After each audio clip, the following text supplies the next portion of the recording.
Gledatelji, kad ja kažem Sjedinjene države, Amerika, 3 mi mjesta padaju na pamet i slike se nižu jedna za drugom. Prva je Grand Canyon, rijeka Colorado, jezero Maine, brana Hoover Dam. Čudesna kombinacija ukročene prirode i divljine, beskrajne ljepote.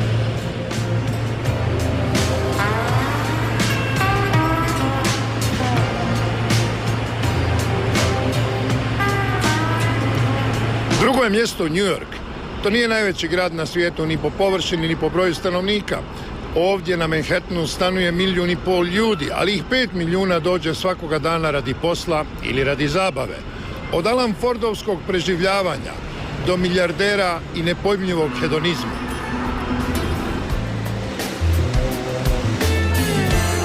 New York je emotivno ranjen nakon terorističkog rušenja 2 najveća nebodera na jugu Manhattana, ali grad koji nikad ne spava uzvraća novom ekspanzijom, u visinu i u širinu. Ljudski mravinjak u kojemu ima mjesta za svakoga, a čini se kako nikome nije propisan način života.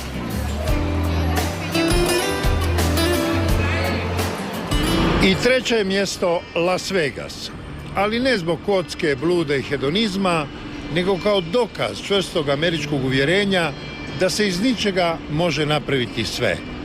Da u srcu pustinje možete napraviti grad gdje će dolaziti cijeli svijet.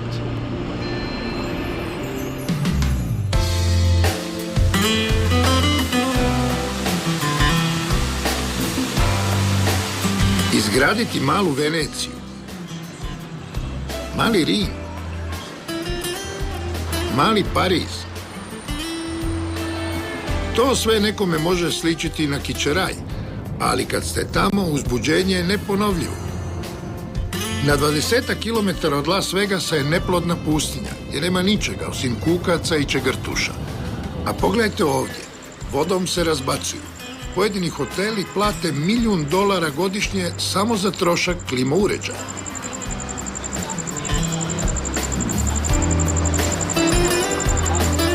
To su moje slike kad pomislim na Ameriku, ali možemo pridodati i vjerojatno najljepši grad Sjedinjenih država, San Francisco. Golden Gate, najvijugavija ulica na svijetu, tako se službeno i zove. Gastronomija za sve ukuse na Fisherman's Wharfu. Naravno i legendarni tramvaj. Bili smo i u Chicagu, ne izgleda loše. Izgradio se, što bismo doma rekli. Posjetili smo ono što je ostalo od zatvora u Jumi. Sretali smo Indijance, prave Indijance, i uopće ih nema tako malo. Meksikance koji beru salatu sužarenih polja Arizone i Kalifornije. Bili smo kod pravog milijunaša na njegovu imanju od 1000 hektara. Gledali zalaske sunca na Atlantiku, Pacifiku i ovdje onaj najznamenitiji kod Key Westa. Na groblje u Americi idete automobilom, sve do groba. Bili smo s Hrvatima koji u Americi misle posve drugčije od Hrvata u domovini. I dugo sam razmišljao s čime početi priču iz 16 američkih država u 10 tjednih nastavaka. Pa neka to ipak bude New York. Iz broda, iz neboderskih visina i sa zemlje. How long have you been living here? 15 years. And 15 years ago, this was a tough neighborhood. Well, it was starting to change when I first moved here. But like you were saying, 25 years ago, it was very difficult to live here. I live in these buildings, and they were luxury condos built back in 1973, and they couldn't get anybody to move in. So it became an artist enclave. So artists lived there, musicians, actors, and it was kind of the pillar of this community, that building. Now, as you can see in the neighborhood, there's all sorts of new apartments going on. This is brand new, that building. This lot was torn down, and that's going to be, it's supposed to be a brand new building. But it's changed a lot. It's become a little more touristy than I would like, but it's a much safer neighborhood. How is the security here, safety in the streets? Do you get attacked sometimes? No. It's very safe and it's very good. You know, since the 90s, you know, I mean, the 90s was bad. I mean, the beginning of 90s, people dying, they robbed people, but now zero. Nothing. It's pretty safe. What's the worst neighborhood in New York City?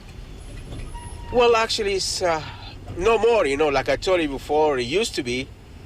But now I guess police all over. They put police in each corner, you know, I mean, a lot of police cars around. So New York is very much safe all over. And the Bronx? In the Bronx is still, you know, I mean, the far areas, you know, it's a little problem. But compared to wherever it's before, the years before, now it's good. Now it's better. Ta priča o sigurnosti, taj osjećaj koji ranije niste imali da možete bez straha ići njujorškim ulicama i da je danas veća panika od neke Al-Kaide nego od bandi iz Bronxa, Harlema ili sa zapadne strane, to je ta nova dimenzija Njujorka koja ga čini poželjnim gradom za život.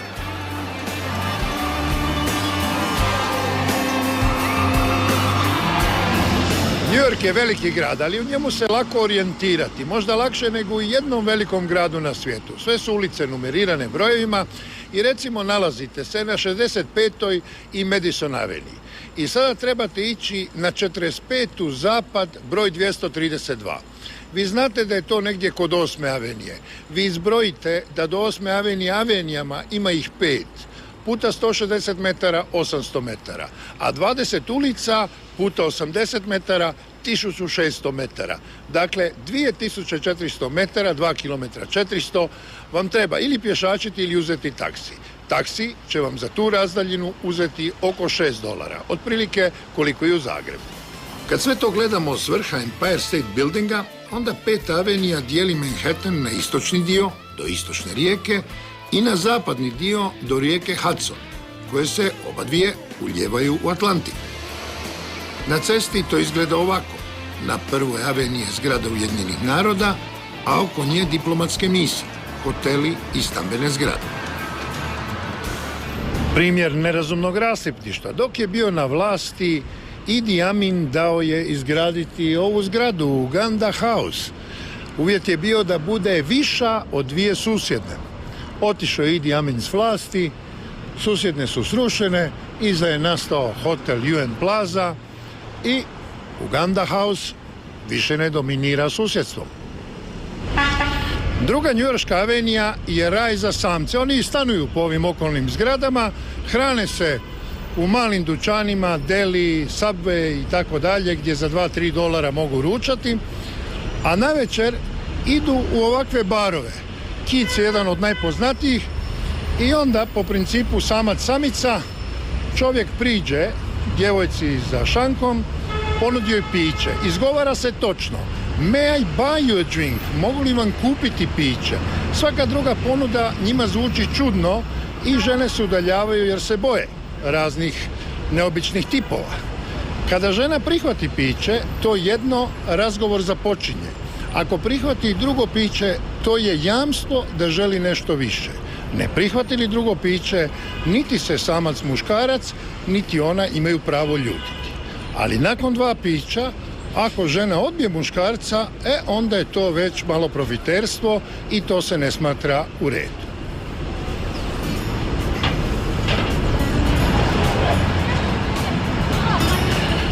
Treća avenija, isto što i druga. Većinom stambena četvrt.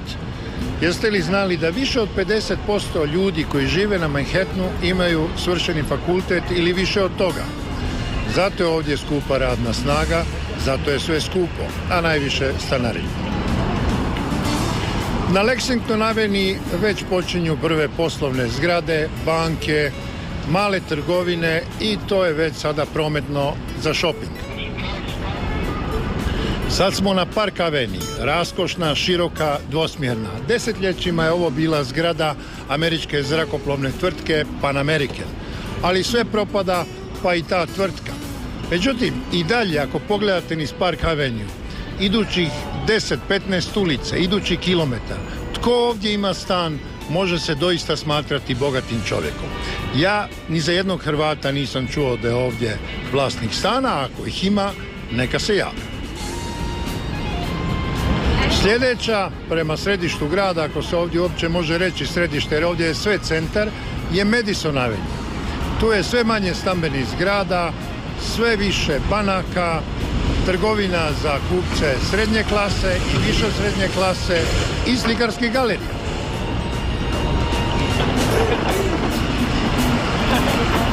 Sad jedan užitak za ženski dio naše publike.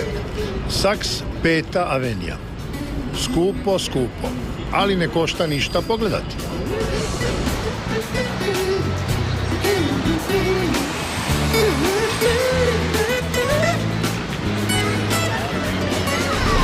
O ovome sam već nekoliko puta pričao na televiziji, ali sada ću prvi put pokazati.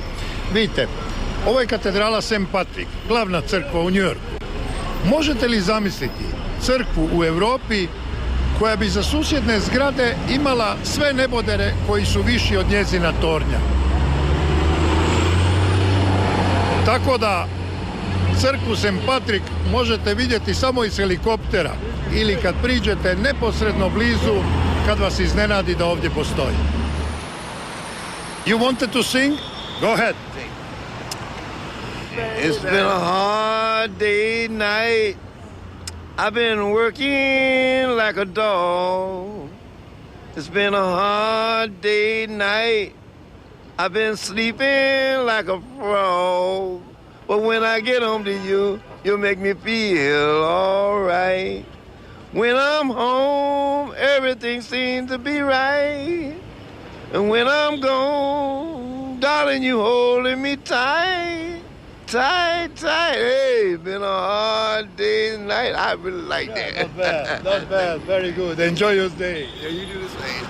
Centralni park po kiši nije neko atraktivno mjesto, ali je postao siguran i noću. Ovdje nema kriminala, nema narkomana, ali pogledajte preko puta. Ova zgrada sa zastavom bila je nekad jugoslavenska misija pri Ujedinjenim narodima. Onda u razdiobi imovine pripala je Srbiji i Crnoj Gori. Bila je nekad kuća Glorije Vanderbilt. Kupljena je nakon Drugog svjetskog rata novcem naših iseljenika, mahom hrvatskih, i danas vrijedi 30-40 milijuna dolara. Malo sam rekao. U derutnom je stanju, ali na ovoj poziciji ona je praktički bez cijene. Ova zgrada na raskrižju Centralnog parka Zapad i 72. ulice zove se Dakota. U njoj stanuje Liv Ullman, ali zanimljivije je, u prosincu 80. ovdje, baš na tom mjestu, ubijen je legendarni Beatles John Lennon. Ovako je to bilo. Lennon je išao prema svojim ulaznim vratima, gdje obično postoje portiri, ali ih tada nije bilo. Ubojica je došao ovdje iza njega, dočekao ga je, 2 put ga je prozvao. John Lennon, kad se ovaj okrenuo, uzeo je pištolj, ispalio 2 metka i ubio legendarnu rock zvijezdu.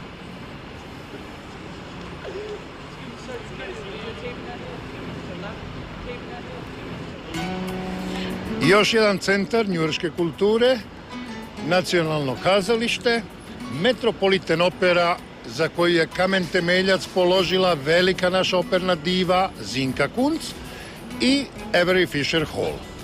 Sve se to zajedno zove Lincoln Center.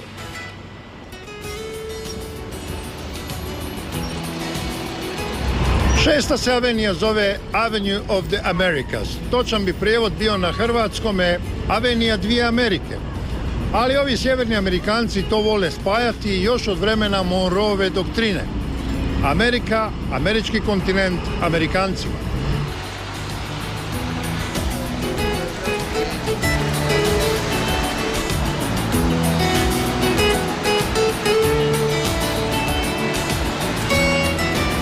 Spomenuli smo taksi s cijenama kao u Zagrebu. U New Yorku žutih taksija ima točno 11.469. Ta je brojka utvrđena prije 66 godina i do danas se ne mijenja. Ali izgleda da ih je puno više jer voze neprestano, dan i noć. Pravo na vožnju taksija daje ovaj medaljon na haubi kojega možete kupiti od pojedinca ili na javnoj dražbi. So we see the medallion here. How do you get it? You have to get it from the city, the mayor. And how much does it cost? Well, it depends. You put it in the auction, then whoever get it. Whoever qualified for it, get one. All right, but the price, when I was living here 25 years ago, the price was about $50,000. How much is today? Today is about $400,000. How much?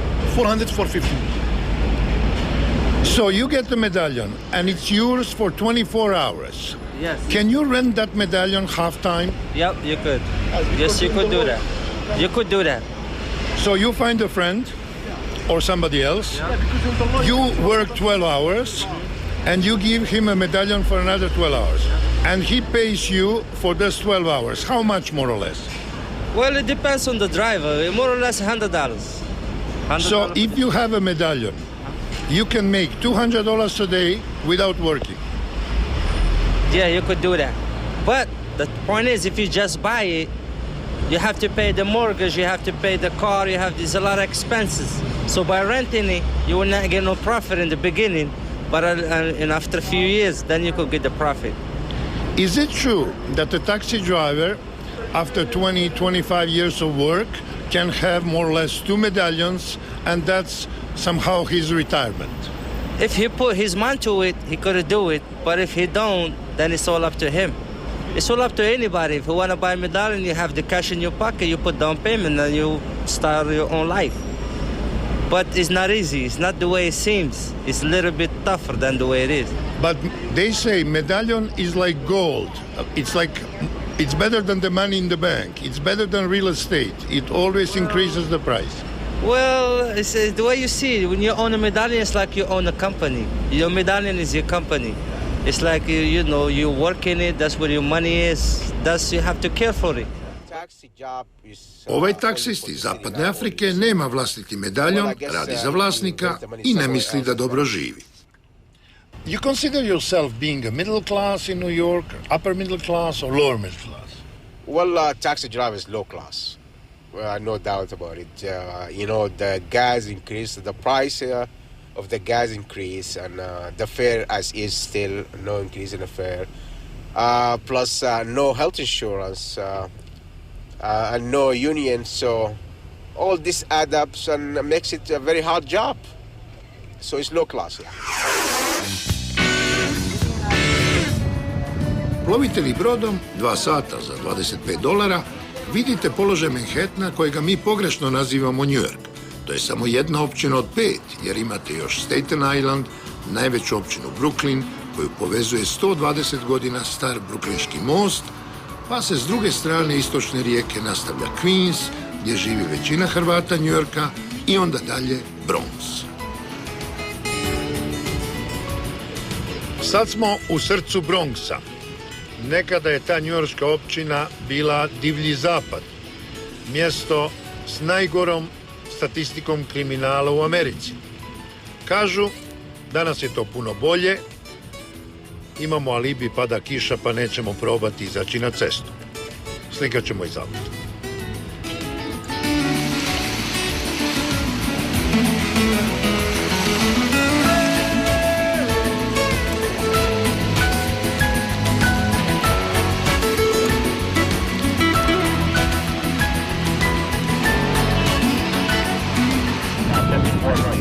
Kip slobode, dar Francuske Americi iz vremena kad je vladalo savezništvo protiv Engleza.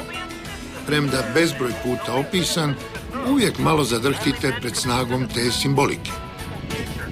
I pred muzejom na ovom otoku, uspomenom na prvu postaju za milijune doseljenika u obećanu zemlju. Ovdje su dobivali papire, odavde su vraćali po prilici svakog 50. Po kriteriju kriminalac, bolestan, prestar, nesposoban za vlastito uzdržavanje. Naravno, meditirati o povijesnom značenju kipa slobode moralo bi se negdje u miru, jer na ovom brodu situacija je nesnosna. To je tortura nad ljudima, nad putnicima. Jedan glas, 2 sata neprestano melje. Okolo su djeca, svi se guraju za mjesto, svatko hoće bolju fotografiju. i to, vjerujte, nije neki posebni užitak. Vizualno da, ali za uši strašno. You mentioned avenues A, B, C, D. It was disastrous. An alphabet city, yes. And now it has changed. Yeah, much of New York has changed. Probably the best way to illustrate the change is 42nd Street itself. 42nd Street was not a nice place. There is a theater, the New Amsterdam Theater, where Mary Poppins, the Disney musical, is going to open in October. When I came here 21 years ago, that was a pornography house. New York has changed for the better. And the world is discovering that, which is why all people, especially Croatians, are more than welcome. Come to New York. Who deserves the merit for that big change? Many people. Changes began under Mayor Giuliani, basically. But through the years, our new mayor, Mayor Bloomberg, and the many people who are responsible for the police and fire departments, they have helped. Other people in education have helped. The city reached a point where we said enough is enough. We want freedom, but we want freedom for people to enjoy the city safely. Opet o sigurnosti. Teško je naći ovdje policajca koji bi razgovarao pred kamerom. Trebaju dopuštenje, škrti su na riječima, ali bolje išta nego ništa. Excuse me, sir, we are from Europe, and there is one just thing we would like to know. Is it true that the life of the New York Cup is really like the one we see in the movies and so on? Absolutely not. And what's different? Much different. 17 SP45. Now it's much safer in New York. Yes. Well, I know you cannot talk, but just general things. I don't know. What do you want to know? Well, let's say here in Broadway, when I was living here 25 years ago, there used to be robberies, ladies with a purse were robbed, plenty of pornography, plenty of prostitutes. Now I see nothing. What happened? A lot more cops on the street. I really can't discuss that kind of info. It's just a lot more of us now. Are you happy with your job? Absolutely. You wouldn't change it? No. And the fact that the garbage collector is having more salary than you do doesn't matter? Well, hopefully it'll change one day. Jednaku plaću kao policajac može zaraditi ovaj mladi Njujorčanin vozeći kutije između skladišta i trgovine. But I only make, $20 an hour? Just that's the start off. So, basically you get paid good. It's hard work, but you get paid good. That's it. You're happy. Where do you live? Well, I live in Brooklyn. Brooklyn, New York. All right? Just across the East River. Just across the East River. Okay, thank you. No problem. Evo još jedne dobre adrese. 34. ulica i Park Avenija. Tu je Empire State Building, tu dolaze poslovni ljudi na ručkovu i večeru kod gospodina Ive, koji ne voli previše publiciteta, pa mu nećemo spominjati ime, ali Berulija znači Brela. Pa kako su Brela jedno od vodećih mjesta u hrvatskom turizmu, tako je i gospar Ivo jedan od vodećih ugostitelja New Yorka. Pa poštovanje. Poštovanje, kako ste? Evo nas baš iz restorana. Evo nas, pa neka si. Dobro večer, kako ste? Nikola Pašalić. S našim smo ljudima ovdje razgovarali nakon jednog slučajnog susreta pred hrvatskim restoranom. Što ste bili na večeri? Da, na večeri. Čovjek treba imati puno sreće da bi uspio u ovom gradu. Naravno, ako si crne boje kože ili manjina nekakva obojeni, onda ti to puno smeta, odnemaže. Ali ljudi koji su školovani, koji su uporni, koji znaju što hoće, oni će uvijek uspjeti. Evo, to je ta Amerika. Kad hoćeš, možeš i želiš, uspjećeš. Dakle, već ste prihvatili američke... To je zapravo istina. Evo, to su mnogi naši Hrvati potvrdili. Došli su s ničim, sa $10 u džepu, bez znanja engleskog, sa puno dobre volje, volje za učiti, raditi i uspjeli su. Rekli ste, crni, obojeni imaju manje izgleda. Što je s katolicima naspram protestanata i židova? Pa nisu katolici u lošoj poziciji, jer u Americi, iako su katolici recimo tako relativna manjina, ali kao vjerska zajednica najbrojniji, katolička crkva ima fantastično dobro i mrežu i bolnica i škola, organizacija raznih koja pomaže ljudima da se snađu u početku. Evo, pada mi na pamet, ne znam, mnogi ljudi prolaze u nevolji, su na putovanju, traže posao, obraćaju se nama u crkvi i meni je često vrlo jednostavno pomoć ljudima, jer kažem, evo, nakon mise upoznat ću te sa par ljudi, ovdje ti je čovjek koji ti može dati stan, koji ti može dati posao, koji te može uputiti na nešto i ljudi su vrlo zahvalni. Zato što ima dobrih ljudi koji su spremni priskočiti u pomoć. Evo, bravo, velečasni, ali vam moram reći jednu stvar. Sad kad ste ovo izjavili, ja ću dobiti najmanje 100 pisama. Kako se zove onaj velečasni, koja je moj adresa, jer ja bi sina poslao u Ameriku. Jel se to događa? Pa događa se i to, događa se. Dakle, naši se ljudi međusobno pomažu. Katolici su ovdje ravnopravni, a manjine, crnci i latinoamerikanci nisu. Generalno i statistički velečasni u pravu, ali pogledajte ovo. Mladi crnci na Manhattanu zarađuju džeparac tako što šetaju tuđe pse. Je li samo džeparac? Agencija Hendal za nas je pitala 500 Hrvata što misle. Koliko mjesečno može u New Yorku zaraditi mladi crnac koji svakoga dana vodi pse po 2 sata u šetnju? Čak 72,3% Hrvata misli kako zarađuje manje od $1000 mjesečno. Svaki četvrti ispitanik, nešto više od 25,5%, nagađa mjesečnu zaradu između $1000 i $5000. A tek svaki 50, malo više od 2% vjeruje kako mladi crnac može dobiti i više od $5000 mjesečno. You are walking your dogs or somebody else's dog? I'm walking somebody else's dogs. So it's a kind of job? Yeah, basically. Yeah, that's what it is. And how many times a day you do it? Well, depending on the client. Some once, some twice a day. Some 3. What's the price for a dog? If I come to live here, what should I pay? $20 an hour to walk the dogs, 10 for half an hour. Also make an excellent money. I mean, 5 dogs, $50, $100 an hour. If you have 5 dogs, it works out something like that. Ujutro 5 pasa po $20, $100. Popodne još jedna šetnja od 1 sata, ukupno $200. Mjesečno $6000. U pravu su onih 2,2% Hrvata. To je posao. Ne treba vam škola, ne morate znati ni engleski. What happens if these 5 big dogs see a cat? It wouldn't be a pretty sight. Well, these 4 dogs, yeah, I wouldn't have a problem because they all live with cats, but he would go crazy. Yeah.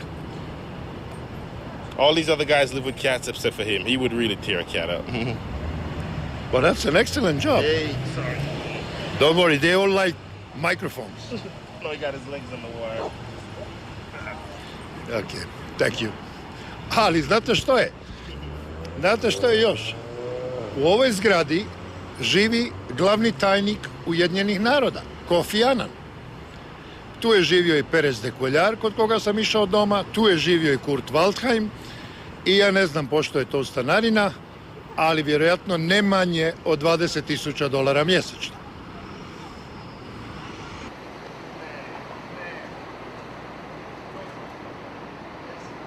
A jednu ulicu dalje od glavnog tajnika UN-a živjela je božanstvena Greta Garbo.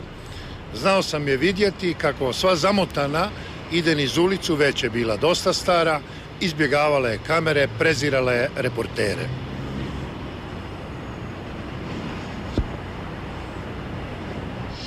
Evo iz ovog kuta zgrada Ujedinjenih naroda, a ja sam stanovao 200 metara dalje, evo u ovoj 40-okatnici, kakve su uglavnom okolne stambene zgrade.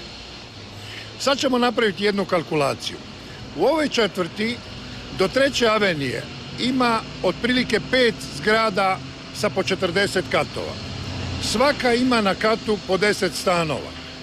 To je dakle 400 stanova po zgradi, 800 stanara u prosjeku. Puta recimo 5 zgrada, to je 4000 ljudi koji stanuju do 3. avenije, a onda uzmimo širinu od 15 ulica, to je 60.000 ljudi. Znate li koliko ima škola na tom prostoru od 60.000 ljudi? Ni jedna, jer ovdje nema djece.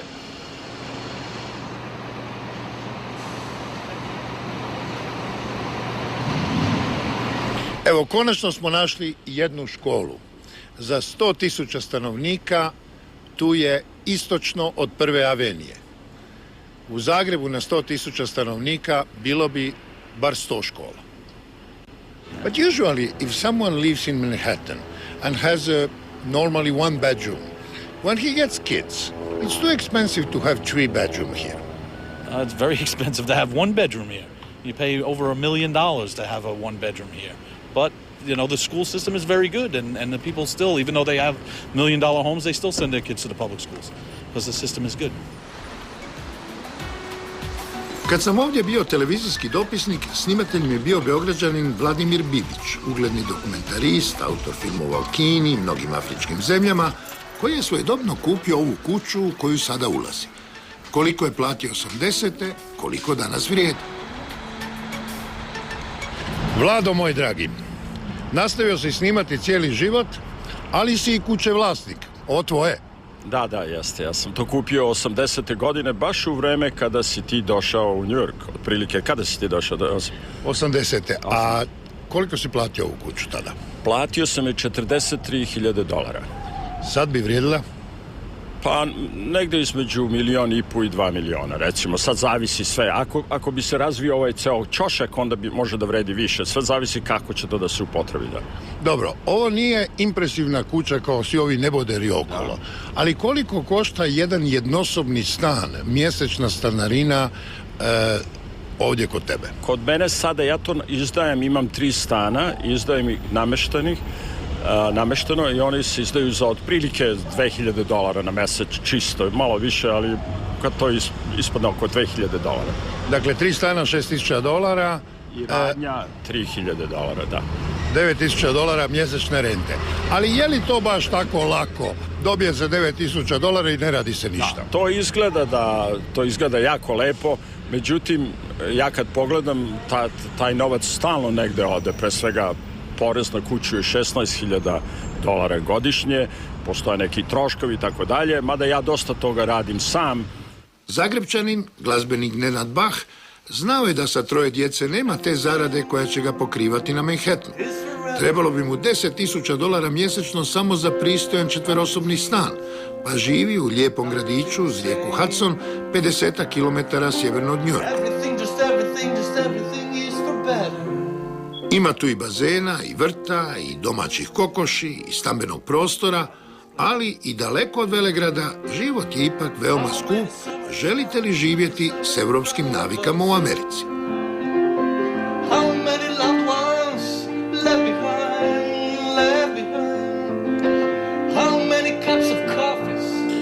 Gospodine Bah, mene stalno kritiziraju što ljude pitam koliko zarađuju. Sad ću ja vas pitati koliko vi trošite da biste održavali ovu kuću i uopće cijelu obitelj. Pa stvar je o tome da ste pitali kad sam zadnji put imao sifilis, da bi to bilo pristojnije pitanje nego ovo. Ali stvar je o tome da gdje mi živimo, recimo, treba otprilike 10.000 da bi čovjek održavao se. $10.000 mjesečno? Da bi se održavao na ovakvom nivou. Ne? Vi imate kuću. Imate neki trošak za kuću koji plaćate državi? Troškovi su dosta veliki. To je recimo 20.000 se može platiti godišnje samo za biti ovdje. Ne? Znači, kako za biti? Kome platiti? Taksa ima više za školu je taksa ide za vatrogasce, za policiju, za državu u New York, za federalna taksa, tako da je dosta se plaća zapravo državi. Dakle, gotovo $2.000 mjesečno vi kao vlasnik kuće plaćate poreza. Nažalost, tako da. Vaš sin Ivo studira medicinu u Hrvatskoj. Koliko ste vi izračunali da bi koštale njegove studije, njegov studij u Americi, da je ovdje studirao kako spada? Recimo, skromno govoreći $500.000, recimo. tako, toliko bi koštalo, a sad ako bi išao na Harvard ili Yale ili negdje, onda vjerojatno i više. I tako. Sad to nisu točne brojke, jer postoje stipendije, postoje druge stvari. Znači, nađe se načina kako to obistiniti. Međutim, ja mislim da je ta čitava Ivy Liga da je prenapuhana po meni.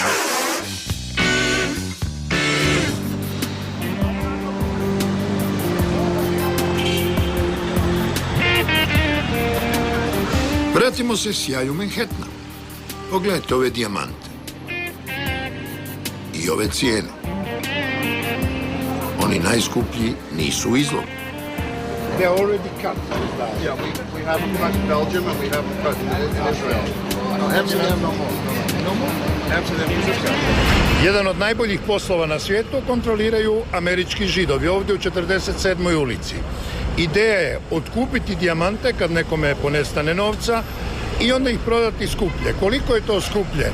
Od 5 do 50%, kažu nam ovdje trgovci koji ne žele pred kamerom. Mi smo gospodina snimili onako pomalo tajno, nećemo zloporabiti i to je prepuno dijamanata. Ovdje u ovoj ulici vrijednost nakita je sigurno blizu $500 milijarde.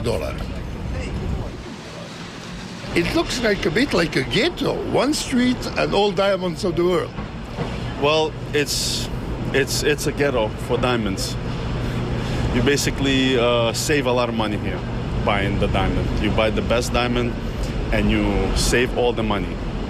So how many times did you have a nice gentleman in love coming with his girlfriend and buying her a diamond? All day long, every day. Do they come together or he's just coming and then making a surprise to her? It really depends, actually. Some men like to surprise, some women, they want something specific, so they come and they bring their man, they point what they want, and the man buy. And when the man buys and pays, is the woman excited? Does she kiss her? Of course. You don't buy half a carat like in Europe, you buy 3 carat and more. Is really the diamond the best friend of the woman? Yes, it is. But then on the other hand, when women get divorced or when the husband dies, do they come and sell diamonds? Of course. The men come and sell the diamond, get their money back. Maybe buy a bigger diamond next time so she doesn't want to divorce. Out of 10 customers, yeah, how many times you have a woman alone coming and buying diamonds? None. Not one time. 0. Kako o poziciji Židova u Americi razmišlja sveučilišni profesor iz Washingtona? To nam je rijetka prigoda čuti jer se ta tema obično izbjegava. Jews in the country are definitely a minority. They are a minute number, even though in some states like New York, for example, California, Florida, they are in substantial numbers. But still they are a minority in the country. However, they do have strong representation in very influential professions. Because in part of the discrimination that they encounter, many of them went into professions like lawyers, physicians, or in business, or in academia. So you will find a lot of Jewish professors, a lot of Jewish doctors, dentists, and business people, and also a lot of them in Hollywood, both as impresarios, as producers, and also as filmmakers and even actors. So they are very visible in very influential professions. But they would not be as influential on the politics of the United States, particularly when it comes to the Middle East, if it was not for the Christian support. And they get enormous support from what we call the evangelicals. You would call some of them maybe Christian fundamentalists. They are Protestants, but Protestants who interpret the Bible literally. And therefore they believe that God has given the territory of Israel to the Jews and that it is theirs. No one else has the right to be there. Everyone else who is there is interfering with God's will and with God's plan. Therefore, we have to support Israel completely because that is God's will and God's mandate. Of course, they also think, and I think erroneously, that eventually all the Jews in Israel and in the world will convert to Christianity. So if it wasn't for the support of these millions and millions of evangelicals that are very strong, particularly in the south of the United States, the politics... Is George Bush somehow helping them? I guess so, yeah? Yeah. Well, they're helping him too because they elected him. The Jewish agenda, or we should say the Israeli agenda, will not be as strong as it is today. But the President Bush and the Republicans strongly depend on this group of Protestant fundamentalists for power, because they are the ones who elected George Bush and gave the Republicans the majority in Congress.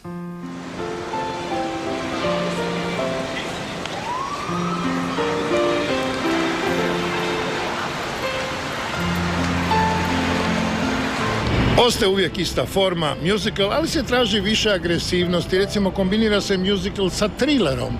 Sweeney Todd, glavna uloga Patti LuPone. Pjeva, to je prva Evita, još prije četvrt stoljeća. Patti LuPone. Kolega iz NBC-a sprema se uživo najaviti premijerni nastup Ushera u muziklu Chicago. Nećemo ga smetati i znam kako izgleda kad se pojavi nepoznata kamera. A na Broadwayu, ako baš nemate za ulaznicu od $100, imate i besplatnu predstavu na svakih 50 metara.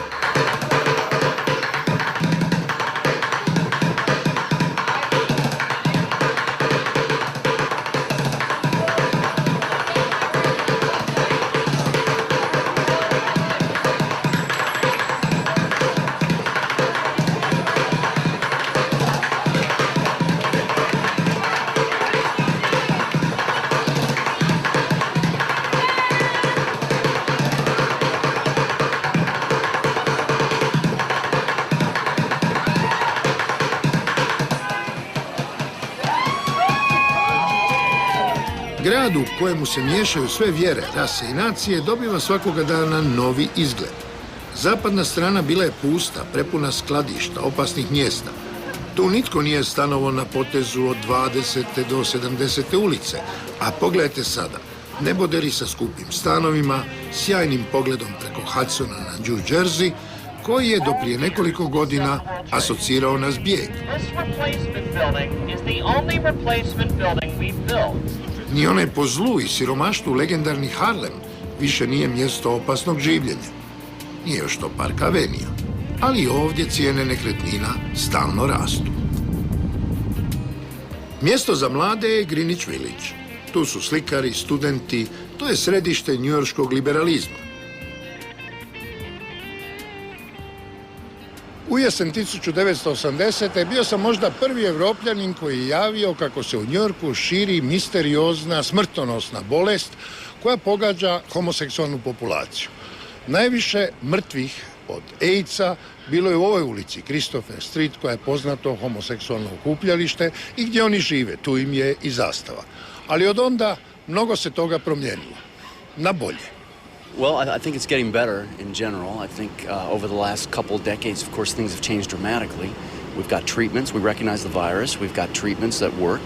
We've got better treatments in development, actually, to potentially even prevent the infection of the virus into the cells. And the reaction of the society, of the city, is it better? I think it's much better, sure, because, the gay population is pretty coalesced politically. So I think they've done a lot to ensure that the city is behind people with HIV, both the gay population as well as other minorities like African Americans and other people that are unfortunately affected by the AIDS. Do you have enough funds in order to treat the patients of AIDS who don't have the health insurance? In New York? Oh, I'm sorry, what was the question? The question was, is there enough funds in the city, in the state, to cure the sick of AIDS if they don't have a health insurance? I think one can argue both sides of that. I think ultimately if appropriations are, reconfigured and rejiggered, I think you have money that could be used to, I don't want to say cure, but definitely to provide effective treatments for people. But I'd say at this day and time, I think we've done better, but we're not where we ultimately want to be or should be. So the situation is not that you are sick, that you have AIDS, and that you are just on your own. No, I don't get that. That's the sense. I think that if you are sick, I think there are definitely outlets and definitely resources for you. I mean, it may not be the case that you get everything you need, but it's not that someone is going to leave you out to, fend for yourself. A sad ću vas, poštovani gledatelji, provesti kroz Ujedinjene narode, da vidimo je li se što god promijenilo. Mislim, nije puno. Da promijenilo. Ovdje se ništa ne mijenja više od pola stoljeća. Samo je broj zemalja članica 4 puta veći, ali unutra sve je po starome. Najzanimljiviji su darovi koji pokazuju koliko je naš svijet povjesan i raznovrstan.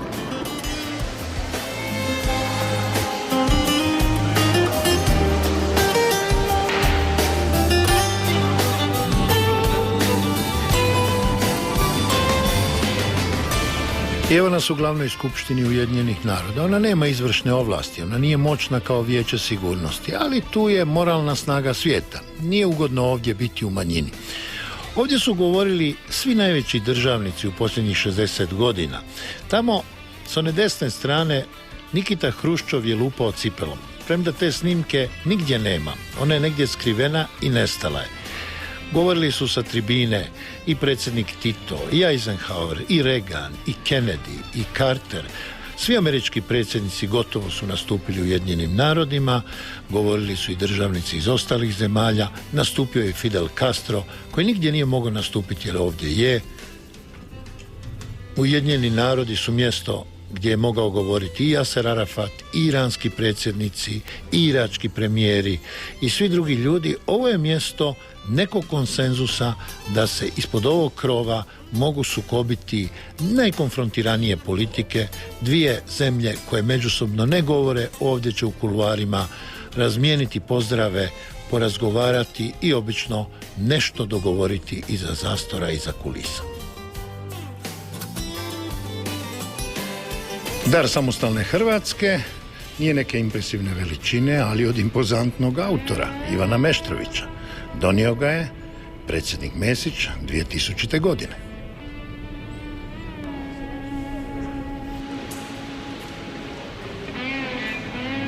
Zlato, čisto zlato, nije neka stavka za Bahrein i za Emira, ali je za Mađare skupo. Dobri su Mađari darovali ovu keramiku,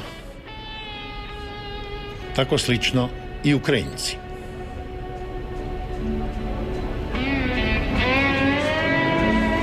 A što bi Iran darovao? Perzijaner, naravno.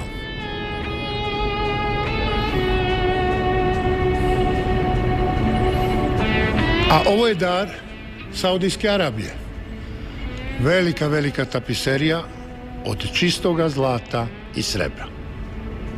Puno siromašniji od Saudijske Arabije. Afrički Senegal nije se mogao razmetati, ali je slična ideja. Samo ju je upotpunio živopisnim bojama.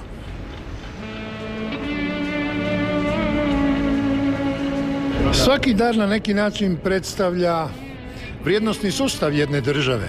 Ovo je Narodna republika Kina. Sve ovo od bjelokosti. Radilo je više od 1000 ljudi. A poruka: željeznica, selo, grad, da nam živi rad. Ali uz vesele darove idu i tužni. Evo što je ostalo nakon eksplozije atomskih bombi u Hirošimi i Nagasakiju, kao opomena da se to više ne ponovi.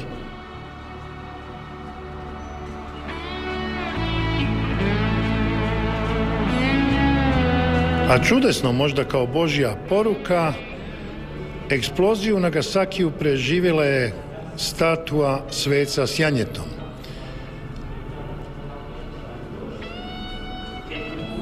Nalazila se u Rimokatoličkoj crkvi 1 kilometar od epicentra eksplozije.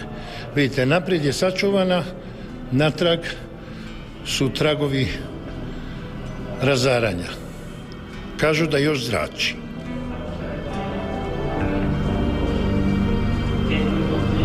Ovo je prvi međunarodni ugovor, koliko je poznato. Sklopio ga je egipatski faraon Ramzes II. 1269. godine prije Isusa Krista. To je dar Turske. A sad ako pogledamo lijevo, Charlie, molim te skreni kameru malo lijevo. Ovaj sjedi gospodin je predsjednik Arapske lige. Sada ga pitamo koliko će njemu trebati 1000 godina da pomiri Arapsku ligu s ostalim svijetom ili svijet s Arapskom ligom.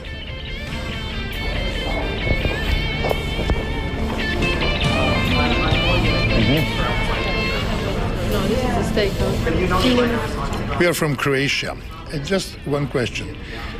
Can the peace be signed? To je ta pomalo glupa situacija za novinara. Za 1 sat će zasjedati Vijeće sigurnosti u Libanonu, a ja ću ovo objaviti tek za 2 mjeseca. Niti ja znam što bih pitao, niti ambasador Arapske lige zna što bi mi odgovorio. Pa izmišljam nešto na brzinu. Will this tension last forever or you are hopeful? That's one question. Go ahead. No? Well, we had the war 4 years. It was only 4 years. Ma nema logike. Ali zato tu je tema koja će uvijek biti aktualna. Položaj invalida u društvu. Kako doći do dokumenta koji će jamčiti jednaka prava invalidnim osobama u svim državama svijeta.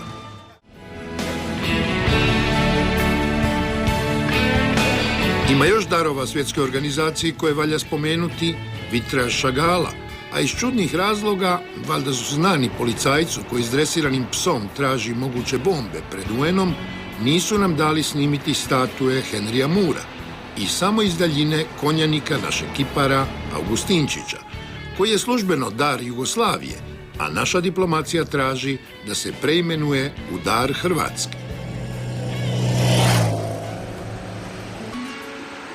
Iz New Yorka putujemo 80 km na sjever, kroz istoimenu državu do gradića Armonk. Tu je sjedište IBM-a koje se čuva bolje od Pentagona. Nisu odabrali Silicijsku dolinu, kao većina konkurenata u istoj branši, Intel, Apple i drugi. Prima nas potpredsjednik kompanije, susret smo zakazali 2 mjeseca unaprijed. What is your revenue, let's say for last year? Our annual revenues last year exceeded $90 billion a year. That, of course, takes into consideration revenues for all of those areas of the business that I've just mentioned, software, services, systems, etc. It's about 4.5 times larger than the Croatian national budget. So what do you do with this money? Invest or spend or share profits? Well, of course, as a large international, multinational corporation, we continue growth around the world. We invest in building our own capabilities and infrastructure. We invest in IBM research capabilities around the world. Potpredsjednik IBM-a pokazuje nam najnovija dostignuća. Velika koja je njihova poslovna filozofija otkrivanje stvari koje ljudi trebaju, a nisu se sjetili lakšeg načina. Evo onaj stari ručni alat za guljenje krompira. Nije li zgodnije na ovaj način? Ili čovjek želi čitati novine svakoga dana bez odlaska na kiosk. Umjesto čitanja na tvrdom ekranu, na displeju, dobit ćete ovaj savitljivi primjerak. Biće još tanji. Imaće do 50-100 stranica. Naručite si sve svjetske novine, odaberete politiku, gospodarstvo, kulturu, šport i za 1-2 dobijete sve sređeno, izlistano, a sami ste urednik. Ili ako dajete glasovne zapovjedi kompjutoru, mogu vam se pomiješati i tuđi glasovi, pa ćete zato imati posebnu kameru koja čita s vaših usana. Fascinirani smo nečime što prodaje više od 90 milijardi dolara godišnje, ali bivši direktor IBM-a za marketing govori nam u Washingtonu kako ih je otac Microsofta, Bill Gates, lukavo nadmudrio, ako je nadmudrio pravi izraz. You remember your partnership of IBM and Bill Gates. How did it break up? I do remember very well, actually. Bill Gates, at the beginning of our relationship with him, was living on pizza and Pepsi-Cola in Albuquerque, New Mexico. And his mother happened to be on the on the United Way board with our chairman and asked our chairman to help him. And you know, when the chairman comes in and tells you to go help this kid, 900 people get on the plane Monday morning and they all go down to try to help Bill Gates. He didn't know anything about operating systems in those days. He had a Fortran compiler. We bought a couple of copies from him. And ultimately, we had the PC coming down the pike.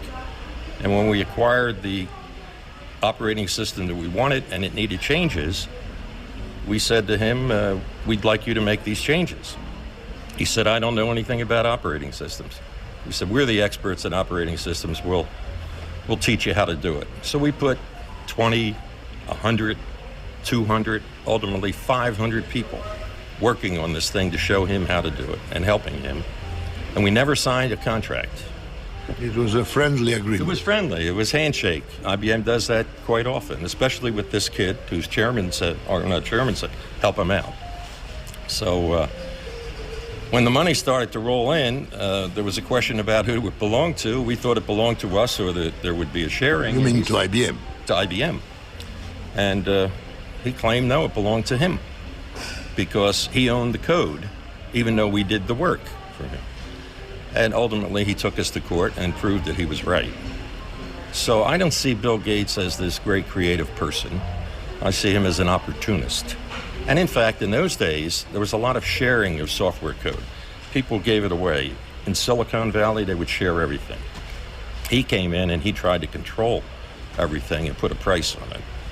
So he was creative in that sense, and he was fairly smart in the things he did, obviously. He's a wealthy guy. One of the reasons he's so wealthy, though, is he never had to go to the venture capital marketplace to get money to start his business because IBM gave him the money to start his business. So he owned all the stock. He didn't have to give it to people to get income or to get revenue or money so that he can invest it in the business. So that's why he's one of the richest men in the world today, I believe. Are you a bit jealous? When you... I wouldn't say jealous. I just think that the IBM company did some stupid things and gave away to him things that belonged to the IBM Corporation. And that's not just my opinion. That's the opinion of a lot of IBM people. Vraćamo traku unatrag, naše je prvo odredište bilo Florida. Sletjeli smo u Miami, ali smo odmah krenuli prema Key Westu. Sad ću vam pokazati jedan znameniti zalazak sunca. Znamenit jer se događa na krajnjem jugu Sjedinjenih Američkih Država, tu smo na doma Key Westa i to je priča o Floridi. Nemojte se čuditi što u snimke puštamo i kubansku glazbu.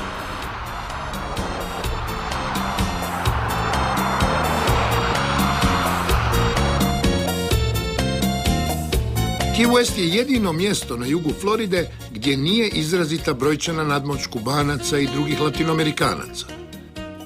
Veseli gradić s dosta zanimljivih mjesta.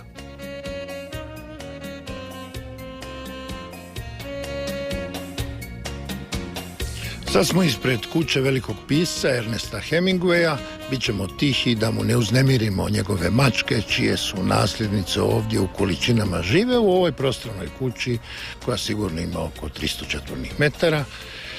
Okolo, po pubovima, po barovima, svi se hvale kako je Hemingway baš kod njih pio viski, kako je kod njih baš sjedio i imao inspiraciju za svoje priče. Teško je to provjeriti. Neki lokali se i zovu po Ernestu Hemingwayu, a jedino što je sigurno da je na Kubi bio u onaj Bodeguita del Medio, čak je i Castrova vlada napravila od toga kult i tamo vode turiste isto kao i ovdje u Key Westu. Key West je izrazito turistički gradić. Ljudi se tamo javno bune na najave nekog tornada ili uragana koji im smanjuju broj gostiju. Život je liberalan, a svuda okolo je bezbroj hotela i motela koji mogu primiti turista u neograničenom broju.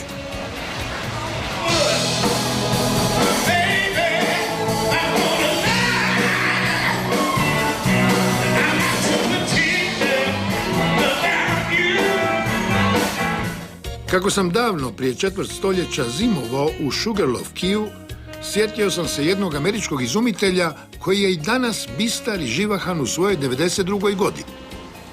Jack Sini, koji dugovječnost gradi na konzumaciji viskija, izmislio je najlakši materijal na svijetu. Još ima poneki primjerak. That's the material? That's it right there. I had been to one of our plants where we were developing a new product that was extremely lightweight material. And it was cut in strips about like this thick, and it didn't weigh anything. It would almost float itself. And tough, it was quite tough. If you throw it away, it goes... It just flops like a feather, just drops like a feather. And it was very solid. Yes, very, very light. And I felt that he was there at my desk, and I pushed it at him, and it fluttered on the floor, and he picked it up, and he was already an engineer, and he looked at it, and he pulled it, and he smelled it. And I said, Steve, do you think if you had a pair of shoes big enough made out of that, you could walk up into the sky? He said, I think you could. Okay. And if you cut it thin... Možda ja nisam dovoljno jak, ali ćemo zamoliti našeg veoma jakog režisera Željka Musića. Probaj ovo slomit. Try. See how tough it is? It's very tough. By the way, do you think I could cut in pieces? No, no way. It's too strong for me. That's right, exactly. And it would be something that, when you look at a buzzard's wing and how strong that is, and it had to be stiff and had to be, this wing, this thing has to be very. But anyhow, that stuff is as a shock absorber. You can see what I'm saying. You don't feel that at all. Yet I'm hitting that hard, but I don't feel it because it's absorbing the energy. So the light material could make a man fly. Well, no, it was just light enough so that you could build an airplane as big as a small airplane that didn't weigh over 15 pounds.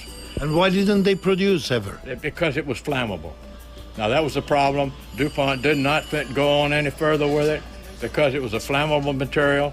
But if you had that much on you or around you, you could jump out of an airplane and you'd just bounce, you'd never be hurt.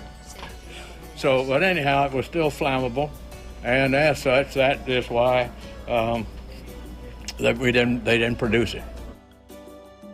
Altruist, kakvih je malo u Americi, smislio je pod starost I uređaj za hranjenje riba u moru. I'm working right now on a fish feeder for feeding fish automatically. For feeding fish automatically? Yeah. For feeding fish automatically? So that automatically, yes. And I got the machine, I'll show it to you downstairs. You go down to my lab now, I'll show you the machine that does that. And it goes out here and it turns on and puts out about a handful of dog food every 30 minutes. And the fish just come in here and they just love it and they keep coming. I got thousands of them in here. So anyway, it's a nice thing to do. And I think that the future of fish's our food supply from the fish, we got to be feeding these fish more, and so we can catch more of them, and so more people can eat them.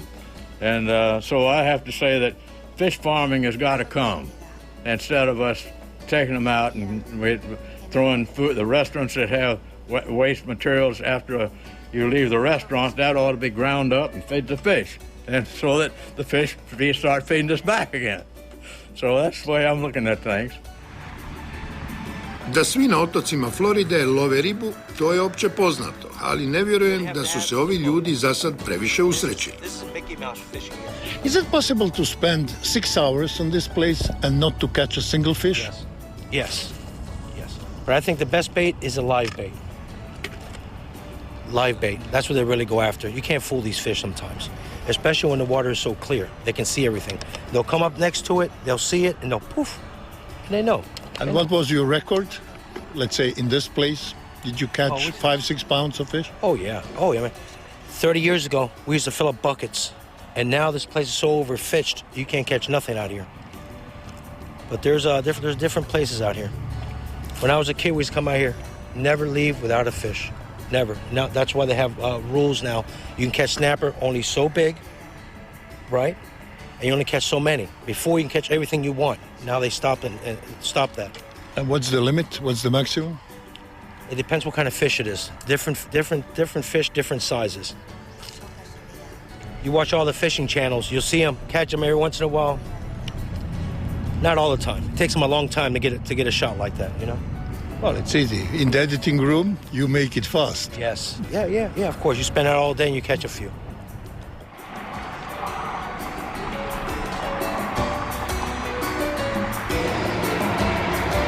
We got 3 more in the bucket. Let me see. Huh? Can you lift it up, please? So. And that's a red snapper, is it? Or That's a mangrove snapper. mango snapper? Yeah. Are there sharks here? Well, I don't know because I don't live around here. I live in Miami. So I just come up here. And it's just for sports or? Yeah, sports. But you'll have a dinner tonight. Yeah.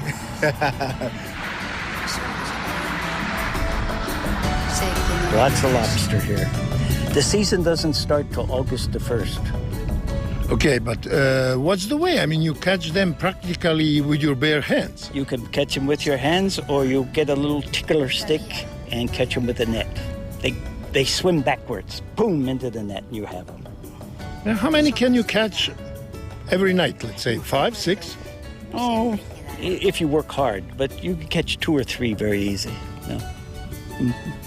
And so you never have them in the refrigerator. You always eat them fresh. You eat them fresh. Very good. Lemon, butter, broiled, very good.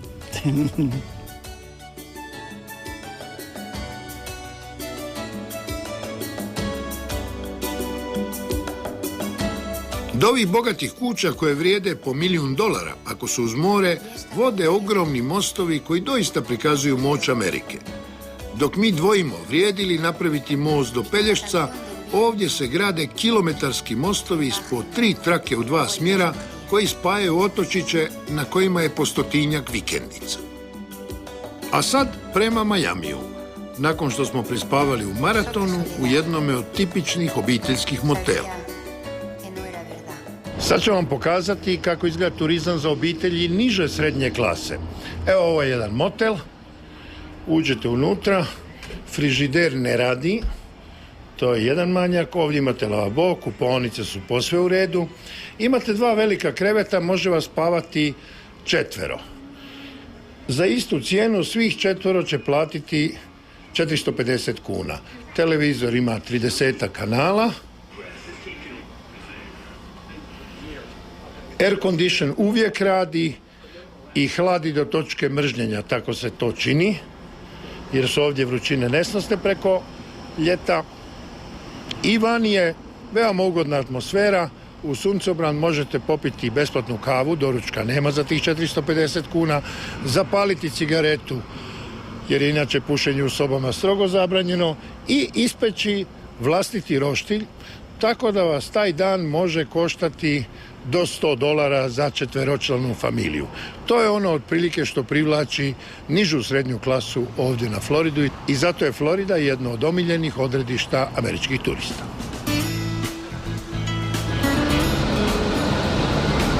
Miami je velika Havana, samo što je kod Fidela Castra vrijeme stalo, a ovdje je puna ekspanzija. Trosoban stan u jednom od ovih nebodera stoji od $500,000 do $1.000.000. I stalno se gradi.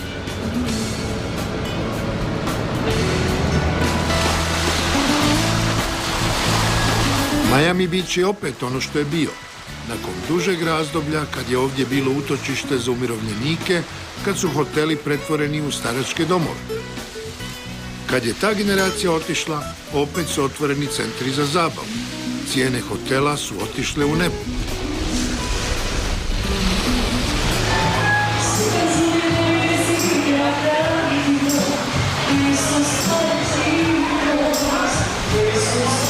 Toliko je konkurencije u jednoj ulici da se predstave sa striptizom događaju preko dana. Ne čeka se noć.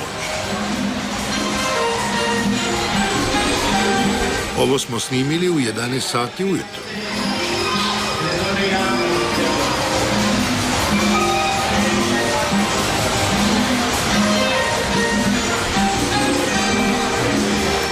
Sad ćemo upoznati jedan grad prepun kontrasta.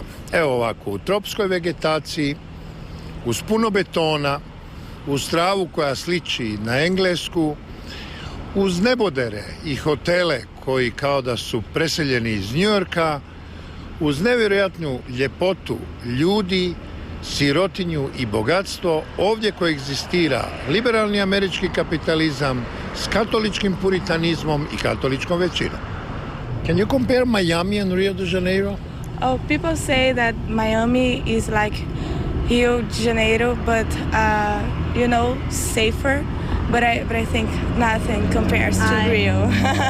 There's a lot of homeless people, a lot of beggars everywhere you go, especially late at night. So it puts a mental impact in you, like early in the morning, late at night, you have to be very careful because they're all out here late at night. By 8 o'clock, 9 o'clock, 10 o'clock, I would advise for anyone to hang out here. If you're in a group, it makes it easier. It's easier in Bronx? No, in the Bronx is different, but in the Bronx is people in New York, they have more tendency of saying, oh, you're in trouble, I help you. Here, people stay to themselves. And if you don't speak English properly and the other person doesn't understand you because they don't know English, then the help is very limited here. You have a lot of mosquitoes here. And there's a lot of mosquitoes, yes. Thank you very much. Have a nice evening. A samo par kilometara dalje je zloglasna 8. ulica, Calle Ocho, gdje žive siromašni Kubanci i drugi Latinoamerikanci. Koliko je New York sigurniji grad od ove četvrti Majamija? Nismo se usudili hodati ulicom. Statistika kriminala je visoka. Nitko ovim ljudima ne nudi više od $1000 mjesečno, a obitelji su mnogobrojne. Michael Aponte, half American, half Puerto Rican. Where is your heart? My heart lies in Puerto Rico. I was born in Puerto Rico. I was raised in New York, but most of my life I'm a Puerto Rican. Not many Puerto Ricans in Miami. Not many. Miami consists of a lot of Argentinians, Cubans. Yeah, Puerto Ricans seem to migrate toward Tampa and Orlando. Would that mean that you control New York, Tampa, and Orlando, while the Cubans control Miami? I would say the Cubans control Miami for many years, so this is their home. But any difference in mentality between Puerto Ricans and Cubans? Cubans feel they have to work harder to receive what they want, where Puerto Ricans seem to get it easier. And so we have the mentality of sort of we're laid back more than the Cubans. The Cubans come and they work really hard and Puerto Ricans work hard also, but we seem to come and we're more laid back as a society where Cubans work hard. Latin American, Hispano-Americans in Miami are the clear majority of population. Is it 80% more or less? Here in Miami, yes. Here in Miami is a very lion. And they are all basically Catholics? And yes, they are. There are a lot of Catholics here. Good. How can you explain that this paper, absolutely devoted to Latin Americans, means Catholics, publishes advertising for abortions, $120 for abortions until 22 weeks. It's all in Spanish. It's directed towards the Catholic population. So, do you feel bad about that? Well, part of me, I'm anti-abortion, but part of me, it's freedom of the press. They advertise, we can't censor the newspapers, and I was raised in an environment where people are free to say what they want and people are free to print really what they want here. So this is not surprising for me that there's advertisement on abortion where a majority of us are against abortion here in Miami.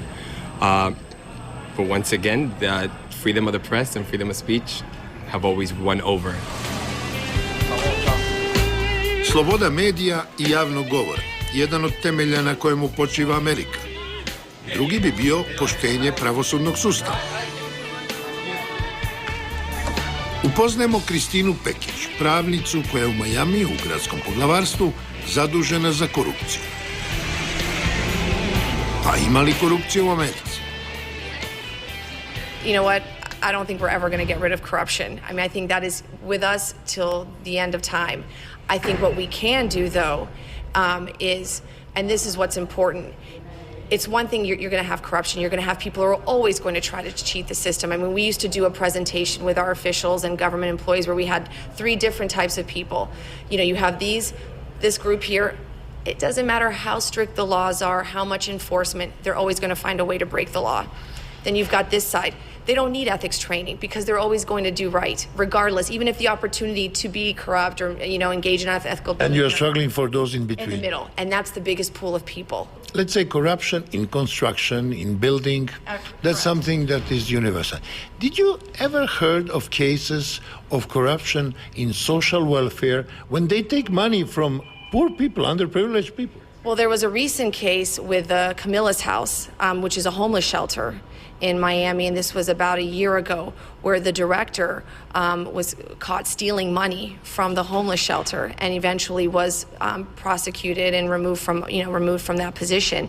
But yeah, you see it too in social service sectors as well, and I think we have a say, it's easy to steal from the poor, you cannot steal from the rich. Yeah, and what's really, and that's, you know, it's a sad statement, but what we're trying to, you know, but it's true, and what we try to do is really go out into the community with the Ethics Commission and raise awareness about how corruption has negative economic consequences for the middle class person.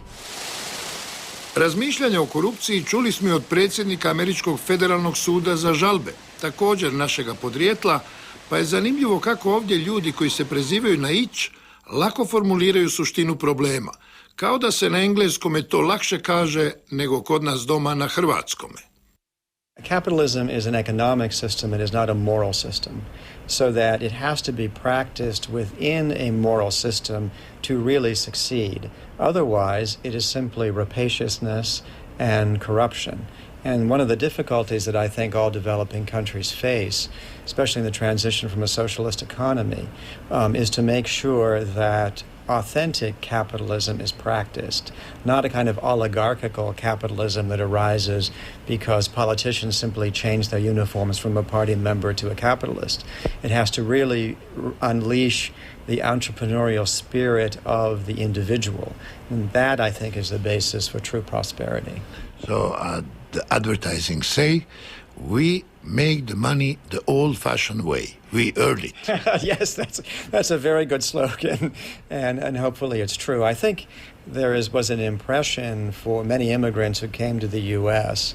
that the prosperity that we have somehow came down from heaven, that it just happened to be here, and that it was not the result of many centuries and a great deal of hard work. As I mentioned before about my ancestors, I mean, they worked very hard to achieve a middle-class existence. Nothing was given to them, when they came here.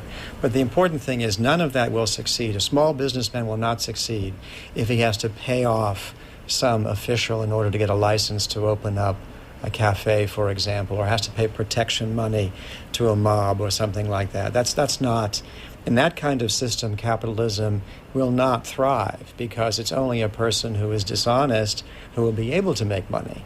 And that certainly is not what you want. Otišli smo 2000 km na sjeveru, u državu Georgiju. Preporučili su nam Peachtree City. Po nekim statistikama to je mjesto u prvih 10 po kvaliteti života u Americi. I doista je predivno, mirno, sređeno, bogato. S puno golf igrališta. Uglavnom bez prometa. Većina se vozi ovim električnim vozilima. Ali tu ćemo vidjeti u malome gradiću toliko crkvi raznih konfesija, katolička inače u pravilu najveća, ali vjernici dolaze nedjeljom, nismo imali sreću sresti ih. Zato smo preko televizije svakoga jutra slušali razne propovjedi. But being baptized is not, or not being baptized is not going to get you into heaven and it's not going to keep you out. As they looked to the Bible for their guidance, dear friend, the constitutional framework for America's liberty under law was created by Christianity and reflects biblical ideas. Taught by our Savior's command and formed by the Word of God, we have the courage to pray. No room for drugs, alcohol, tobacco, immorality, premarital sex, no room whatsoever. Put your life on the line for Christ, and the earlier, the better. Dads, make church attendance the highest priority. More important than your work on Monday, your worship on Sunday. Došli smo do Atlante, najvećeg grada države Đorđije, i obišli prepoznatljiva mjesta. Sad smo u downtown Atlanta, najvećeg grada države Đorđije. Kada ovako puhne povjetarac na 100 stupnjeva Fahrenheita, pomislite da ste dobili Božji dar. Ali vidjet ćemo što sve ima u Atlanti, osim što znamo da je 96. bila ovdje olimpijada.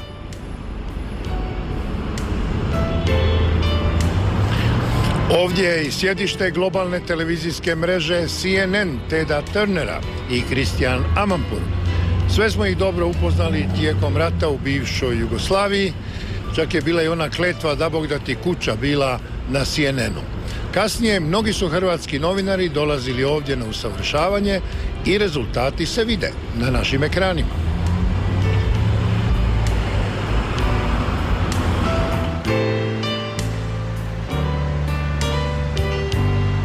Bilo je to prije 70 i neku godinu. Margaret Mitchell je na ovoj terasi, sjedeći u ovoj fotelji, napisala roman Zameo ih vjetar, kako smo nekad govorili, prohujalo s vihorom, na temelju čega je nastao znameniti film.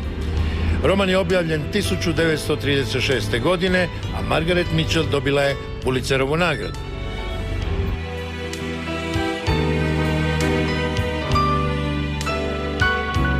Nekako je tradicija kod američkih predsjednika, kad završe mandat, kad izgube na izborima ili im prođe onaj drugi, posljednji mogući mandat, da ostanu aktivni, osnivaju knjižnice i bave se humanitarnim radom. Najdalje u tome otišao bivši predsjednik Jimmy Carter, koji je u Atlanti osnovao i knjižnicu i centar za istraživanja i za humanitarni rad. O Jimmyu Carteru Amerikanci danas imaju nešto bolje mišljenje nego kad je potkraj 70-ih bio predsjednik. Tada su mu se dogodili taoci u Iranu, inflacija je bila rekordna, smatrali su ga poštenim, ali nesposobnim, i zato su nakon njegovog prvog mandata uvjerljivo glasovali za energičnijeg i odlučnijeg Ronalda Reagana. Jimmy Carter bio je poznat kao uzgajivač kikirikija, po čemu je poznata i njegova Đorđija, a mi odosmo daleko na zapad u zemlju kauboja, Arizonu i Nevadu, na rekordnih 49 stupnjeva Celzija. Oprostite, rekord je samo dostignut, jer toliko je zabilježeno i 1926. prije 80 godina. I tu smo razmišljali kako je bilo zatvorenicima u Jumu. S time ćemo početi našu treću emisiju. Poštovani gledatelji, doviđenja do idućeg tjedna.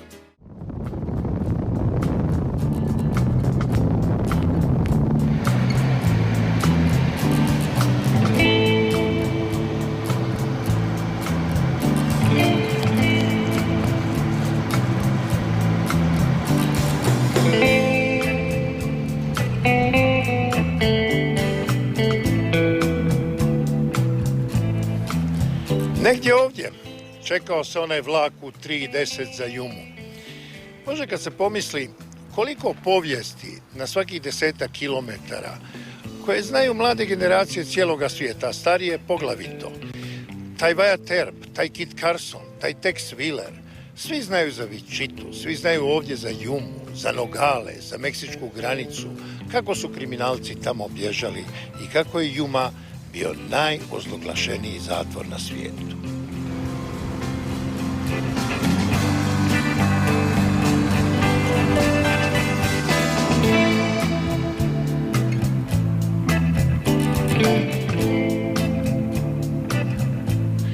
Standard u Čelijama nije bio bog zna kakav, čak ni za ono vrijeme. Ako pogledamo, 1, 2, 3 kreveta s desne strane, 3 kreveta s lijeve strane.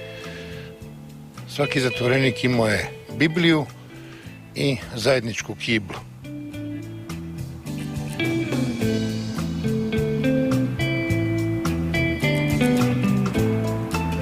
Ovdje se čini bilo je nešto bolje.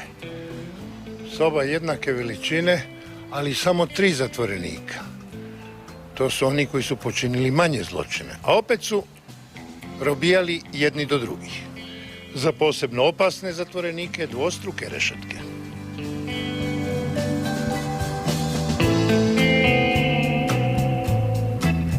Kako je zatvor bio prenatrpan, umjesto planiranih 200 došlo se do 260 zatvorenika, pravljene su i ovakve sobe. 1, 2, 3 kreveta s ove strane, 1, 2, 3 kreveta s ove strane.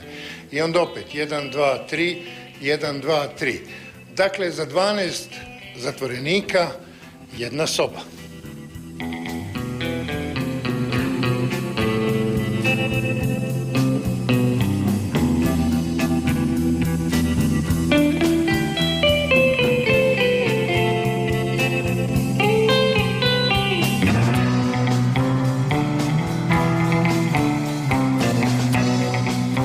Ovo su autentične rešetke, kako su nekad izgledale, kakve su bile. A pogledajte sad ova kola. U njima su zatvorenici dovoženi u jumu i kako kaže statistika, dvojica su umrli tijekom puta. Čudo samo dvojica, jer zamislite put od nekoliko stotina kilometara u ovakvim uvjetima na ovakvoj vrućini. Više od Amerikanaca zatvor u Jumi posjećuju Evropljani. Za Amerikance priče o divljem zapadu su pomalo prežvakana stvar. Za ove engleske turiste Juma visoko kotira na popisu zanimljivih mjesta i oni su odgojeni na kaubojskim filmovima. So what do you say after visiting the prison? Very interesting. Lots still left to see. Yeah, worth a visit. Is it the first time that you've been in prison? It is. And the last, I hope. And when you think about the conditions of these prisoners with this heat, what do you say? I'm surprised anybody got out alive. You'd think everybody would be roasted. Just, I don't know if it was as hot as it today as it was then. 95% survived. That was what this... Amazing. And with those little cells, those, 6 people in a cell, they were like little cookers. I don't think we could survive nowadays. I've just written in the visitor's book that it was a bit distressing. And also I thought it was, how shall we say, educational in that they were trying to improve the prisoners' way of life. But not many died here. No. No, I don't think so. I think it was very innovative. They had a library, they had lessons in other things other than crafts, woodwork and so on. They were able to sell the things they made. For the 19th century, not that bad. That was very good, I think. I mean, obviously the conditions were not good, but prison's prison, really, isn't it? How do you survive with this heat? With difficulty.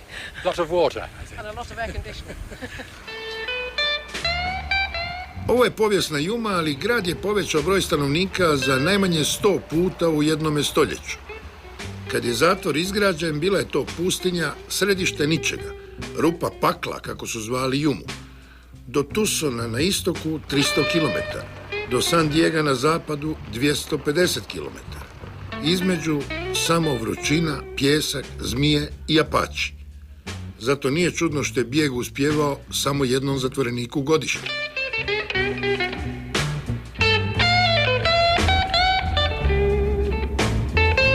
Ja mislim da bi gore od smrtne kazne bilo izložiti zatvorenika 1 sat na ovome suncu. A oni su po 12 sati dnevno udarali ovaj kamen.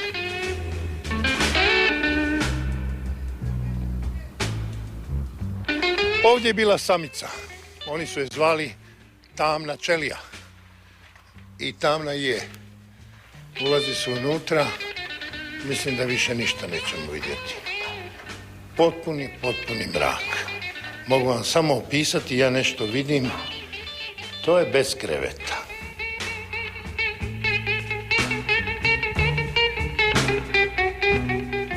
Bilo je ovdje i oprosta kazni. U prosjeku se robijalo polovicu onoga što je na sudu presuđeno.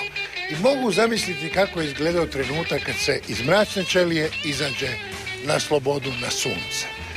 A sada, kad bi došli u 21. stoljeće, bili mogli vjerovati da ovdje postoje ovakvi mostovi, ovakve autoceste i ovi samovozi, umjesto onih kočija koje su gurali prepunih kamenja uzbrdo. Premda su priče o Yumi zastrašujuće, ovdje doznajete kako je tadašnji kazneni sustav imao i neka humana pravila. Zatvorenici su se obrazovali, oni koji su to željeli mogli su učiti razne zanate, predmeti koji su ovdje izrađivani išli su na tržište, a po izlasku iz zatvora robijaši bi dobivali dio novca kako ne bi počeli nov život bez dolara u džepu. Bila je jedna nevelika soba, to je bila biblioteka. Ovdje su dolazili misionari i učili zatvorenike pisati, čitati, pripremali ih za život na slobodi, pod uvjetom da su ovi to htjeli, jer nije bilo obvezno. Bilo je knjiga 100-tinjak, za ove uvjete više nego dobro. Kazne u to vrijeme, pod kraj 19. stoljeća, nisu zapravo bile tako stroge kao danas. Ubojstvo je značilo 10 do 15 godina zatvora, ali se izlazilo na slobodu nakon trećine, najviše polovine odslužene kazne. Ipak, svaki 30. zatvorenik, njih 111 u 33 godine, ostavio je ovdje kosti, mahom od tuberkuloze koja je harala, evo groblja gdje su pokopani Boot Hill, među njima i jedna žena od 29 koje su robijale u Yumi. Kad se sjetimo kako se u mnogim evropskim zemljama, pa i našoj, ne znaju grobovi najtežih zločinaca, ovo tužno mjesto ipak je dopuštalo prijateljima i obitelji povremeni posjet.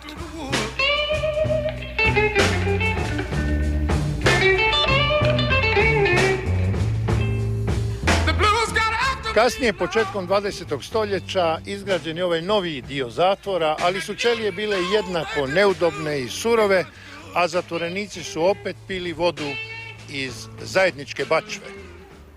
Današnji zatvor u Yumi, kilometar od staroga, izgleda suvremeno, sigurno je komforniji, ima i klima uređaje, ali su kazne dvostruko, trostruko dulje nego u vrijeme kad su ovdje jahala braća Dalton.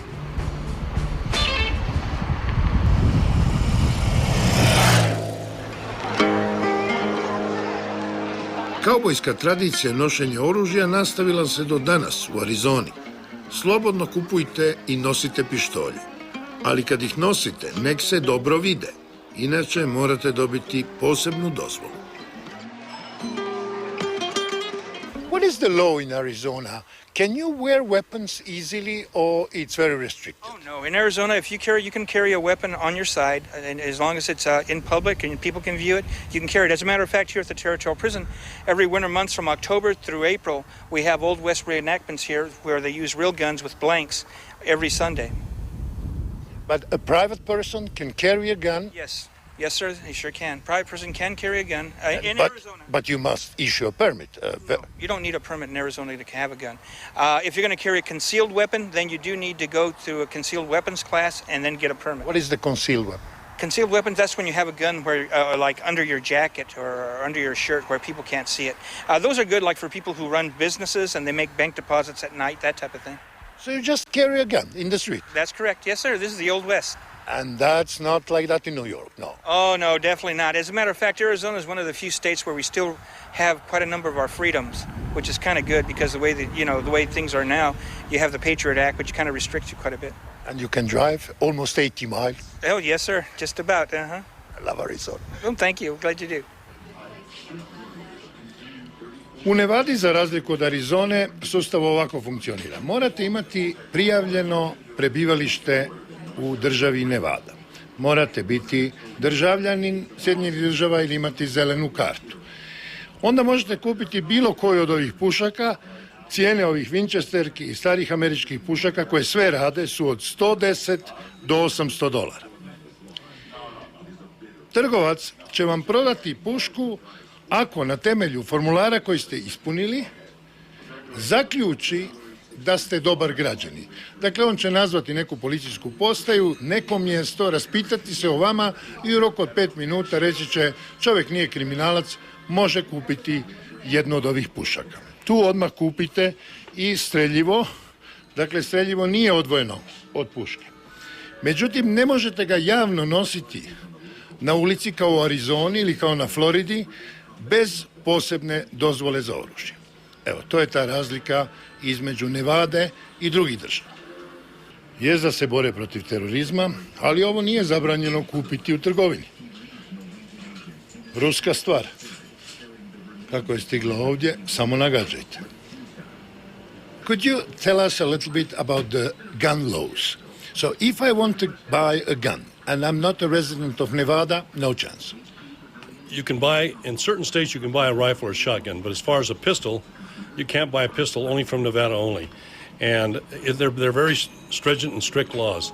If you're from California, no way, you can't buy anything. California's got very strict laws. But Nevada, you can buy rifles or shotguns if you're from some of the western states. But only Nevada, basically, only Nevada's. So you come here, you fill this form. Right. This is about the same like the form for a visa. Exactly. Are you dishonest? Are you this? Yeah. Have you committed a felony or something like Exactly. that? And then when I fill this form, you check with whom? We call actually it goes into the Carson City. It's called the Brady Bill. You have to pass the Brady Bill. If anything comes up on the computer, even speeding tickets will show up. They'll hold up the gun law. What they do is it's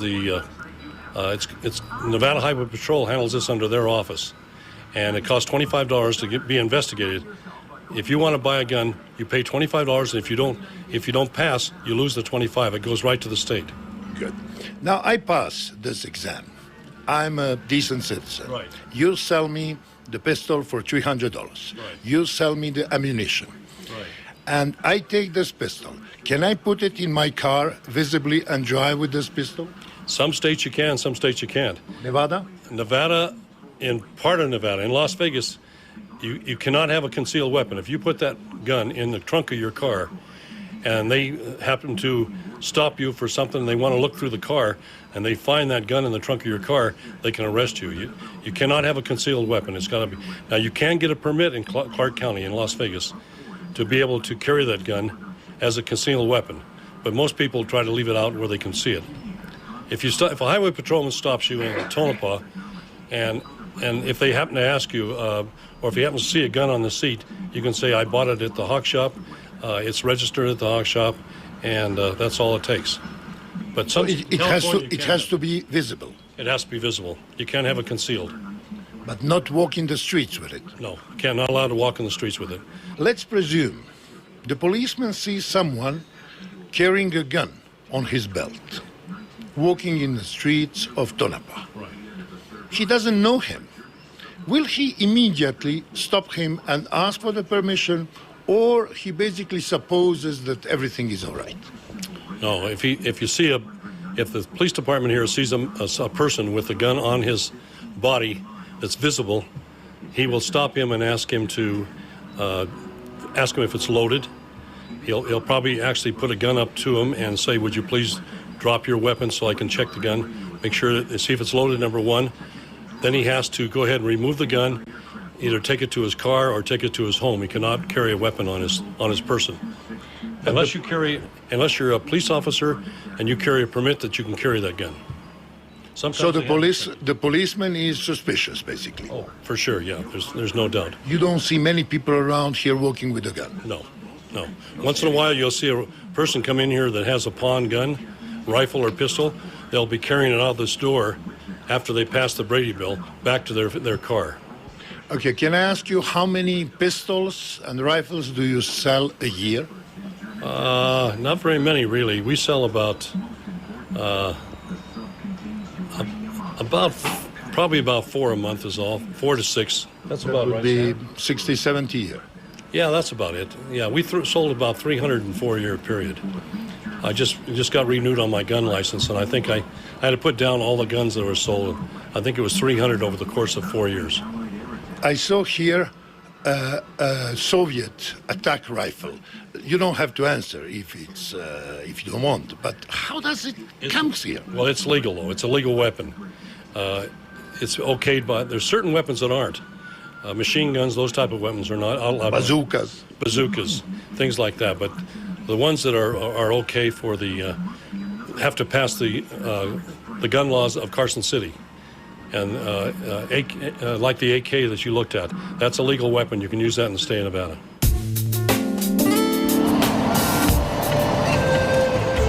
Kaubojski dio priče smo završili, a što je s Indijancima? Ima ih više nego što možete zamisliti. Više od 100 autentičnih indijanskih plemena naseljavalo je današnju Ameriku.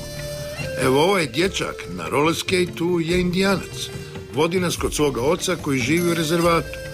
Na prvi pogled kuća kao i sve ostale. Okolo ima konja, ali to je više za uživanje nego za lov na bizone. Tek kad porazgovarate, otkrivate genetiku. What tribe are you from? We are from the Kumeyaay Nation here in Southern California. Long time ago, we from the mountains all the way down to the oceans. Used to be our land right here. And you lived off what at that time? What history says? What was your basic activity? Agriculture or hunting? Hunting, agriculture, basket weaving, and then any kind of work that we could do. Do you sometimes feel bad because you were somehow put in the reservoirs, or you're just an American like anybody else? Oh yeah, definitely. We do feel bad. We still fighting the government over sovereignty. We still want people to know that even though we live in the United States, we are still a sovereign nation, and we still are a government. So we like to, make up our own laws and bylaws, and hopefully the state will recognize them someday. What can you administrate in this part? Well, of course, we have the casino. We helps us out dramatically with medical, dental. We have 2 campgrounds that we offer to the people that can come out and visit, and we have a big recreation park where we allow team members from the casino to come out and enjoy. But would you like to have more influence on this territory? Oh, definitely. Definitely. With the casinos all throughout the Indian Nation is giving us more political power to speak our minds and to interact with the state and city governments. So we do get our word in, and we are working with local officials on all kinds of politic stuff that we work on. What was the religion that you have chosen, Protestant or Catholic? Well, we were raised on Catholic. The missionaries long time ago landed, and they taught us to be missionary Catholics. Mentally, are you closer to Mexico or to New York? Mexico. We have our same kind of nation are on the Mexican side too. So we speak the same kind of language, but they're just on the Mexican side. There was one thing, of course, we in Europe were educated on cowboy Western movies. And always the Indians are bad and primitive, and always the cowboys are just and honest. When you watch this kind of movies, how do you feel? Oh, I just feel upset, and degraded, of course. And luckily, other movies came out, like Dances with Wolves was more realistic. And I like that, when it shows more of the truth of how we are. Do you like when in the movie the Indians win at last? Oh, yes, I do, yes. It's kind of good to see that.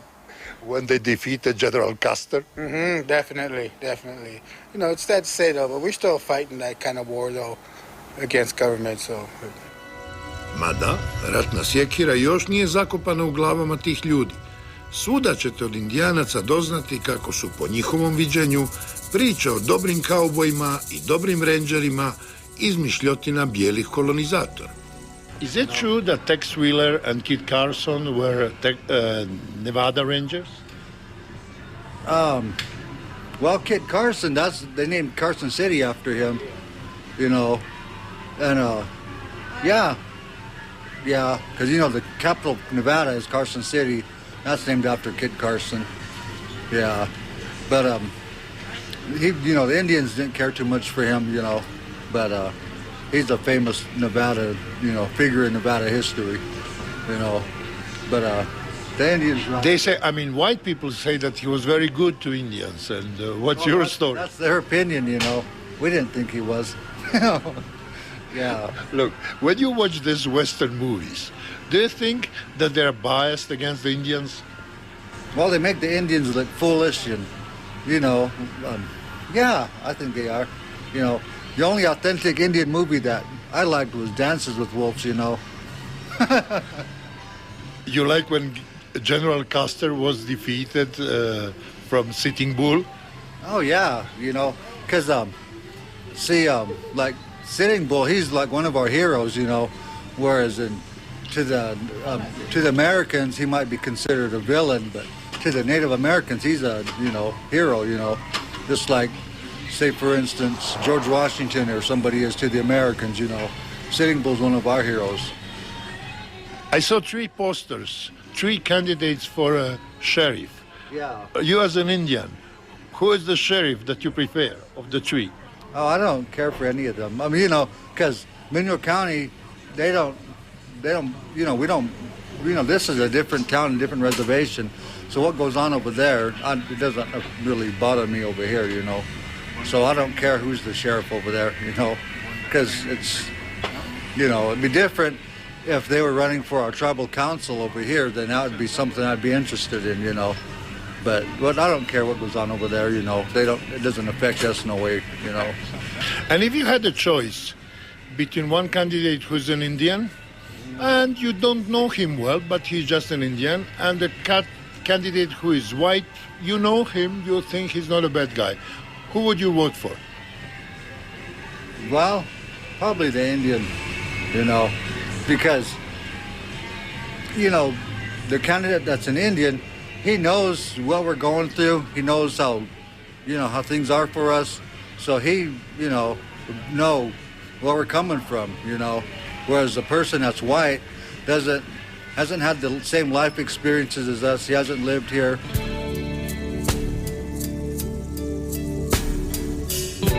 Sa zakašnjenjem od otprilike 100 godina, američka država brine o preostalim Indijancima u pustinjskim rezervatima. Evo ovdje uz cestu, usred pustinje, izgradila im je osnovnu školu. Koliko će tu biti indijanske djece, ne zna se, ali bit će djece Meksikanaca i drugih poluilegalnih doseljenika.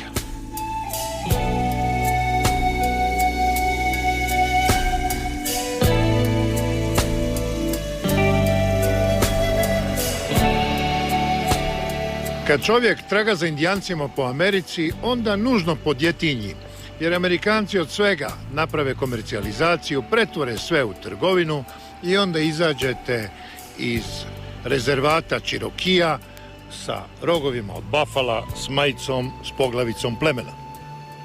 Desetljećima su se Indijanci izravno žalili bijelom poglavici u Vašingtonu.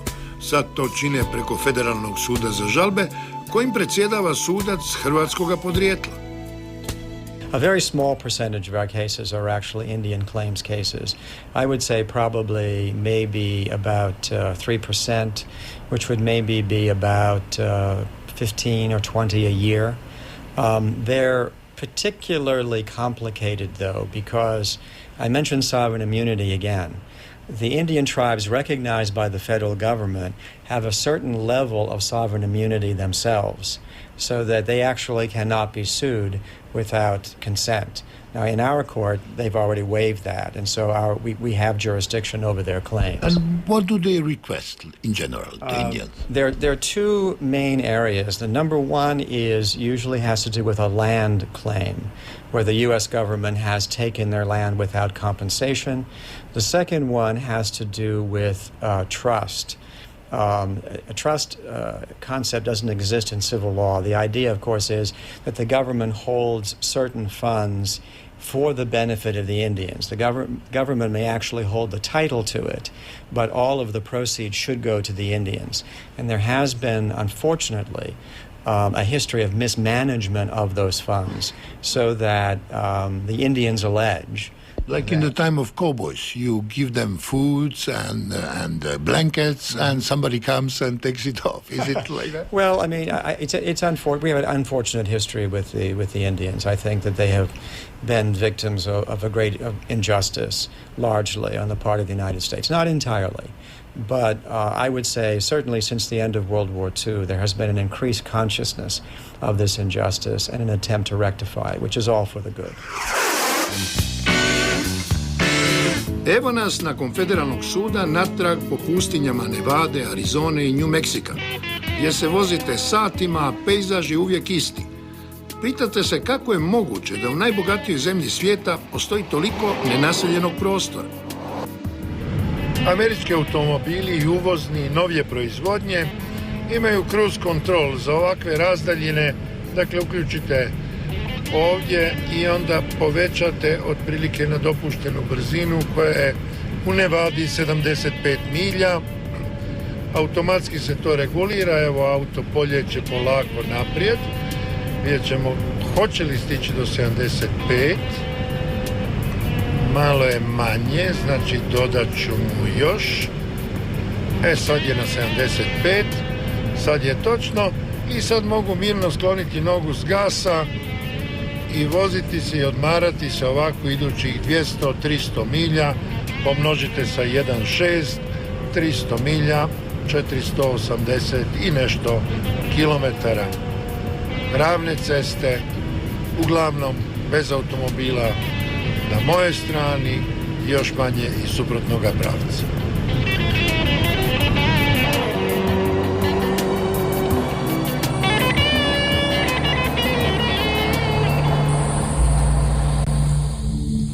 Ovo je osjećaj.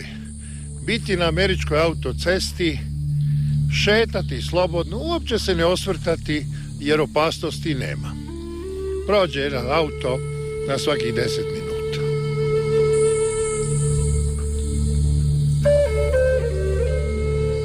A tamo stari pejzaž.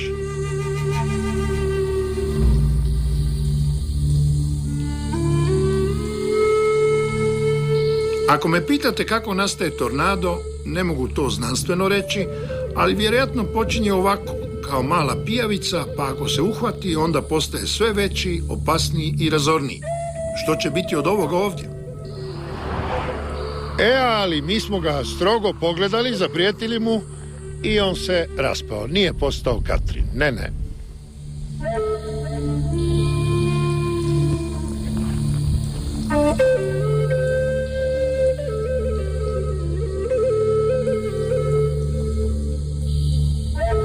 Indijanci su bili najsretniji kad su slobodno lovili po prerijama bafale. Sad kad su dobili trgovine i benzinske crpke s popustima, bez poreza, opet ne preživljavaju jer ovdje nema tko kupiti, ovdje nitko gotovo ne prolazi. Evo, ova trgovina i ova benzinska crpka od 29. travnja su na prodaji i još nije nađen kupac, sad smo već u sredini kolovoza. Nesretnom vlasniku koji živi u onim kućicama sa svojom obitelji, sa nekoliko njih, nije pomogao ni ovaj sveti totem zaštitnik plemena. I onda smo zamolili dragog Manitua, nakon 3 tjedna pošalji nam kišu. Mislite da nije? Molba uslišena. We'll be waiting for 3 weeks. Yeah. Thank you. Čak su se i policajci zabrinuli što mi tu radimo na cesti, pa ko je lud snimati kišu, ali su brzo otišli, pozdravili smo ih.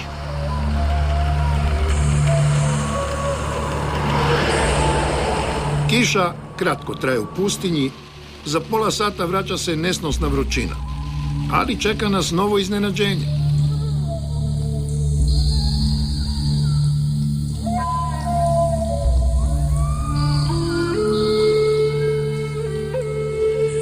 Dobrodošli na Tamarak plažu. To je vaša javna zemlja. Molimo vas, nemojte bacati otpad. To je tako, usred pustinje, plus 38, svatko bi poželio okupati se u ovom toplom jezeru i malo se osvježiti. Ali ne, ovdje nema kupača, ovdje nema ljudi.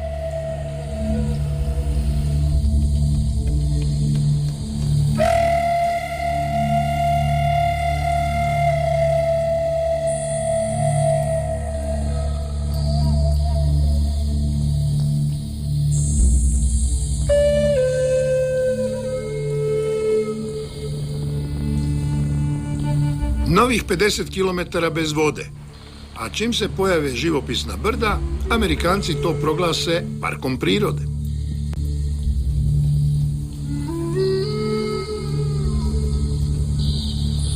Sad smo došli do mjesta inspiracije za crtani film gdje onaj kojot uzaludno lovi pticu trkačicu, Road Runnera.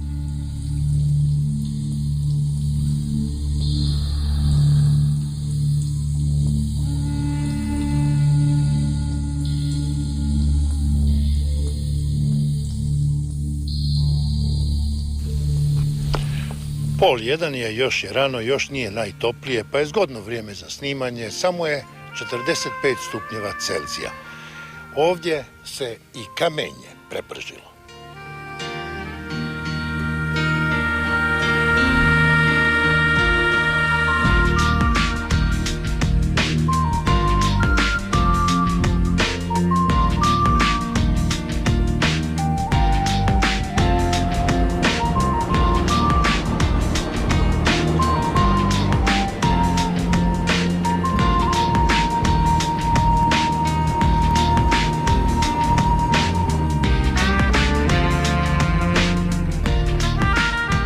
Krenete samo 15 milja, oko 25 km.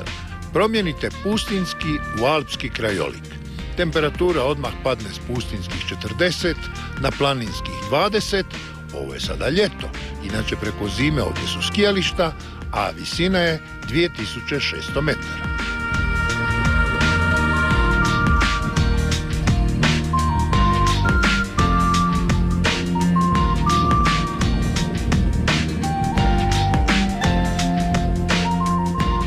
I opet smo natrag pijesku i kamenju, i kaktusima. Viđali smo ih raznih veličina, boja, oblika.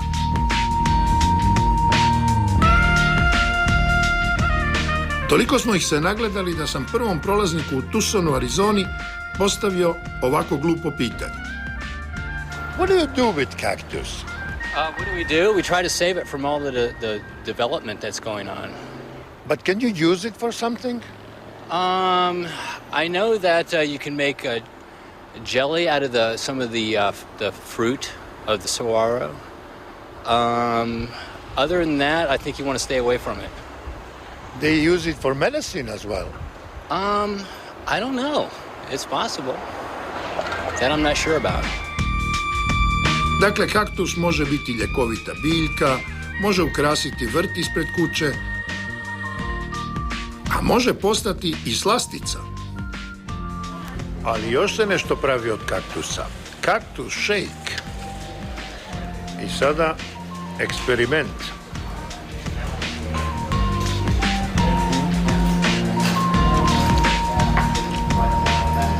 Ne znam kad sam nešto bolje probao. Izvrsno. Kaktus shake.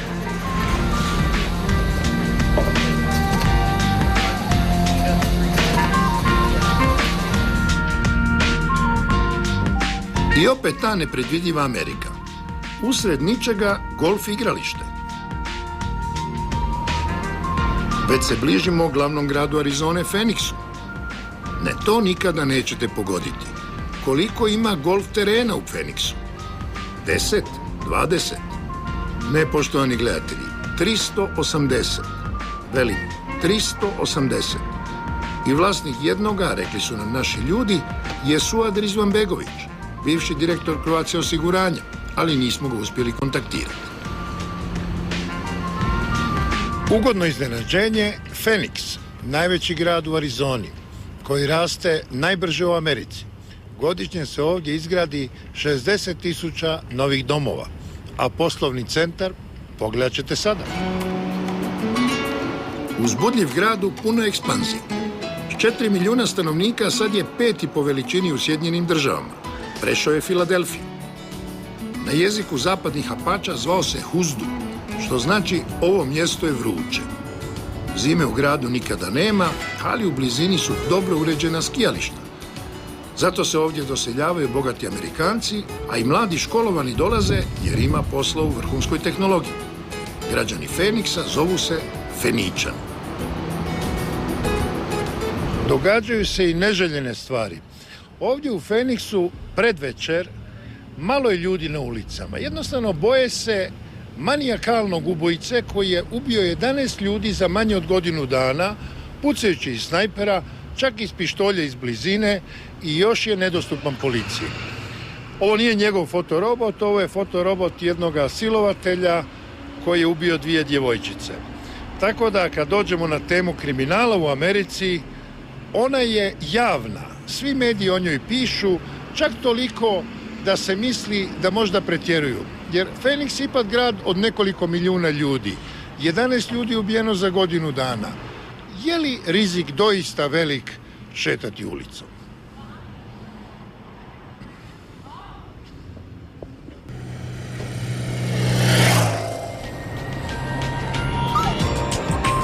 Krenuli smo prema Kaliforniji i odmah se sjetili naše jadranske obale kad smo vidjeli ove vatrogasce. Požari se jednostavno ne mogu spriječiti ni u najbogatijoj zemlji svijeta, koje ljudstvo i tehnika nisu problem. Just tell what's happening. Okay, so what we have is about an 18,000 acre fire, just basically southeast of us here. We've got 11 aircraft. As you can see, a couple that are just coming in for landing, varying in sizes. You've got a couple over on here and a couple behind us. We've got air tankers on scene as well. There's probably about 8 of them, and they're just going from an airport and dropping retardant. So, from your experience, 18,000 acres, how long does it take to somehow appease that fire? Oh, that's up to Mother Nature. We could be at it for several weeks. Here in Southern California, there is a tendency where it burns hot and fast, and then it tends to subside quite quickly within a week. But you try to control the area and not let it extend. It's not affecting houses, It is affecting houses at this time. The big deal is we've got, what we try to do is guide it, so that we try to contain it in different flanks, perhaps push it back into itself so it burns itself out. We have crews working on where they can get to it by road, and then as helicopters we support those guys. In my country, in Croatia, we have a lot of fires during the summer down the coast, the same configuration like in California. And we always blame the government, the system.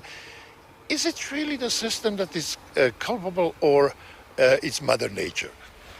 Oh, this is there's a dual effect here. Mother Nature certainly has a control on that.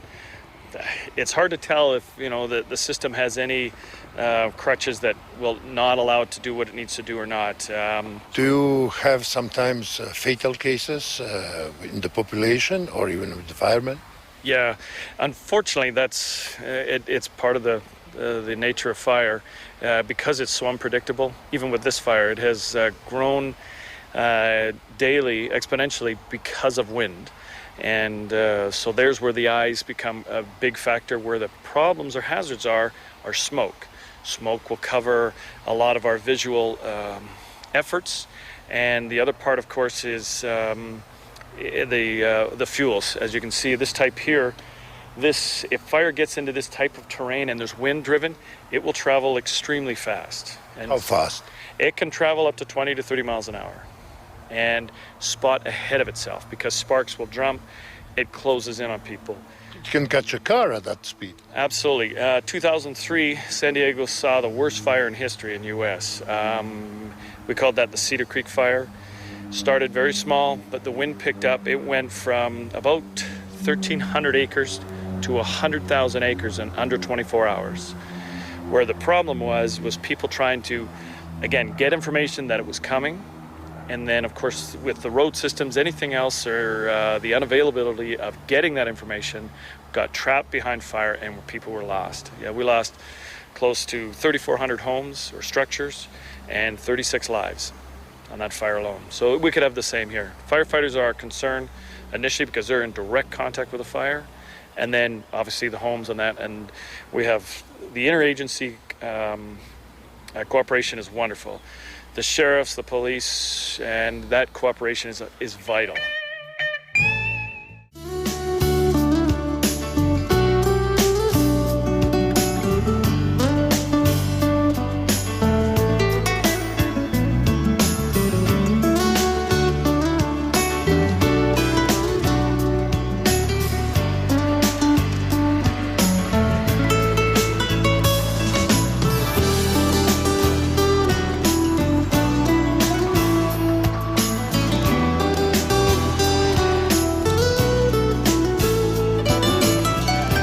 Sad smo došli do najzapadnije točke našeg putovanja po Sjedinjenim državama, San Francisco na Pacifiku.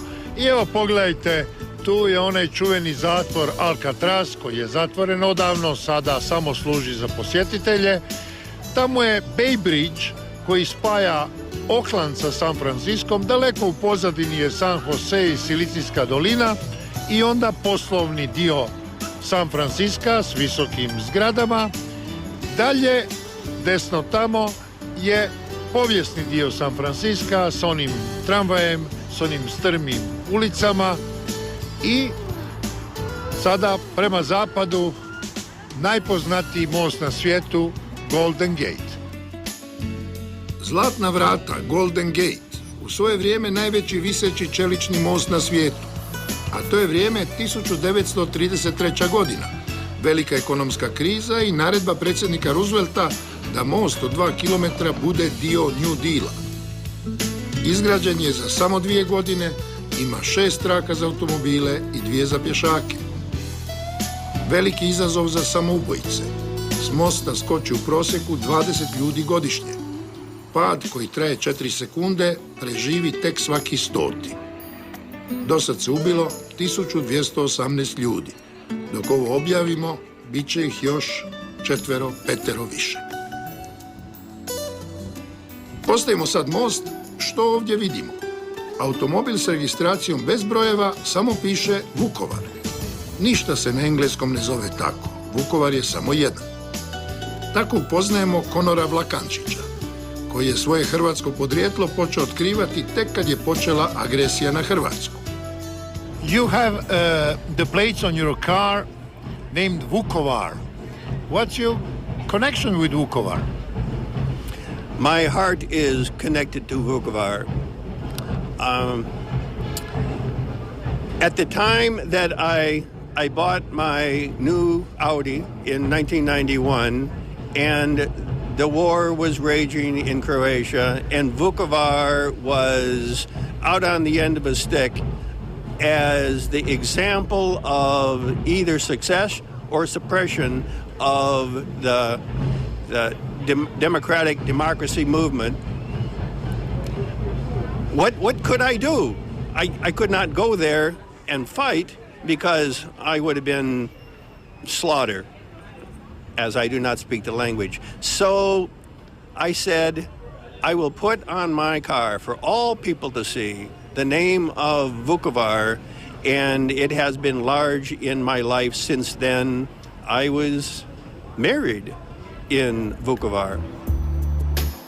Konor Vlakančić želi biti prvi Amerikanac, senator Kalifornije hrvatskoga podrijetla. Skromnim sredstvima, ali s dosta optimizma i originalnosti. Svoju izbornu kampanju nosi na svome 15 godina starom automobilu, sklopi bicikl, na njemu izborna parola koja nije toliko u njegovu korist, nego protiv najvećeg favorita izbora gospodina Feinsteina. I onda Konor zamoli nekog dječaka ili osobno vozi taj bicikl po kalifornijskim gradovima. You are running for a senator. What preparation do you have to make besides bicycles and anti-Feinstein slogans and so on? What else do you have to do for your campaign to be successful? To have a successful campaign involves, of course, the people. Significant in the process of being a candidate is all of the legal paperwork, registration with the registrar of voters. The success of the campaign... Do you have to pay to start the campaign? The answer is actually yes and no. You can purchase, you can pay to have your name on the ballot, or you can gather signatures from registered voters, and to gather enough registered voters' signatures, that is what is called signatures in... How many signatures? For a United States Senator, it's 156,000 signatures, which is 1% of the registered voters from the last general election, which was November 2005. Instead, if you don't collect the signatures, how much do you have to pay? you have to pay 1% of the salary of a senator, which in this case is approximately $3,000. Okay, what did you choose? Signatures or money? Well, I chose signatures. Konor Vlakančić ima 62 godine, ali se kandidat za senatora mora održavati u dobroj kondiciji. Pokazuje nam kako je elastičan, kako dlanovima dodiruje tlo.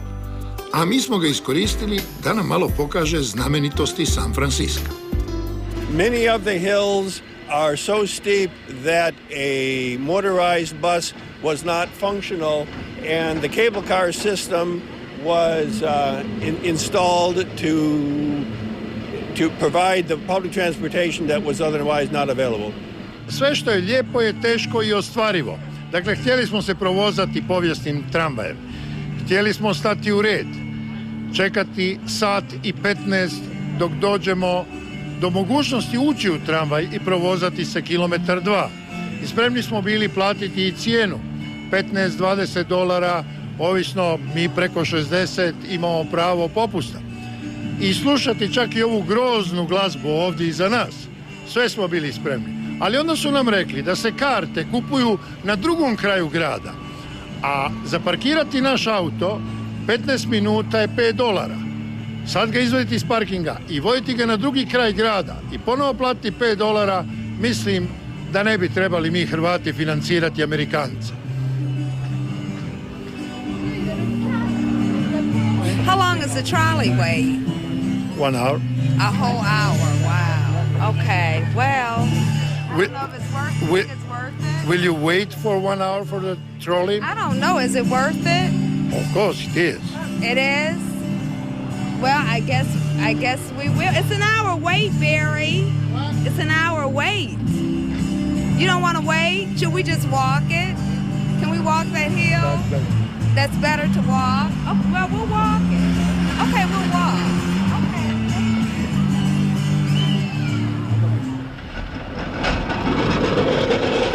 So what do we have here downhill? This is called the crookedest street in the world. It was built as a tourist attraction to provide visitors to San Francisco a focal point. It is a place where everyone who is a visitor must go to. In the distance, straight down the street, is Coit Tower on the opposite side. This is a landmark in San Francisco where when ships were arriving from fishing, they would raise the flags of what boat is arriving so that everyone in San Francisco would know that their husbands are returning safely. And today, no more flags? No longer required. Someone uses a cell phone. Or radio? Or radio, yes.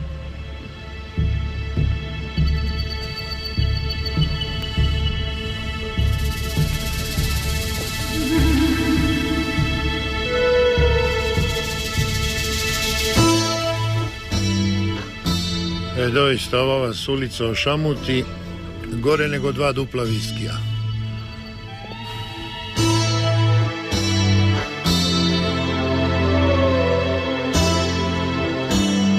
Nije San Francisco uvijek bio ovako atraktivno i rekao bih sretno mjesto. Prije točno 100 godina, 1906. pogodio ga je razoran potres u kojemu je što od rušenja, što od požara poginulo 3000 građana. Šteta je bila $400 milijuna ondašnjih dolara. 240.000 ljudi ostalo je bez krova nad glavom. Evo sada u 21. stoljeću kako radi stari tramvaj, koji je istina obnovljen nedavno, ali je sistem isti kao prije 100 godina. Gura se ljudskim pogonom. Tako se okrene dok dođe do žice. A onda ide uzbrdo, sajla ga vuče, kad dođe na ravnicu, stane, isključi sajlu, ukrca putnike, iskrca putnike i onda se opet prikači na sajlu i vuče se ubrdo.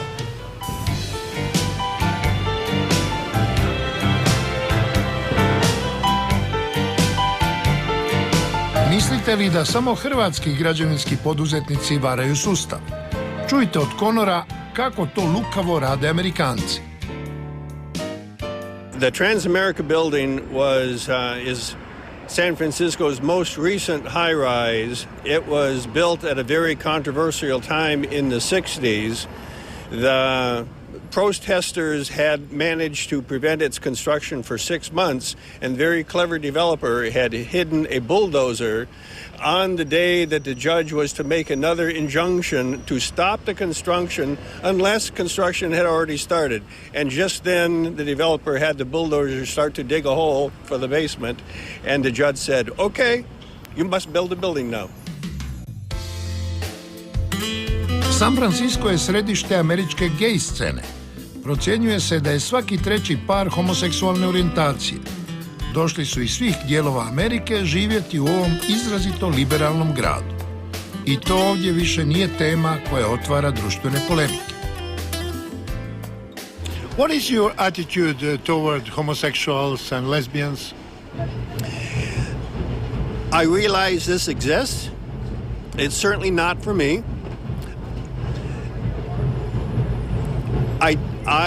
I am more than tolerant of it because I realize that this is difficult for such people. They are choosing a lifestyle that is contrary to what is the norm. And this is America. America needs to compensate and provide for such attitudes, but at the same time, America is a very heterosexual country. The validity of marriage, it is an institution. It goes way beyond a lifestyle. How would you describe yourself, as a conservative or a liberal, or in between? I'm genuinely conservative, but I am pragmatic conservative. 3 dana ranije Anthony Perajca bio je na proslavi nacionalnog blagdana Pakistana. Svi se ovdašnji Pakistanci predstavljaju kao dobri muslimanski vjernici koji su protiv nasilja, za suživot sa svim ostalim.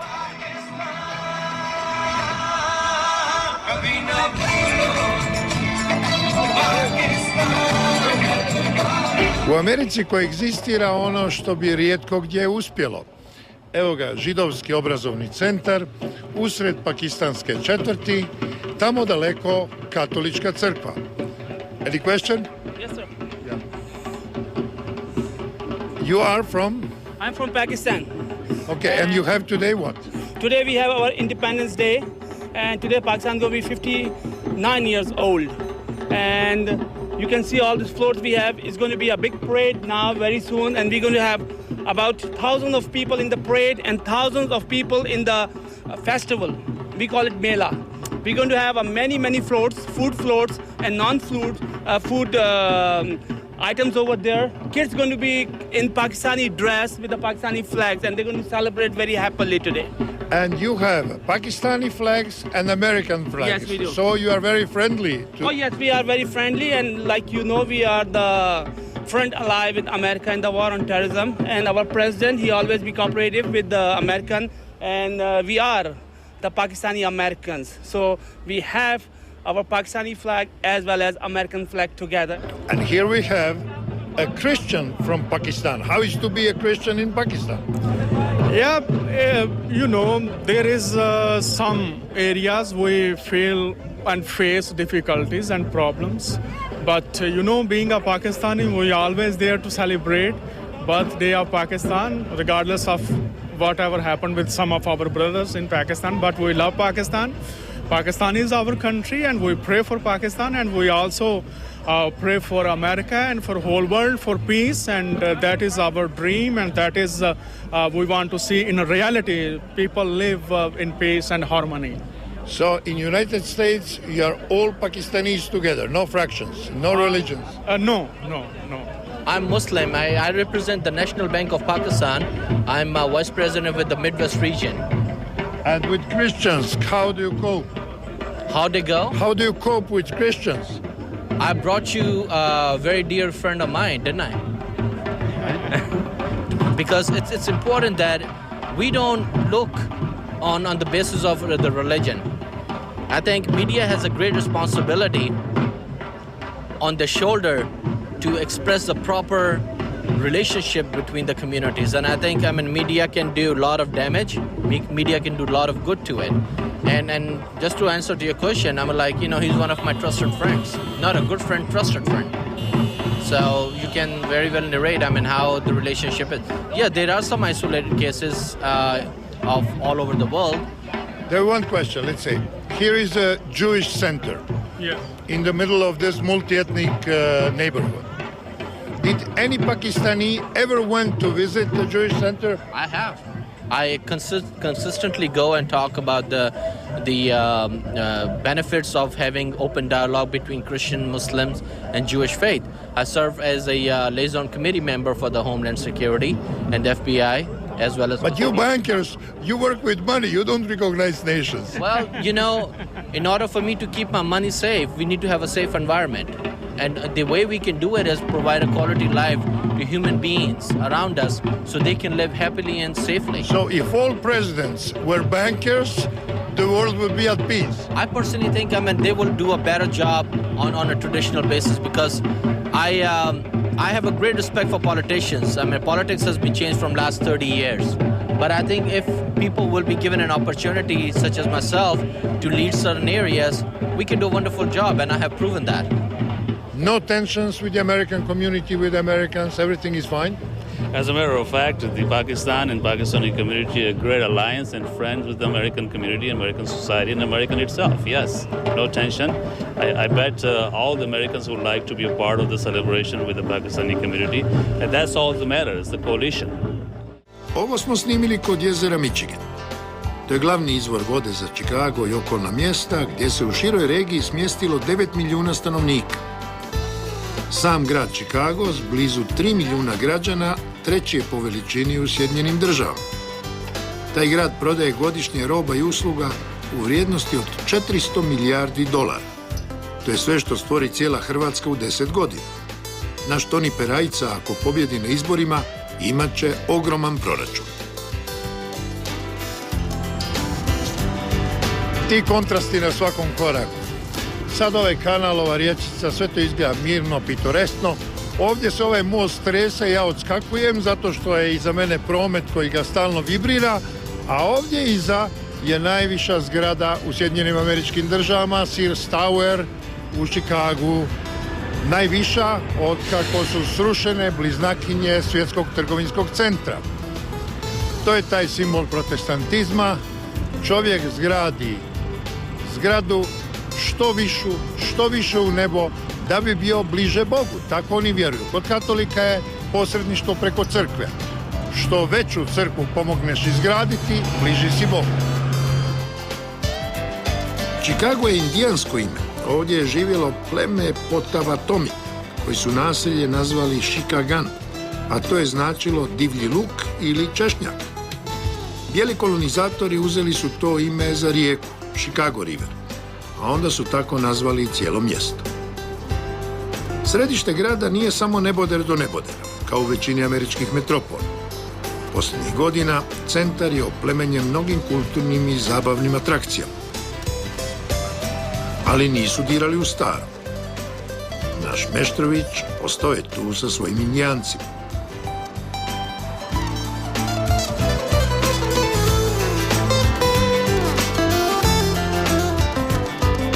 Ima 100 načina kako na vrućini popiti vode na ulici. Ovo je klasičan.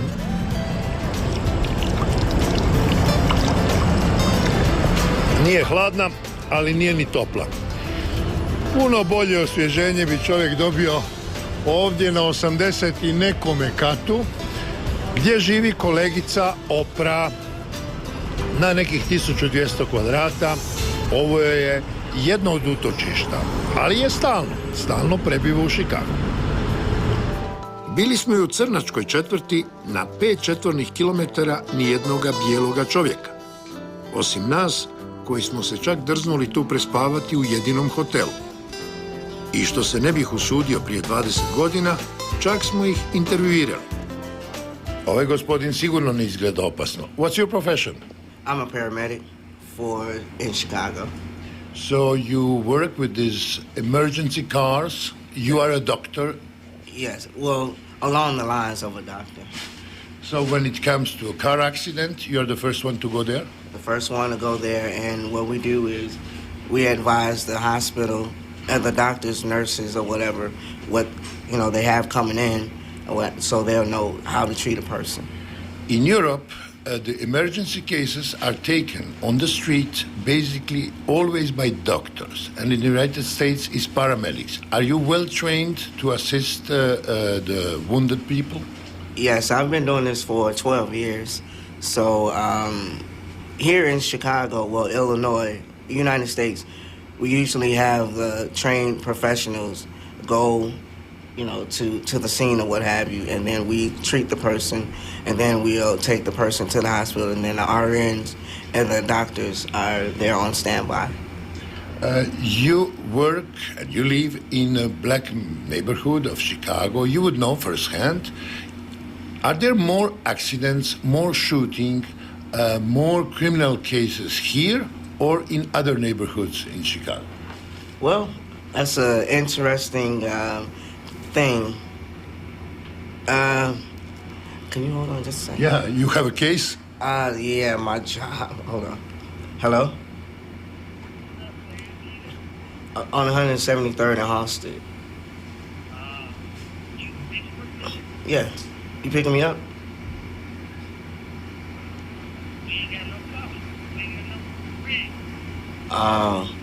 Look, I'm filming right now. Can I call you back in a few minutes? Hi. Sorry about What that. happened? No, that was my partner coming to pick me up in the ambulance, so you all might get a chance to see the ambulance. No accident. No. But, okay, getting back to what I was saying, what was it? More cases here or in other neighborhoods? Okay, that's a good question, because I'm finding out now that there are more things that happen in the quote-unquote rich neighborhoods than it is the quote-unquote black or the white neighborhoods or whatever. So there are a lot of things that are not told on the news, on a day-to-day basis, but you hear that through word of mouth, So I would say that it's probably even. Davidova djevojka Sara bježi od kamere, ali njezin mlađi brat Tom hoće govoriti o sebi. Your brother-in-law, you've been listening to our conversation, so do you agree with that? Yeah. Everything? Do you think that you stand the same chances if you are working hard? Yeah. What do you do? Actually, No job at the moment? No, not right now. I'm finna go back to school. How old are you? 18. All right. But have you been working something? No. Helping around, working, I don't know, with the shops, doing something. Have you tried? No. Not yet. Not yet. A black person with a high school education basically have to go through the same thing, as a white, and I don't really like to use the term white person. Sorry, Afro-Americans. No, we no, I'm talking about, because I was raised in a house where we were Christian and we were not allowed to use white, black, Hispanic, or whatever, because we're all one. I cut myself, you cut yourself, we bleed the same blood. My mom, we live right down the street. If you wanted to come and eat at my house, I have no problem with that, because we're people. So, getting back to the education, we go basically through the same thing, because I was the only black male, the black person in my paramedic class that passed out of, I think it was 20 in our class, and the rest were white. And I was the only black male that made it. So, as far as education, life is only what you make of it. If you sit around and don't want anything out of life, are chances equal for whites and blacks? It should be, yes. And if it's not, it should, but it is. It's not sometimes, but that's where you have to fight a little bit harder. Because I'm gonna tell you, I stand at about 4'10", 4'11". That's my height. And usually the average paramedic is about 5'6", 5'7". David Dean kao bolničar hitne službe ima $60,000 na godinu. Koliko s istim zanimanjem zarađuje naš poznanik talijansko-hrvatskog podrijetla? You have to live life for what it is. What is a monthly salary after taxes of a paramedic? With the Chicago Fire Department, we make about $60,000 a year. That's before taxes? Before taxes. Depending how you structure yourself, they might take more taxes out or less. And you are happy with that? Everybody wants more in America, but I'm content with what I have. You have a family? Yes. I have 3 sons and a wife. And can you live as a, say, middle class with this salary? Yes, middle class. Probably lower middle class now. It's not a lot of money. Isti posao, ista plaća. Nije važna boja kože. A sad, jedna znamenitost Čikaga u kojoj smo uživali. How heavy is this pizza? Oh, this is... what do you mean, how is it? It's... 10 pounds? 12 pounds. It's 12 pounds, the larges are. Dakle, pizza od 6 kila. Here, I'll help you. And it's fat. For how many people?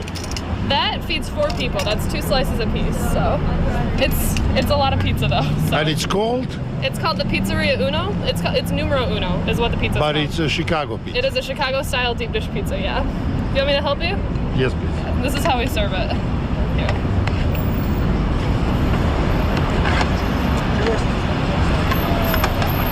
So there's the first piece. And the numero uno has sausage, pepperoni, green peppers, mushrooms, and onions in it. But all of our pizzas are different. So all of them have different ingredients.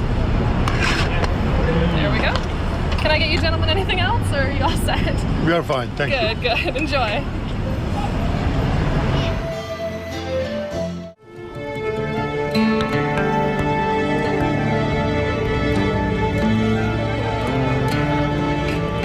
Nakon Čikaga, put nas vodi po žitnici Sjedinjenih Država. Illinois, Indiana, Ohio. Ogroman prostor, ali sve obrađeno. Soja, pšenica, kukuruz.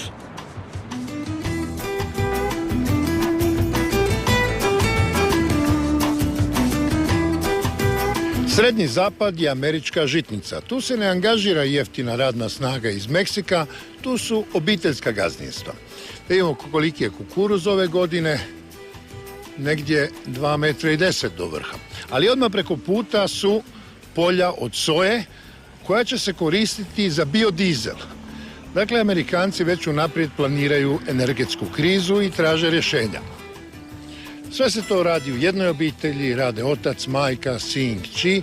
Prinosi nisu veliki, čak su manji nego u Hrvatskoj. Ali kad jedna obitelj radi na 200 hektara, onda znate što je zarada. Ovo je tipična farma. Pokraj kuće jezero koje služi i za navodnjavanje.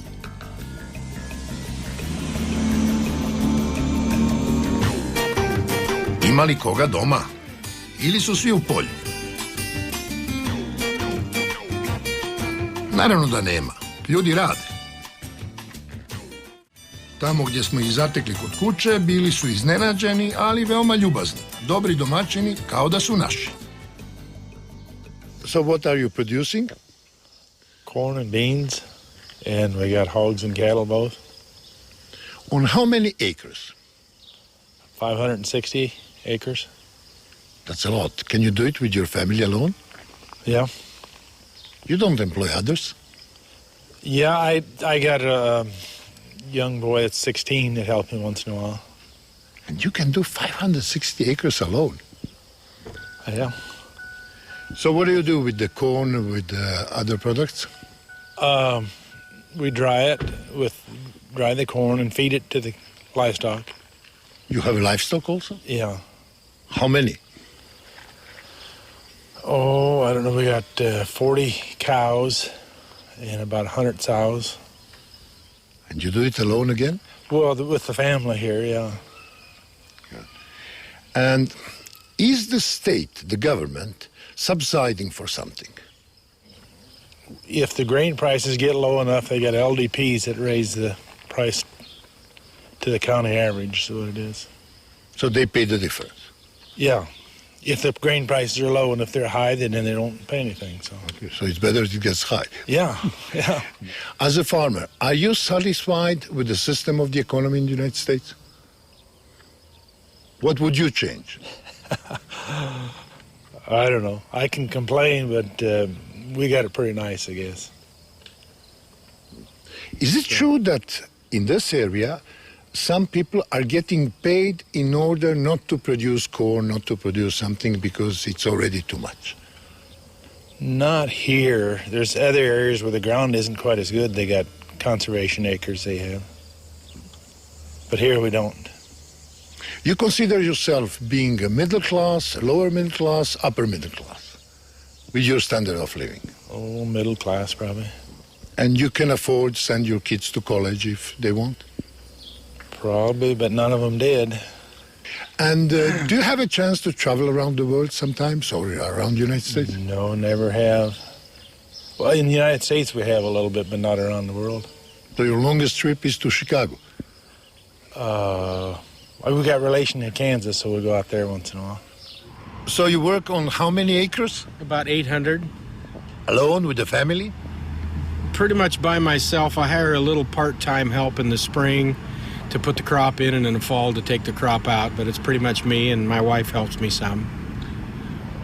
800 acres. Corn, soya, what else? That's it. Half of it corn and half of it soybeans. And what do you do with soybeans? I'm fortunate I live right next to the Mississippi River, and so we haul them right to the river. They're loaded on barges and taken down to New Orleans, and they all end up in Rotterdam over in Europe. Oh, so you're selling to Europe? Yes. Madam, do you drive a tractor, a combine? On occasion I do. When there's a pinch or if some of the hired men are not around, I'll help out as much as I can. I'm not real savvy with it. Okay, so how many hours a day do you work in average? In the spring and in the fall is when it's labor intensive. In the spring and the fall, I'll put 16, 17 hours a day in that time of the year. But the rest of the year, you don't have to put that many hours in. I drive my semi the rest of the year when I'm not putting the crop in or taking it out. And what do you do in your spare time when you are free? Do you have any holidays, let's say 2 or 3 weeks holidays? We take trips. Our son and daughter-in-law live in Denver. We like to go out there. Our granddaughter is 10 years old. We like to take her on trips. So we do traveling whenever we can. That's what we're doing this weekend, is going to Indianapolis. How is to be a farmer's wife? It's gotten better over the years. I've taken more of an interest, so I understand it a little bit more. But it's good. We raised our kids on the farm, and it's been okay. If your kids wanted to go to the university, an expensive university, could you afford that? Well, actually, our son went to a private college and graduated. He got a lot of scholarships and grants, but he came out with about $20,000 in debt through financial aid that he's paying off right now. So he went to a very nice college, but because of his grades and because of his activities, he was able to get some scholarship money.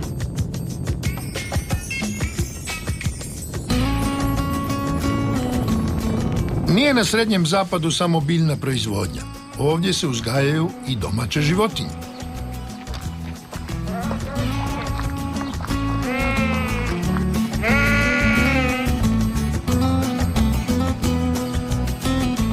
How many did you buy?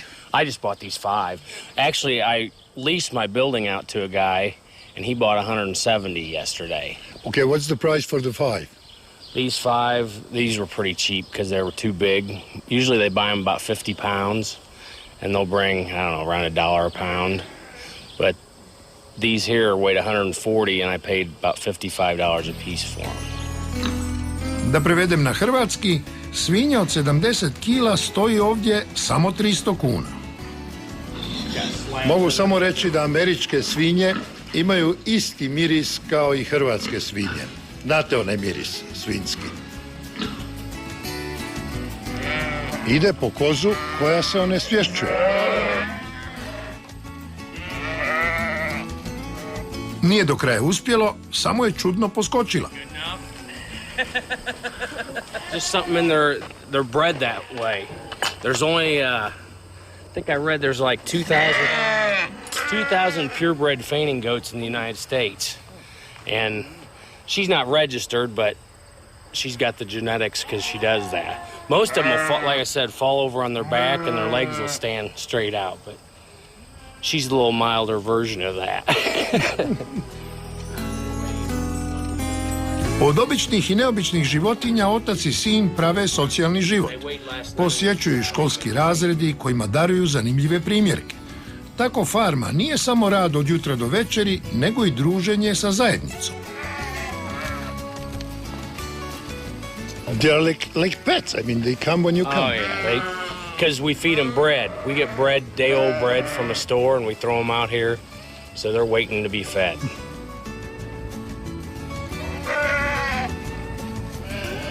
What would you like to become when you grow up? A farmer or a lawyer? I don't know. I'm kind of shy. I'm not like a people person, but probably more of a farmer than a lawyer. And you can live well with the farm. You're doing well? Yeah. You help your father? Yes. Can you drive a tractor? No, we don't have a lot of tractors on this farm right now. So he's just learning. Can you feed these animals? Do you like to feed them? Yeah, I like to. It's pretty easy. We feed the sheep bread once a day, and then we feed them grain, and it's pretty easy. Do you think they eat too much? I don't know. They need to eat a lot, but I guess sometimes they eat too much.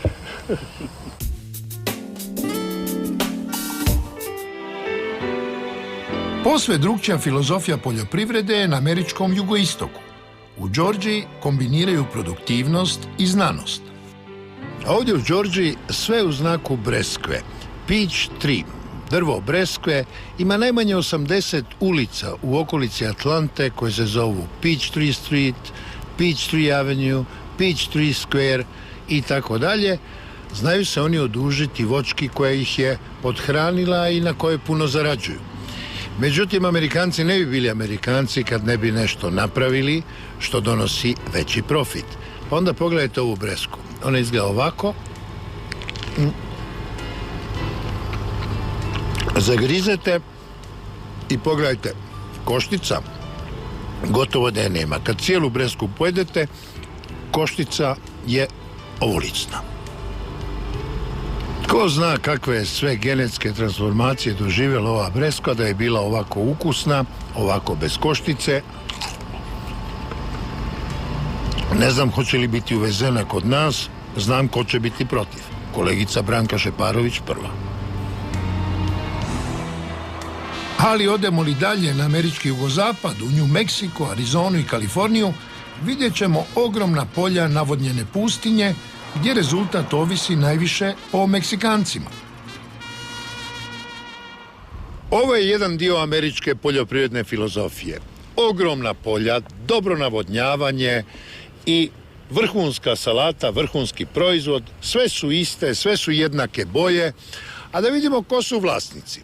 Vlasnici su uglavnom došljaci iz prošloga stoljeća, negdje s početka, koji kad je došla voda, uspjeli su poljoprivredno razviti ovaj kraj.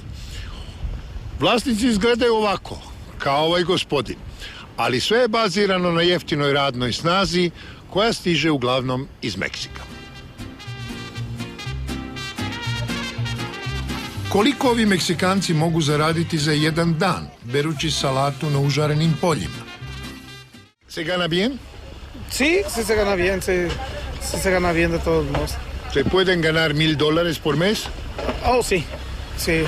Sí, por lo regular pues por decirlo así, cuando está el trabajo regular ganan como un promedio de 100 en un día.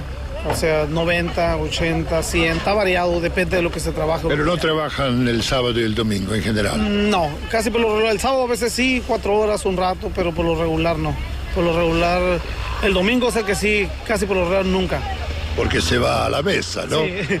¿Y esa gente después de 2, 3 años viviendo así, habla ya el inglés?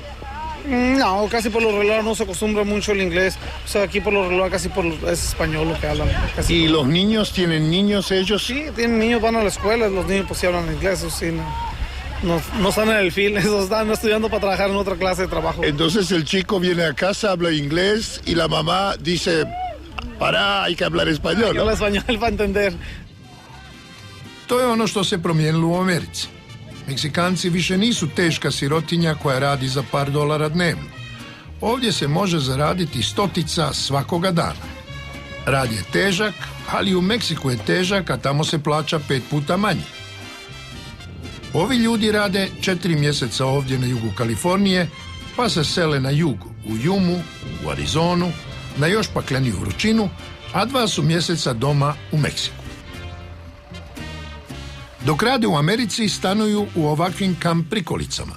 Obično po dvoje u jednoj, za što plaćaju $15 dnevno, dakle $7,5 po osobi.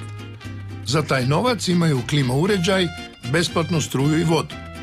S još $10 dnevno mogu se pristojno hraniti jer ovdje 15 kokošjih jaja stoji 6 kuna, $1. To je na 200 metara meksička granica. Kontrola nije tako rigorozna, ali ipak ilegalni imigranti, kad bi probali, vjerojatno ne bi uspjeli. Ako izgledaju kao Meksikanci, zaustave ih, traže im papire. Ako izgledaju kao Šveđani, Norvežani, puste ih proći.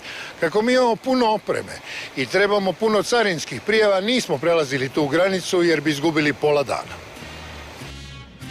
Povećane nadnice privlače sve više Meksikanaca, pa je ilegalan prijelaz granice teško kontrolirati. Gledamo patrolna kola graničara kako kao jastrebovi silaze s brda s kojih nadgledaju granicu. Čini se da će nekoga uloviti u ovom kamp naselju.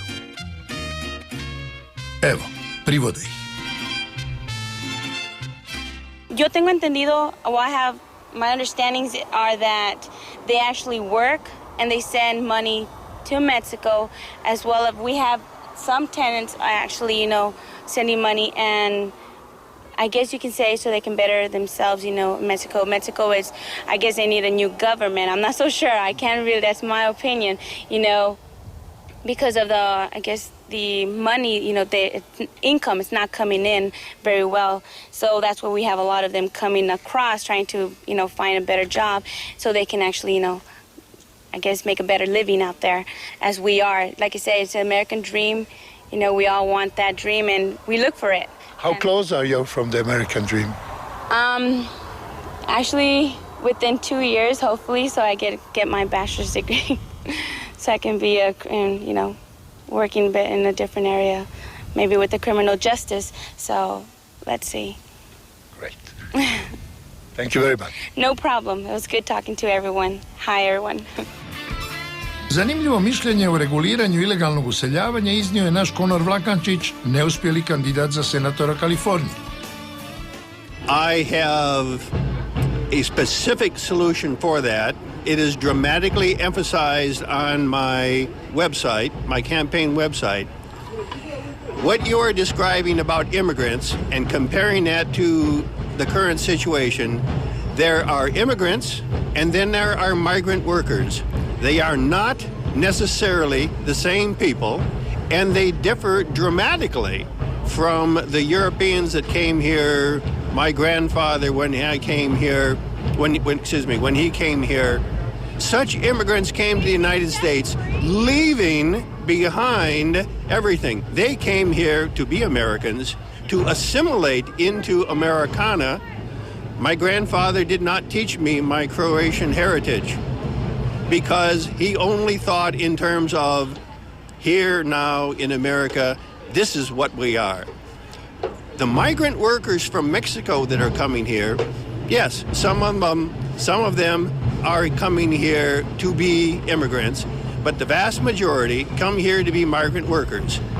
So, what I have proposed, and it has been circulated in Congress as part of their consideration, a blue card, not a green card to be here as an illegal migrant worker and to be rewarded with unconditional amnesty of citizenship.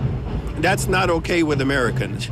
But to come here as a migrant worker with a blue card, the freedom to come and go between the United States and Mexico as an honorable person, earning a living, paying taxes, and having a blue card. Never to be a citizen, but to be here honorably as a worker. That is a specific proposal that is currently being considered on Capitol Hill. Teško je Meksikancima objasniti zašto nisu dobrodošli. Pa cijela Arizona, Južna Kalifornija, gdje danas rade kao nadničari, bile su meksičke zemlje. San Diego nisu osnovali Amerikanci, nego katolički misionari koji su došli iz Meksika. Na ovom mjestu u starom dijelu San Diega rođena je Kalifornija. 1769. katolički svećenik Junipero Serra osnovao je misiju i tada je San Diego brojao 250 stanovnika. 1846.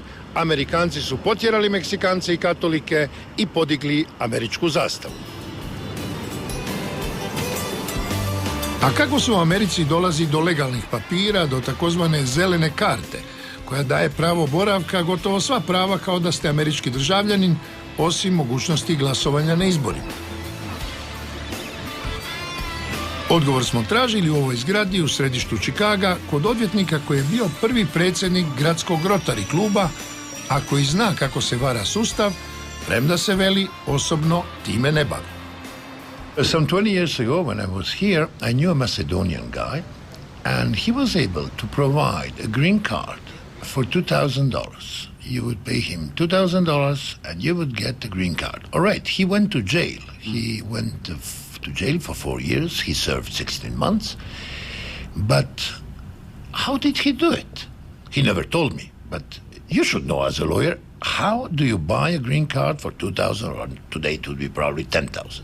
Well, because the immigration system in the United States is broken and needs a lot of reform, this is fertile ground for people to have a black market type of system in place for paperwork, for marrying. For example, if you are a young Polish woman who comes in as a tourist, decide that you like it here, and one of the only ways that you can do it is to be able to marry a U.S. citizen. So there is a black market for people, for American citizens selling themselves to lie to the officials at the INS, now called the USCIS, to say, yes, we met, we love, and we're together now. So if you're a young Polish woman and you're looking at this black market, if you find a U.S. citizen who is of Polish background and can still speak Polish, as well as English, obviously, $15,000. If the man is not of Polish origin and cannot speak Polish, then it's $10,000. If it's a black man, it's $5,000. Now, there are a lot of instances of these types of black market things going on, such as your friend the Macedonian who was able to produce the green card for $2,000. Now, because of the amount of biometric data that is now being included in these U.S. permanent residency cards, as opposed to 20 years ago when they were just green cards with a picture on it, is making it a lot harder to forge those documents. But the danger is that because of this black market network is being allowed to multiply in the United States, because of this broken immigration system, this can certainly be a way, because they're becoming more sophisticated, the forgers, this can certainly become an avenue for potential terrorists to use their services to be able to obtain immigration documentation to be able to come and carry out any type of terrorist attack in the United States. So that's a huge concern for the U.S. government at this time.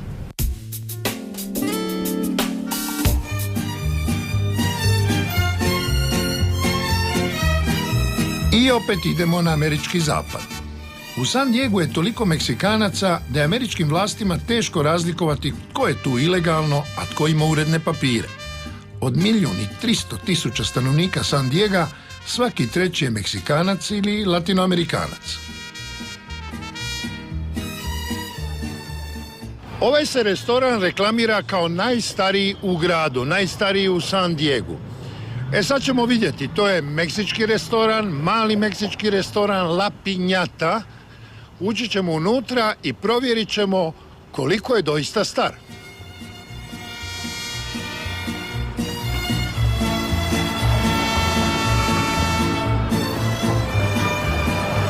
This being the oldest restaurant dates back to 1928, and it's been continuously a Mexican restaurant here. And you are not a Mexican yourself? No, I'm not. No, I think everybody else is, except for our Ukrainian hostess. ¿Pero habla español con esa gente o no? Well, poquito, no más. ¿Vino de México hace mucho tiempo? 4 años. Bueno, ¿y qué espera hacer después en la vida? ¿Quedarse aquí o estudiar, trabajar? Pues no sé, aquí me va muy bien. Porque viene mucha gente a comer, dan buenas propinas y la gente es buena. En México no ganaba mucho y aquí sí gano mejor. Entonces está contenta. Estoy contenta, muy contenta. ¿Piensa tener familia aquí o ya la tiene? No, ya soy abuela. Tengo 3 nietos. ¿Qué es? Abuela. I'm grandmother. I have 4 children. My youngest is 18, my oldest is 25, and my granddaughter, my oldest is 5 years, and my youngest grandson is 1 year. When did you get married?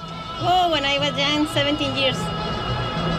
And right now I divorced, but I feel good. A Catholic and divorced? That's not good. Sí.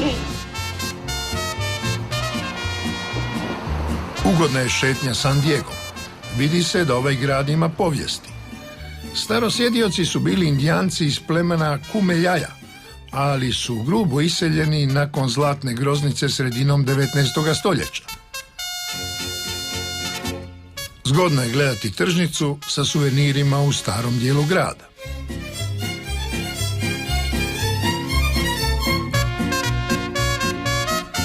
Ovdje na zapadu Amerikanci se rado vraćaju u prošlost, premda je stara samo 250 godina, od kojih samo 160 američkih.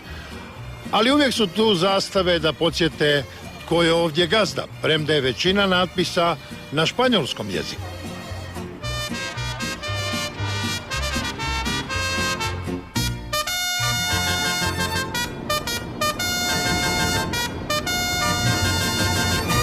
Luka San Diego matična je za američku ratnu mornaricu. 4 su se ratna broda u povijesti zvala San Diego.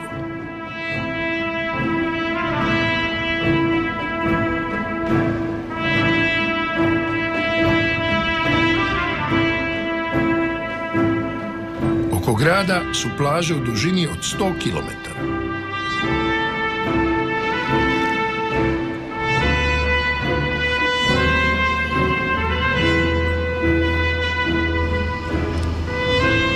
Ovako danas izgleda poslovni centar San Diega, ali je manje poznato da je između 1885. i 1888. ovdje veliki investitor bio šerif Wyatt Earp. Nakon obračuna u Tombstonu kod Oki Korala, znate ono Doc Holliday i ostali, došao je ovdje sa 3. suprugom Josie, otvorio 4 saluna i 4 kockarnice. Jako je bio uspješan, kasnije investirao u nekretnine i danas, evo rekoh, centar San Diega, poslovni centar, izgleda ovako.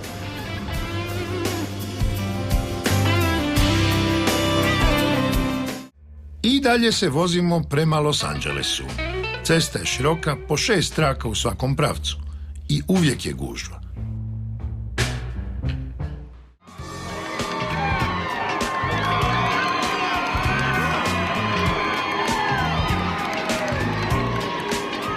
Poštovani gledatelji, ovako izgleda Hollywood bulevar u Los Angelesu gotovo svake večer. Amerikanci nemaju plemstvo. ali su već 100 godina njihovi kraljevi, kraljevići i kraljevne, filmski glumci i glumice, zvijezde, stars, celebrities. Ako prosječni Amerikanac ne zna gdje je Hrvatska, ma ne zna točno ni gdje je Švedska, svi ovi zaljubljenici u film i TV sapunice skočili bi zaprepašteni kad bih upitao tko je crnoputi gospodin koji je zaslužio ove ovacije i opće ushićenje. I'm a movie star! Yeah, I know.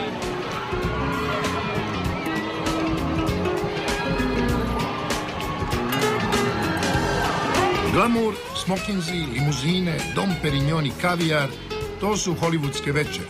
Ali ima se što gledati i preko dana. Tu su zvijezdice slavnih. Od prve, Joan Woodward, prije 46 godina, do prošlog tjedna upisane 2322. Slava nešto i košta. $15,000 je gradska taksa za ime na zvijezdici, ali to plate veliki filmski studiji i producenti. Besplatno kazalište na ulici. Likovi iz filmova. Sve to može izgledati djetinjasto, ali tko će doći u Los Angeles, a ne doći na Sunset Boulevard, Hollywood Boulevard, Santa Moniku?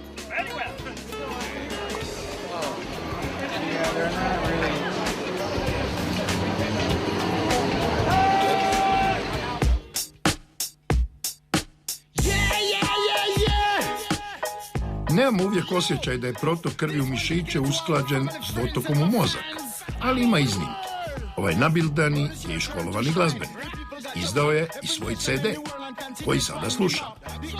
The Indians, Caucasians and black, even the mestizos and the Arawaks, Latinos all around the world, Dominican to Mexican, props to my African, the Asian to American, the British, Japanese and Canadians, Trinidadians, Panamanians, all in the Caribbean, Jamaican to Belizean, underground in the ghetto off the grill me blow up, Belize when me born, Panten Road me grow up, wash up the Civic Center, whole of damn Griga show up, the refunas get hype and you can't blame them, that TB Ramos and Tinskin send them, no matter how it rain, the jam never stop, can't tell you how good it feels. Najbogatiji Amerikanci dijele se na stare obitelji koje su se bogatile generacijama.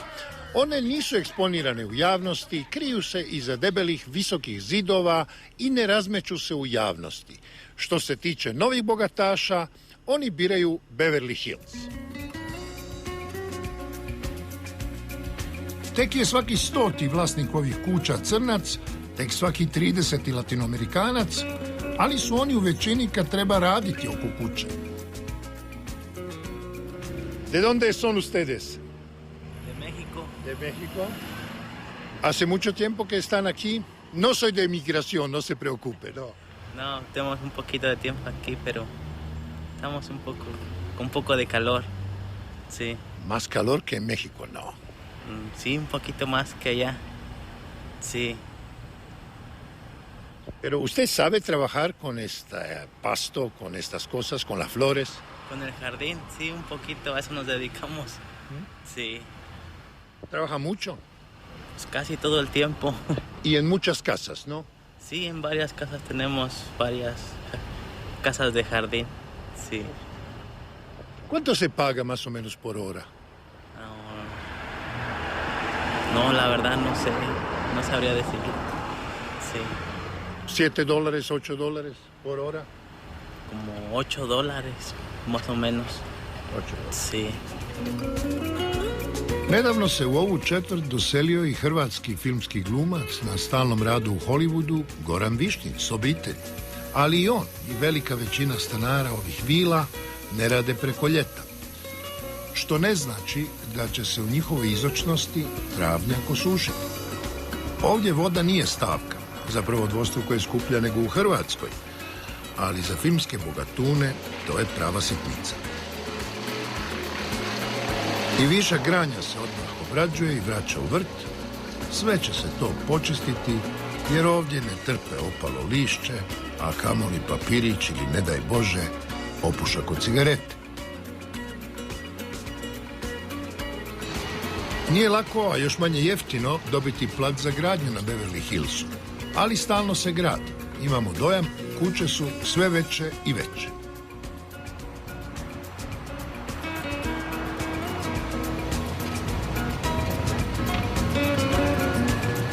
U otmjenom dijelu Los Angelesa, blizu Sunset Boulevara, nabrojao sam na manje od kilometar 17 talijanskih restorana.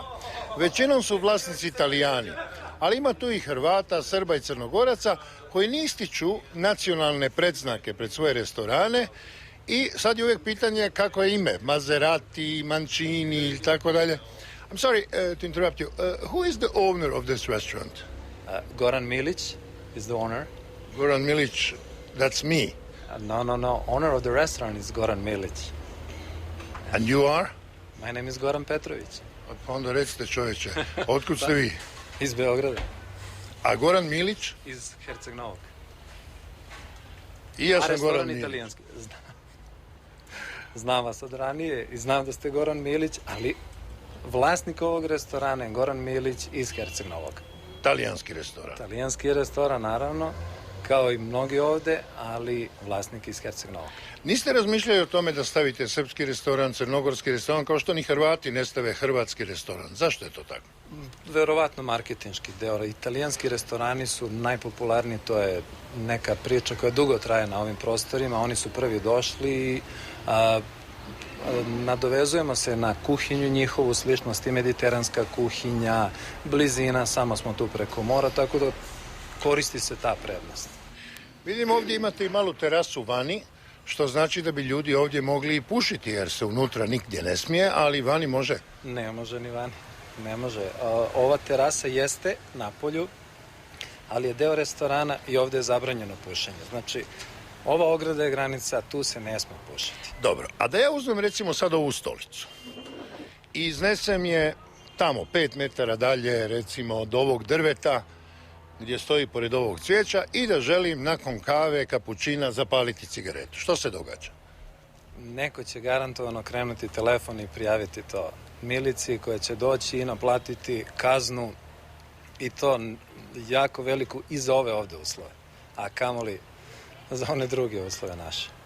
Kazne su jako visoke, propisi su sve regulisano, sve se to mora poštovati do najsitnijeg detalja. I još jedna stvar.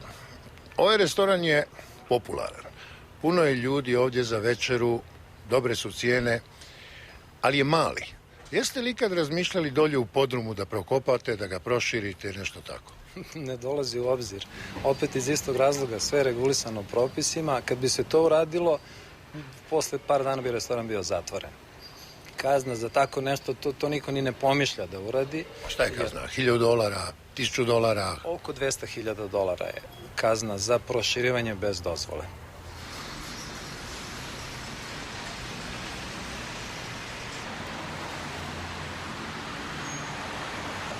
Gospodin Ivo Kaštelan, s Raba. Ja sam sa Raba, Kaštel, Barbat. Gdje vam je kuća? A ovdje odmah, ovo je grad, onda 2 kilometra odavde je moja kuća, ovako ovdje, otprilike. I kad pogledate ovu sliku ovako kad vas sjeti na Rab, ali vi tamo često idete, jel? Ja, svaku godinu skoro, svaku godinu skoro, ja. A čime ste se bavili prije nego što ste došli u Ameriku? A čujete, ista profesija koja i ovdje, sve isto.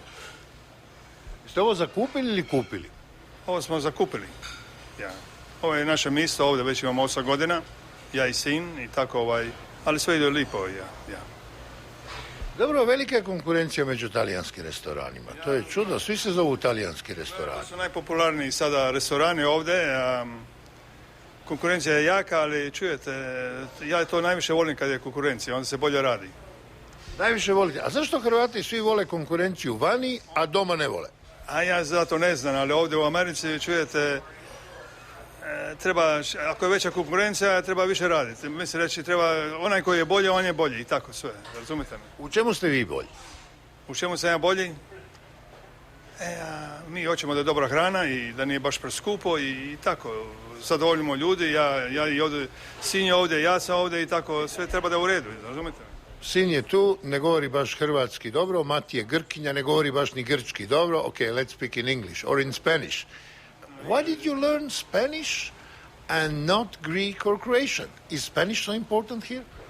Here in Los Angeles, especially with the restaurant business, a tremendous amount of Latin staff. So to help ensure that everything gets taken care of correctly, it's helpful to understand the employees and exactly how to communicate with them well.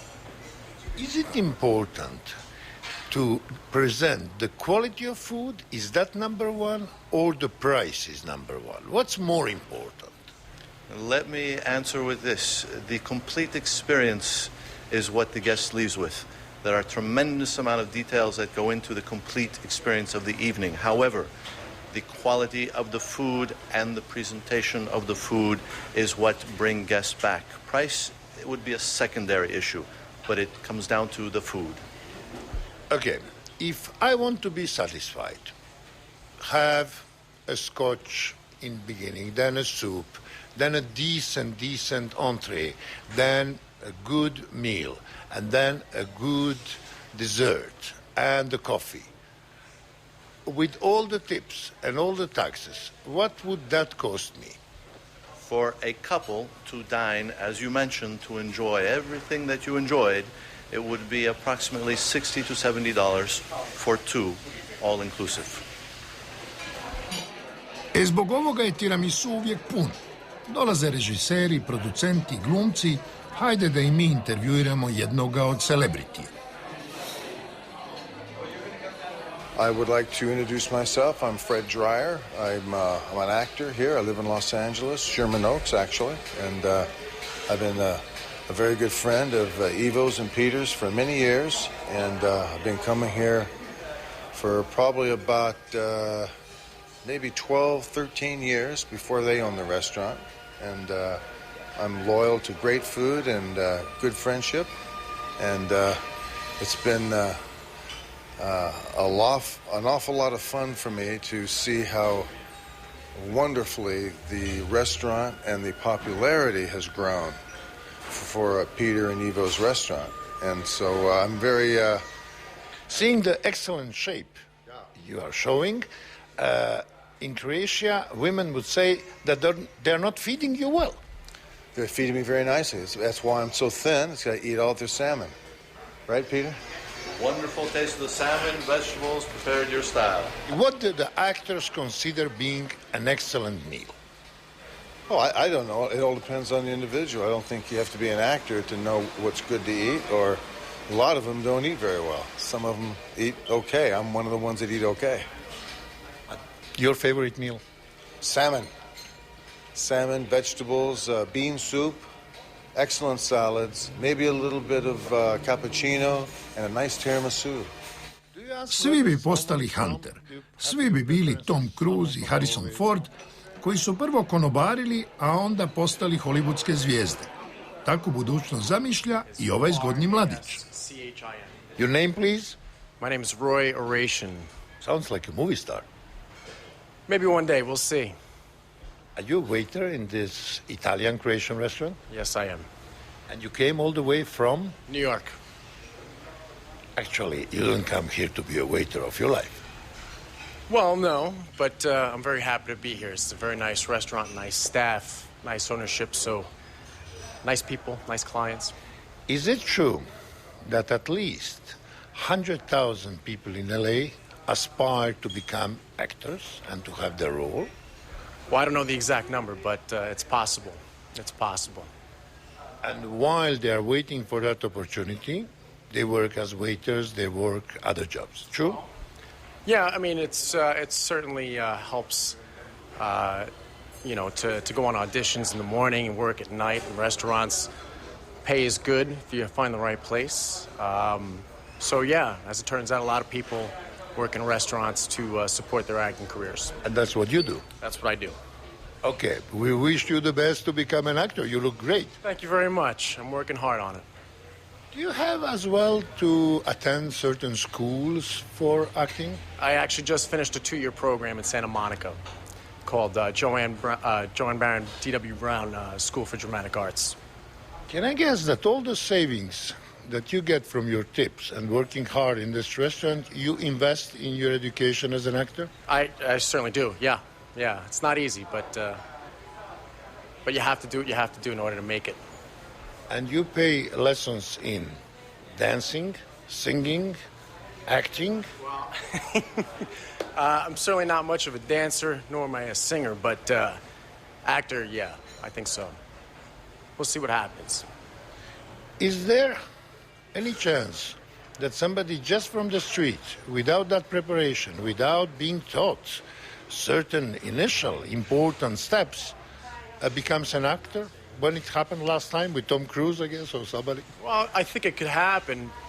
You know, it's possible, but the fact of the matter is just like anything else. If you take something serious, you want to be good at it, you want to be great at it, you have to work hard at it. How many years will you invest? You're not going, if you don't succeed, you're not going to try for 25 years. What's more or less the... There's no time frame. I will take however much time it needs to happen in order to make it happen. I'm very confident in my ability. So, yeah, I don't think like that. This is it. I'm going after it. That's why I'm here. You said you're Catholic of German descent? Yeah. Does it help in Hollywood? You know, I never gave that much thought. You know, I don't know. I don't know. I'm usually not asked that question, so maybe if I keep my mouth shut.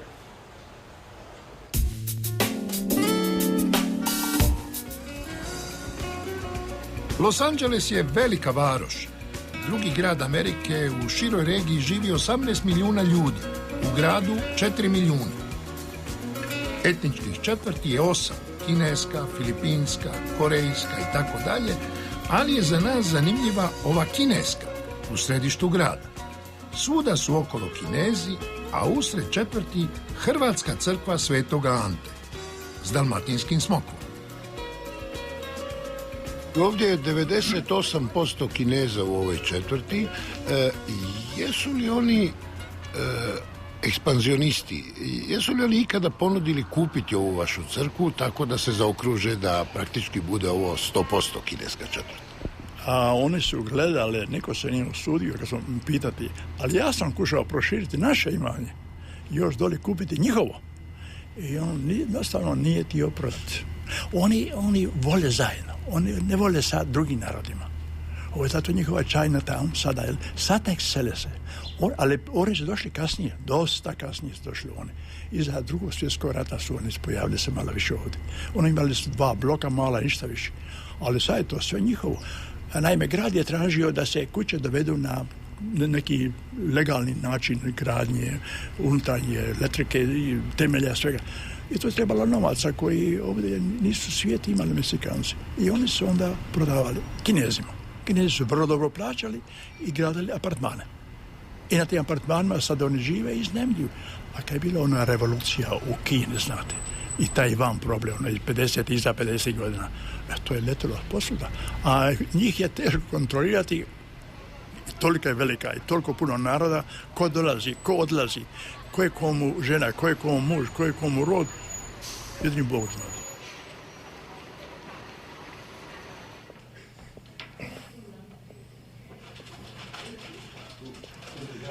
Ali ne žive ovdje samo Kinezi. Evo jednog posjetitelja naše crkve s crnog kontinenta. Što on želi? I'm homeless person and I came to get something to eat. Due that I have a business situation I'm trying to straighten out with the courts concerning some property, some real estate. You are where from? I'm born here, but my parents are from Nigeria. And they arrived when? 1970, August 12. And you're not doing well. I mean, is your family at least surviving? Your parents? No, they went back home to Nigeria. They're not here no more. Do you feel that you are somehow discriminated in this country just because you come from Nigeria? No, I think it has more to do with just discrimination, but I also feel just some people have favor with the people. Some don't. Mm-hmm. And what are you ready to work? Are you capable to work? I would like to work, but I have little opportunity here. Then I have not that much education. So I'm still trying to learn some things in English. You know to read? You know to write? Not that well. Dolaze ovdje ljudi tražiti hranu, sendviče, vi to imate u frižideru, na desetine tih sendviča. Koliko tih ljudi dođe? Pa dođe svaki dan, ponedjeljak do petak, možda 10 svaki dan. I mi imamo te sendviče spremne svaki dan. Jesu to kršćani? Dođu li Kinezi ovdje koji žive okolo? Ma dođu svaki ljudi.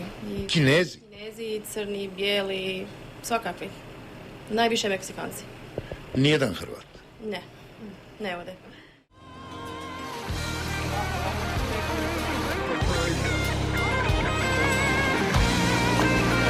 Sad carstvo šopinga u Los Angelesu, Rodeo Drive.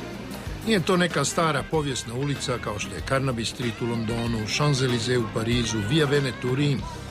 Rodeo Drive ima jedva 16 godina, ali dovoljno da se ovdje sjate svi modni dizajneri svijeta. Mislim da je u ovoj ulici Richard Gere sreo lijepu ženu, Julia Roberts.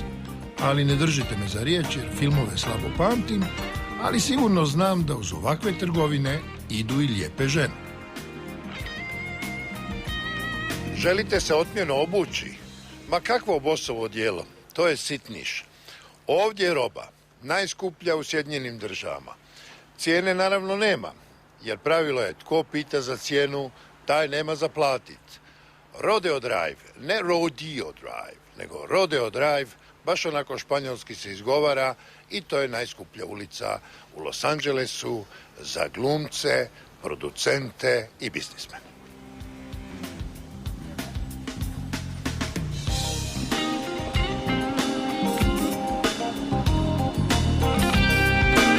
Zanimljivo, iako je ovdje sve reklama, imidž, glamur, fama, u ovim trgovinama neće vas pustiti unutra s kamerom.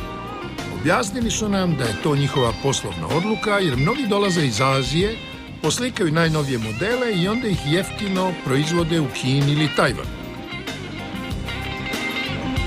Nisu nas u to uvjerili, prije će biti da nisu htjeli da neki reporteri gnjave njihove bogate kupce.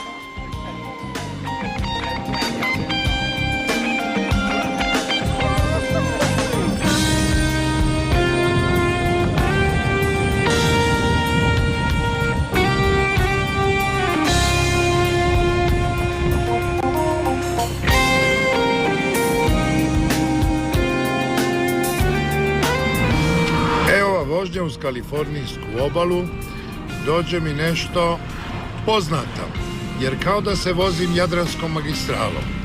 Nema više autoceste sa po 3 trake na svakoj strani, cesta je uska, pogled je pa sličan negdje našem sjevernijem dijelu Jadrana. Za ove znaju biti veoma oštri, brzina ograničena na 30 milja, to je oko 50 km na sat, ali i na 20 milja, što je 32 km na sat. Dugo se vozite da biste prešli 100 km.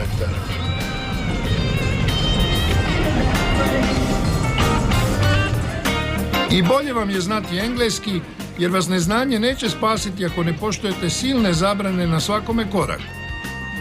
Ne ulazi na privatnu cestu. Biciklisti mogu preko mosta samo noću, ali tad ne mogu pješaci. I opet privatni posjed. Nema kampiranja. Ovdje je sve zabranjeno. 9 zabrana na jednome mjestu. Nemojte oglašavati. Netko je dodao, kupite nešto. Ha. Ne pušite. Ne prosite.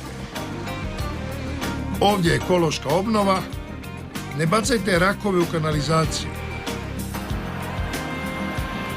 I drive 90 miles per hour. What can I expect? You'll get a traffic ticket. If I drive 110 miles per hour?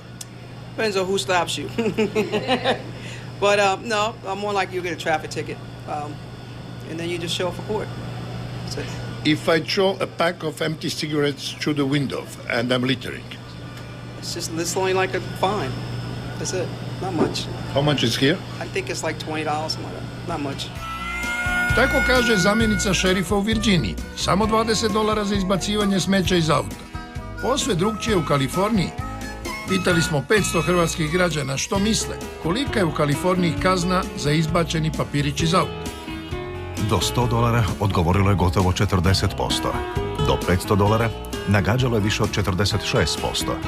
I konačno, kazna je $1000, reklo je samo 14,4% u anketi Handala. Hoćete se u Kaliforniji igrati sa zakonom? Bacite opušak od cigarete kroz prozor. Kazna je $1000. To je u Kaliforniji. I tamo zakon kaže da samo 2 stvari možete izbaciti kroz prozor na autocesti. Možete izbaciti pitku vodu i perje od živih kokoši. Baš tako stoji u zakonu. Kad bi se policajci toga striktno držali, na ovom improviziranom parkingu mogli bi naplatiti $1000 i $1000. Princip je, nažalost ili na sreću, kao kod nas. Koga uhvate, taj plati za sve. Amerikanci su sretni što imaju beskrajne pješčane plaže, nisu sretni što je Tihi ocean hladan i što uvijek puše jak vjetar. Oni mogu kombinirati gradnju kuća u samu obalu, što je kod nas u Hrvatskoj već postalo svetogrđe, s pravom svih na slobodni dolazak na plažu, uvijek pod uvjetom da počiste za sobu. Prolazeći pokraj ovih vidikovaca sa spektakularnim pogledima, stalno razmišljam kako bi mi trebalo najmanje 3 kufera da izdržim klimatske promjene u ovoj velikoj Americi. Jer sada je, iz Arizone smo došli gdje je bilo plus 47, 48, sada je ovdje na obali Kalifornije 14 stupnjeva.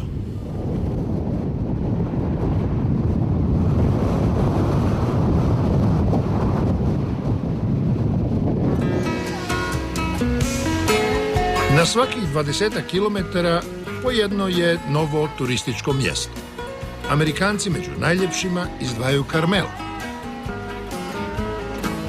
To je gradić gdje kuće nemaju brojeva.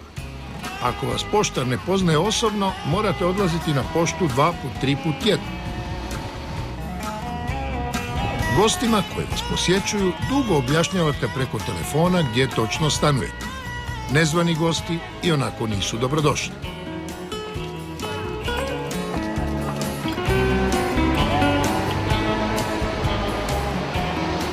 Ovo je Carmel, gradić 100 km južno od San Francisca. To bi bila američka Opatija. Ali što je zanimljivo, ovdje na ovoj plaži ljudi se vjenčavaju. Ovdje su velike zabave nakon tih vjenčanja. Ova ovdje je nešto skromnija, ali kažu da vjenčanja ima nekoliko tisuća na godinu.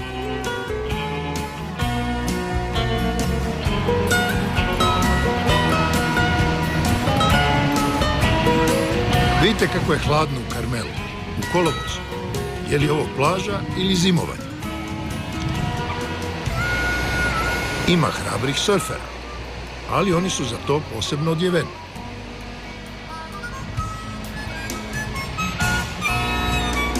Idemo dalje.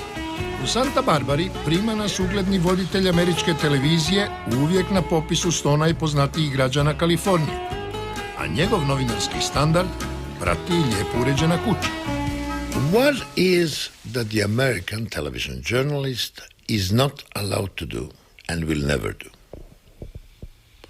Well, I can't say there's a law that says you can't ever do this or that, but there's a understanding or a tradition that it used to be impartial, neutral. Well, along came Fox News, run by a very old friend of mine, old political operator on the Republican Party, Roger Ailes. You got opinion. I don't think it's a good thing. I think Fox News is good, but I don't think you ought to have opinion. You ought to keep your opinion to yourself. For example, in the 1960s and 50s, when I covered civil rights, I was very strongly supportive of Dr. King and civil rights for black people in this country. But you tried not to let it get into your reporting. Keep it neutral. Well, being neutral, but if you have a certain crime, a certain disaster, some horrible things happening, then you take side, you do? No, you don't. I don't. You show what's happening. And, at least when I was coming along, we tried to, in effect, move out of the story and tell the story and let the story have its own life and momentum. Now, you see a lot of people who confuse themselves with the story. I think that's wrong. What is the limit when the story becomes too emotional, in a sense that you have a war reporting and then you have mutilated children, crying women? When is the limit that you say, look, it's happening, but we're not going to show everything because it's too emotional, it affects the viewers? Well, you just show what's happened. I remember when I worked in Chicago in the late 1950s, there was a school called Our Lady of Angels. 93 children died in a fire there. So when we showed the picture, you didn't have to say anything. And I remember when we were showing the funeral service, in those days you had a soundtrack and a film track. The soundtrack broke. And people came up to me the next day and said, it was so wonderful that you didn't say anything. And I said I couldn't say anything. I remember when Robert Kennedy was buried at Arlington Cemetery in 1968, and they marched up the hill. The event took about 18 minutes. I didn't say anything. And the producer said, why didn't you say anything? I said, what was there to say? Let the picture tell the story.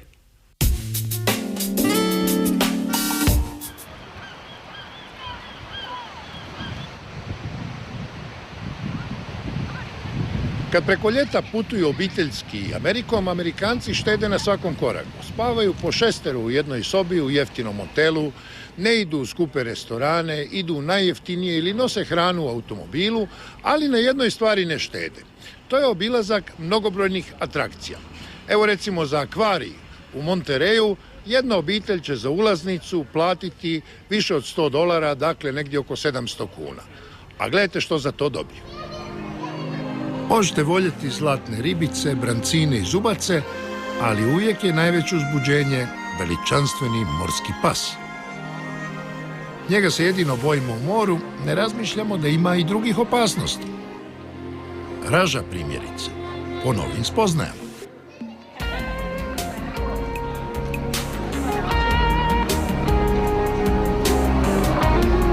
Čovjek ovdje doista ima osjećaj da je zaronio u podmorje.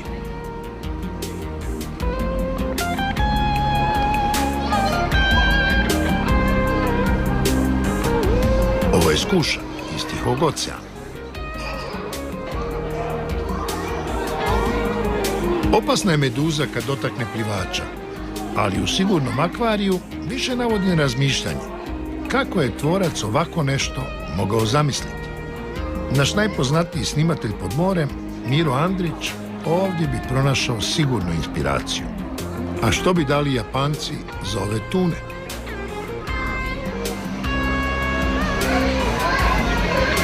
Kod Amerikanaca uvijek mora biti spektakl. Ovako slikovito izgleda kad val udari o stijenu.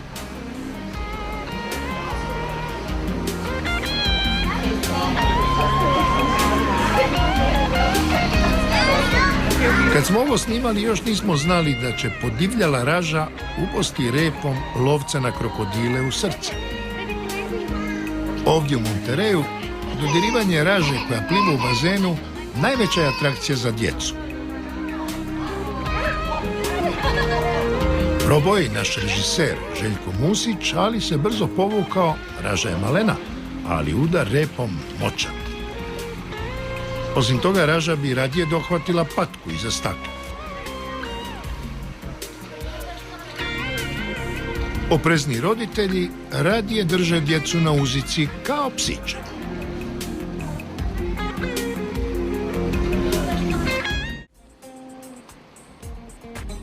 Poštovani gledatelji, sad smo u zapadnoj Virginiji, na krajnjem sjeveru te američke države. Mjesto Wheeling, na rijeci Ohio, 30.000 stanovnika. Jedna crkva, druga crkva, ima ih 11. Pitoma rijeka Ohio, ekološki čista, može se loviti riba. Mjesto se reklamira kao turističko.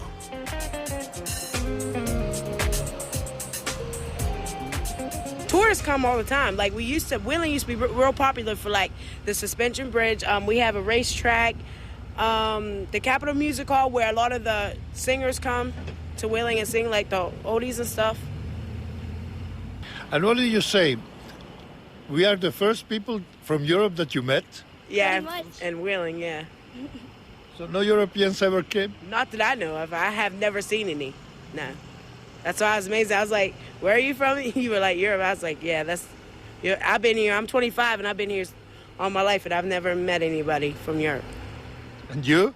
13 and I've never really met anybody from Europe, like you guys. Can you name 2 or 3 European countries? No. Can you? No. I have no idea. Well, let's say France. Spain? Is Spain in Europe? Spain? I don't know. What about Germany? Oh my goodness, I didn't even think that. Evo vam čuda.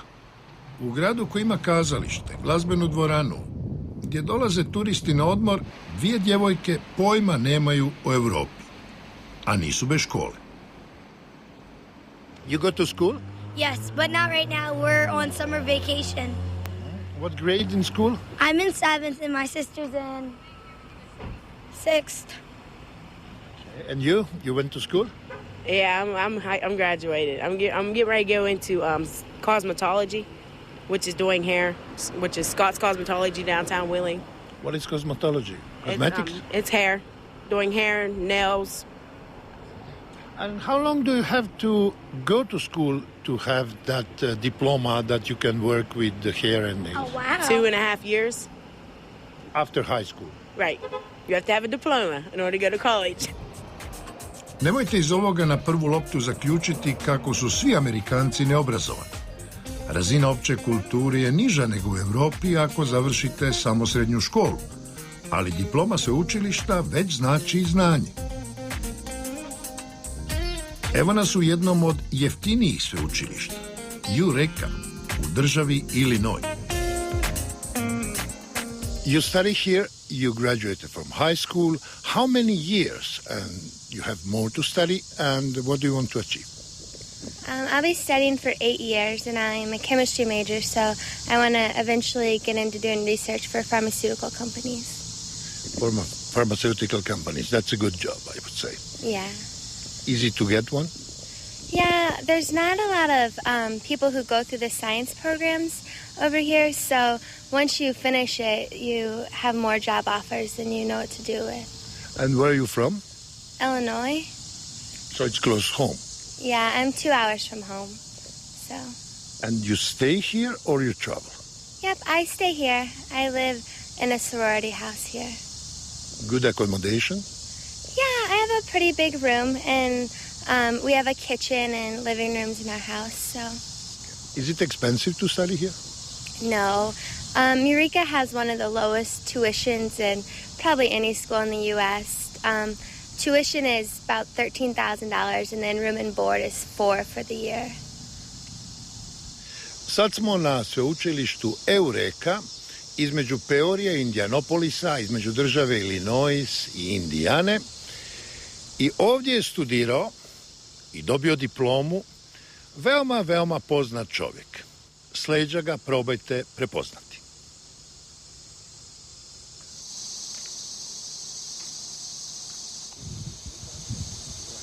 He studied here, he graduated here, then he became a journalist, as I am, and then he became a governor and president, and the merit goes to him for the destruction of the Berlin Wall. What is this, Mr. Professor? This is a piece of the Berlin Wall that was donated to the college in honor of Reagan's work in disassembling that structure. It was a major part of his political life, and so in honor of that, the German government donated a piece of the wall to us just to remind us of his role in that. And everything that he did began here at the college, and he did have a deep love and respect for it, and returned here when he could, both before he was president and then when he was the president. Here we saw many slogans, many posters advertising your university as the University of President Ronald Reagan. But he had his opponents while he was alive, and very tough opponents. Now that he's dead, is everybody in love with Ronald Reagan? No, I think at the college we recognize his contributions to the world and peace in the world. But there are plenty of people who are not Republican, not avid supporters of what he stood for. There's a respect, I think, for what he did, if not always a flag-waving support for his politics. So it's a diverse reaction. Are your students well-behaved in sort? I mean, every young people make some problems. We have a good group of students, and they're typical, I suppose, of Midwestern values with family. Which are? Family, religious beliefs, strong personal beliefs, a good, strong work ethic, believing in community, family strength, those sorts of things.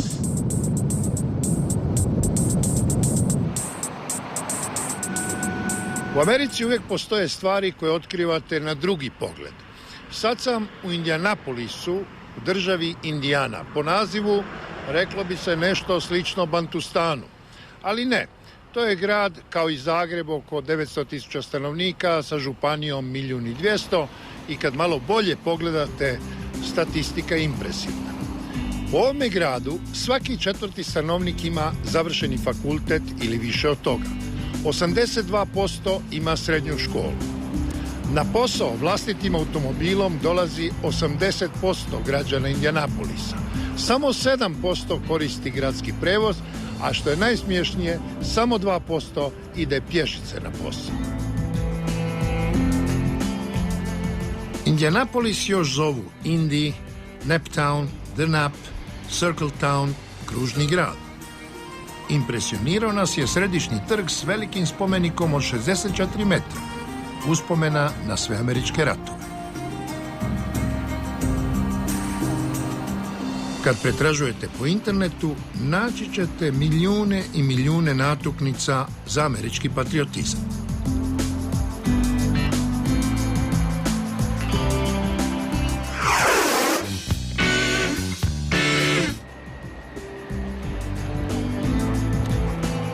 Sad vam pokazujemo tipičan grad američkog srednjeg zapada. Peorija, 200 km jugozapadno od Chicaga. 4 mosta preko rijeke Illinois spajaju istočni i zapadni dio grada od 120.000 stanovnika. Većinom su bijelci anglosaksonskog, ali i francuskog podrijetla 70%. Četvrtina su crnci koji žive mahom u ovakvim četvrtima i vidi se razlika u standardu.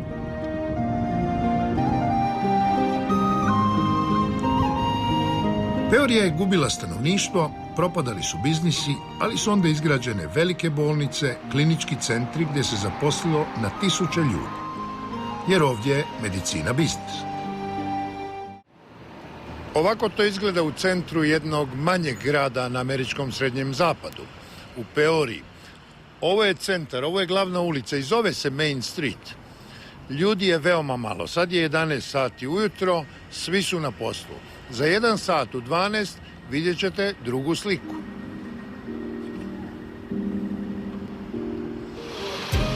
Stanka za ručak u većini poduzeća u Peoriji limitirana je na 20 minuta.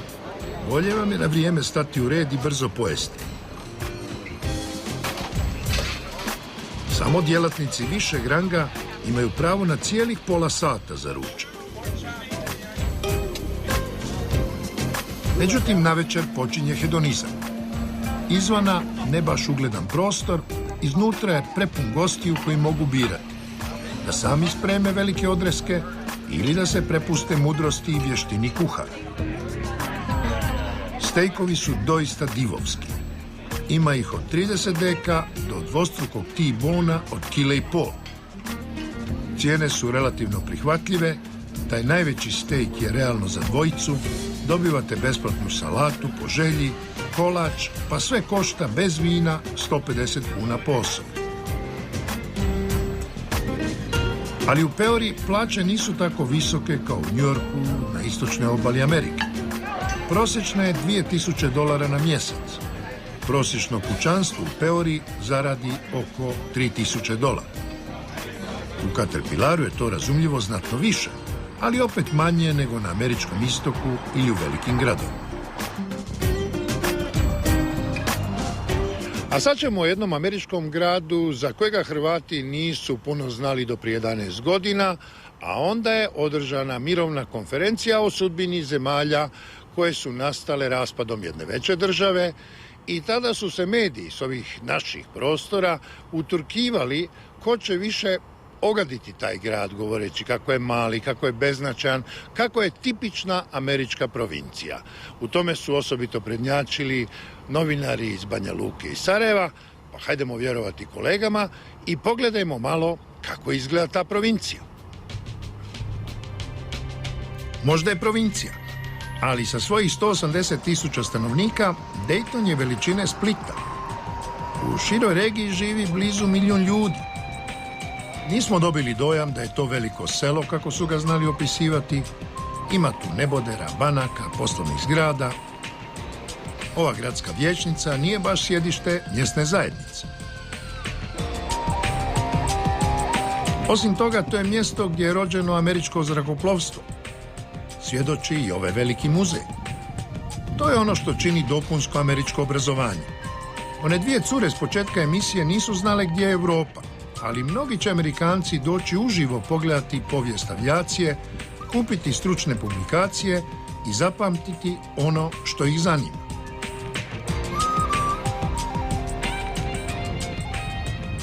Daytonska konferencija održana je u ovome hotelu, simbolična naziva Hope, što znači nada. To je hotel niže srednje kategorije i danas se soba može u njemu naći za $82. Dobro, tu smo zgradu bezbroj puta vidjeli kad se pregovaralo između 1. i 21. studenoga 1995. godine. Nismo sreli Richarda Holbrooka, ali smo 2 tjedna kasnije u Washingtonu razgovarali o prošlosti s umirovljenim američkim veleposlanikom. Your Excellency, when you came in 1989 to Vatican as ambassador of the United States, what were 2 instructions from your government that you remember? Well, I had probably about 5 or 6, but the ones I can talk about that are now public knowledge was one that the president himself, President Bush, was interested in, and that was I should influence the Vatican, the Holy Father, the Pope, to recognize diplomatically the state of Israel. Remember, we didn't recognize it in 89. I mean, we knew it existed. We didn't have the Vatican did not have diplomatic relations. That was number one. Which happened later. Which happened, yeah, just towards the end of my 4 years. I worked on it for 4 years. My several other instructions. Another one was in regard to Yugoslavia. It was rather simple. When I received the secret instructions written out, it was rather 2 sentences. Do everything to influence the Pope and the Vatican to keep Yugoslavia united. In the winter of 1990, the first time I came up for my meeting with the Pope, and which he reminded me about the American principle, I think is how he put it, American history, in regard of independence, letting people decide for their future.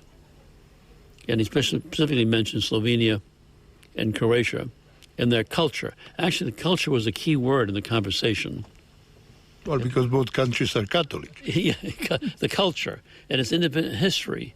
It wasn't a hard driving thing. I always remember sitting with him at his desk there in the library. Of course, I reported that. That's my job as the ambassador. And a few months later, I forgot the exact month, but in 1990, all the American ambassadors in Europe, probably Western Europe, Europe then, we all met in Berlin. And our Secretary of State and the Deputy Secretary of State were there in a very confidential room.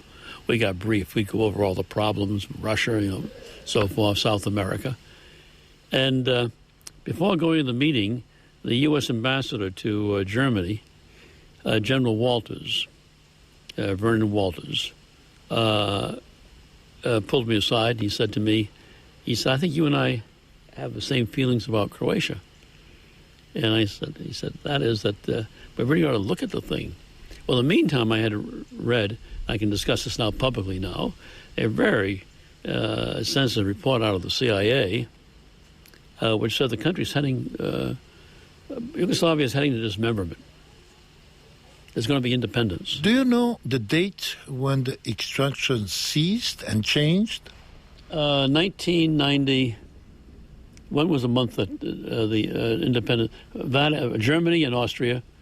Germany and Austria recognized in November 91, but 91. Then officially Europe in January the 15th, okay. All right. 92. All right. Well, after that recognition, well, probably just before it, the Vatican called in 7 or 8 of the principal ambassadors, England, myself, France, Germany, and also the ambassador of then Yugoslavia, Ambassador Mastruko. And they were all assembled there. And then there'd been a change in personnel. The Secretary of State for Relations with States, Foreign Minister, was Cardinal Toran, now Cardinal Toran. And he began with and Cardinal Sedano. And it was very, very simple, that it was their plan to soon after the recognition by Germany and Austria to recognize the independence of Slovenia and Croatia. 1991, President Tudjman was at the Vatican. And your impression on Tudjman? Well, I was impressed. He knew, there's one word that I always have used when I've been asked about President Tudjman, focus. You see, in other words, you'd have various subjects, but then, remember this is early 90s, he had the one focus, the future of Croatia and independence, getting there.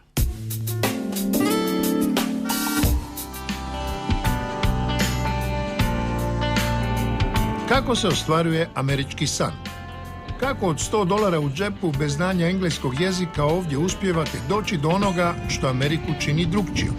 Do velike kuće, do velikog auta, do velikog odreska, uz jeftin benzin i jeftinu struju. Jer i Japan je statistički bogata zemlja, ali živi na malom odresku, malom stanu, malom autu i skupom benzinu. Evo nas u gradiću Aleksandriji, u državi Virginiji, gdje na jednom mjestu postoji 20-ak malih poduzetnika koji prodaju, uslužuju, poslužuju. Evropski šop u konkretnom slučaju znači hrvatska trgovina, malo proširena s balkanskim štihom.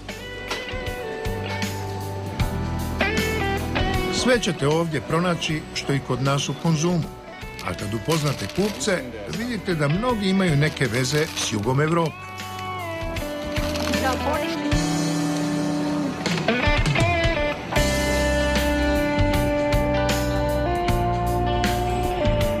Boka Liju, kako si? Bravo, moj, kako si?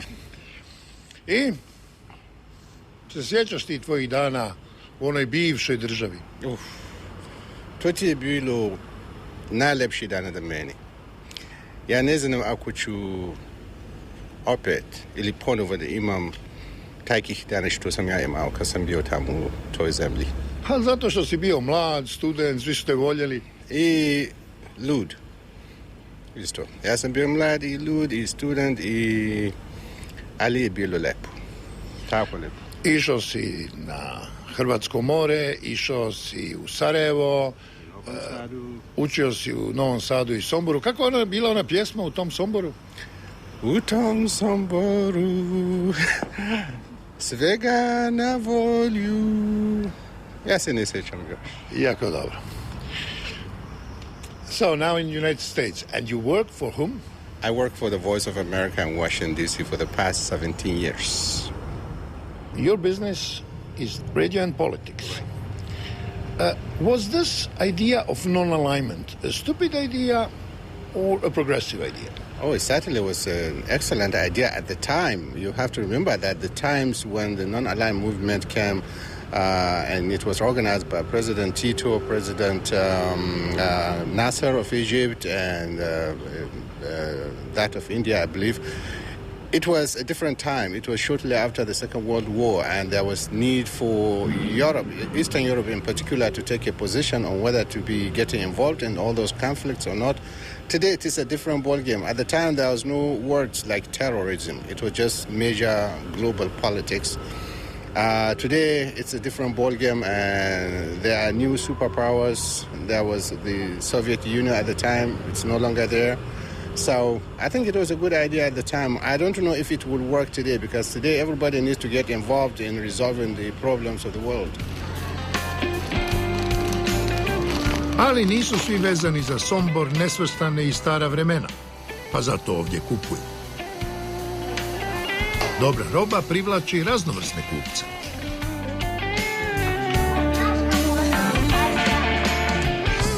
You come here to buy this burek? Yes, we buy this burek and the chicken grilled salad every day. We buy our food here. I like about the place because it's like neat and clean place and fresh. It's not only me; it's all our the people in working with me in my branch and beneficial. Yeah. Where are you from? From Iraq. You were born there? Yes. And we like. When did you come? What? When did you come to the United States? 4 years. Who are the friends of Iraq? What? Who are the friends of Iraq? Everybody loves Iraqi people. If you meet some Americans and you say that you are from Iraq, do they immediately are curious, they want to ask you questions, they are open, friendly, or they are reluctant? No, they are friendly and they like to ask about our traditions and how it's there, and they worry about our families and they ask us about families. Yeah. And you keep your Iraqi traditions living here? Yes, most of the stuff, yes.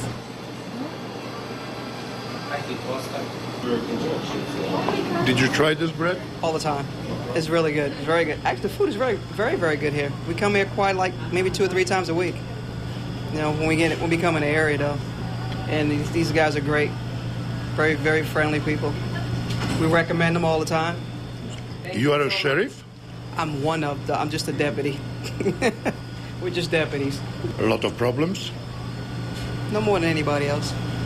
No, it's usual. Nothing major. Did you have an arrest? Not today. But once a month you have? Few times, we just go grab people from different places, bring them in, stuff like that. If they want it, for warrant service, but that's about it. Što ti je internacionalizam? ¿Usted de dónde? De Honduras. ¿Y cómo se llama eso? Lépina. ¿Y esto? Burek. Burek. Burek con queso. Ajá. Sears. ¿Usted lo hace? Claro que sí, yo lo hago. ¿Qué dice la gente? ¿Qué comida es esa? Pues en mi país se les hace raro a las personas de mi país porque allá no lo conocemos, pero he aprendido a hacerlo aquí y supongo que lo hago bien. Y mire una cosa, a casa, por ejemplo, viene la familia de Honduras, viene gente de Honduras, de América Central, y usted le hace ese burek. ¿Qué dicen? No, pues sí, a todo el mundo le encanta. Todo lo encuentran fantástico. Es delicioso. Iz Doboja, Hrvat, Ivica Svalina. I od nule ovdje, kako? Jako teško. Nigdje nema ništa onako što kažu. Ali borimo se, moja familija je cijela uključena u ovo i 7 godina smo tu i poprilično smo uspjeli da ostvarimo nešto i da pokažemo. Koliko se radi dnevno? Nekad je 1000, nekad je dole, ne zna se nikad. A mislite koliko se zaradi dnevno? Nisam mislio to, nego koliko se radi. Ne, dobro. Koliko se radi? 20 sati nekad. Ma je, 20 sati. Da. To znači jer ste u ponoć otvoreni? Do ponoći pripreme ujutru, rano u 4 sata se peku lepine, samuni, mijese se ćevapi, ostalo burek, sve je friško, pripremamo znači nemamo zabrzivače u restoranu i tako jako je teško održati taj tempo i kvalitetu. Naš Hrvat prodaje veći restoran došljacima iz Salvadora. 3 puta veliki, ok? Lo que queremos saber es, uno viene del Salvador. ¿Cuánto dinero usted tenía cuando vino aquí? Nada. Ni $100. $100 tal vez. Cuando vino aquí, ¿cuántos años tenía usted? 14 años. Y piensa un día, tiene nostalgia, piensa un día regresar al Salvador. No, yo no. ¿Tiene hijos, hijas? Tengo 2 hijos que nacieron acá. Y ya por ellos ni tiene idea para irse allá. Sí, por ellos ya ni idea. Porque ellos hacen su vida acá, entonces yo me quedo acá con ellos. Da vidimo sad što je u susjednom dućanu. Frizure. Hello. Hi, how are you? Fine. And you are from which country? I'm from Korea. How long have you been here for? Long time. I come here in 1979. When you came, you were a rich person? No, I'm poor person. Sure. But now your family owns this shop? Yeah, a family shop, yeah, right. Who is working from your family? Your son, your daughter, your sister? Oh, she's my sister daughter. Then this was my brother's shop. Then we work family, work here. And the children are working here? No, children are all school finished. They have own business, own shop. So how was it when you came from Korea? How did you start? Oh, I married an American guy. Then I've been here 34 years. Then I've been here. Then so far, I'm happy here. That's all. Pa je dalje salon za nokte, vlasništvo Vijetnama. When did you come from Vietnam? When did you come here? 1991. And you were rich when you came or poor? Poor I came here. And now you have this shop? How long? No, now you own the shop. Yes. And how many people work for you? 5 people. They're all Vietnamese? Yeah. Is that your family? No. That's not a friend too. Work together. And how is business going? Yes, good. A sad pozorno slušajte. Kako prolaze frizeri u salonu Afroamerikanaca? This is the only shop where I hear music. Why is that for? Because you're an Afro-American born here? Yes, sir. That's the way we do it in America. Music, keep us going. You dance with this music? No, we cut in rhythm. Okay, when you see all these ethnic groups coming here, hairdressers from Korea, manicures from Vietnam, do you feel them as a competition? Do you like them or do you hate them? No, we love them. In fact, we welcome the competition. It's enough here for everybody. Everybody here is doing well. It's enough money for everybody. How can a hairdresser who is not an owner of the shop and works for, let's say, 8 hours, how much can such a person make a month with tips? Ooh, that's very, very... The young lady back in the back, you may interview her. She may want to be interviewed.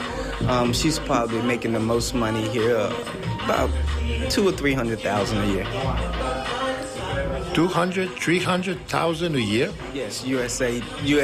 dollars. Yes, and that's about $4,000, $5,000, $6,000 a week. Thank you. Very lucrative. Very, very lucrative business. Me, myself, about $1,000 a week, $1,500 a week. So I range between the $50,000 to $75,000 a year. But she does very, very, very well. Okay, let's see her if she wants to talk. Could you just introduce us to her? She's on the phone. She's on the phone. All right, we'll wait.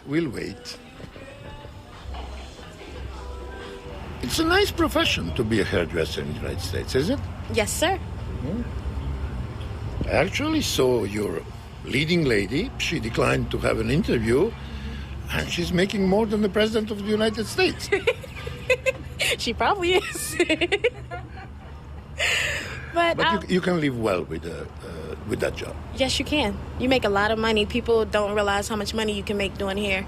You just have to have time and patience. Yep. And you have to be good at your job. You sure do. When you see someone who is better than you, do you hate that person? Are you jealous? Or you say, oh my God, I would like to be so good? No, I try to do when I see someone, I congratulate them, tell them it looks nice, and I just try to improve what I'm doing. Because, it's the hair business. You can't be jealous. You just have to keep it moving.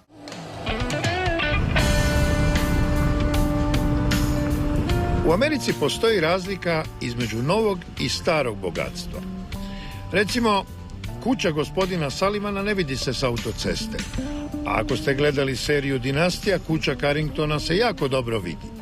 Put do Carringtonove kuće je krivudav, a put do Sullivanove kuće je ravan. Kilometar, 2, 3. Ravan je jer nema potrebe da se zavojima stvara dojam kako imanje veliko. Ono je već dovoljno veliko da put može biti ravan. Recimo, imanje Sullivana ima 1000 hektara.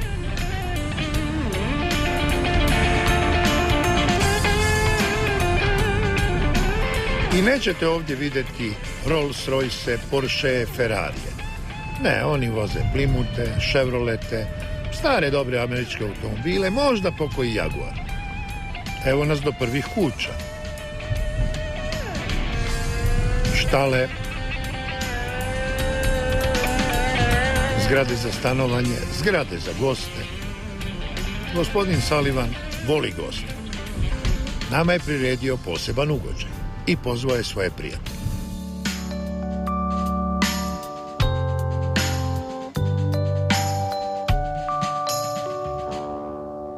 Why don't you have a Rolls Royce? Waste of money. Why don't you have a Porsche, a Ferrari? Same reason. Well, I wouldn't have any interest in that. Your daughter is 17. Kids are eager to have good things. You're a millionaire. Would you buy your daughter the best possible car, Aston Martin, Ferrari? No, I would not. I wouldn't want to set that example. I wouldn't want what it portrays. I think it's wasteful, and it just wouldn't happen in this house. What do you teach them? What values do you teach them, your daughters? One, we try to teach the values of the Catholic religion, and two, we try to teach moral and ethic values and helping others. We belong to a number of organizations that do just that, and we involve them in those organizations to learn those issues. For you, what's money for? Well, you can't live without it. That's one. And it just depends upon how much you think you need to do whatever it is you want to do or how you want to live your life. And once you reach that point and you realize, okay, I'm here, now what? And then you take the money and use it for good things. What are the good things?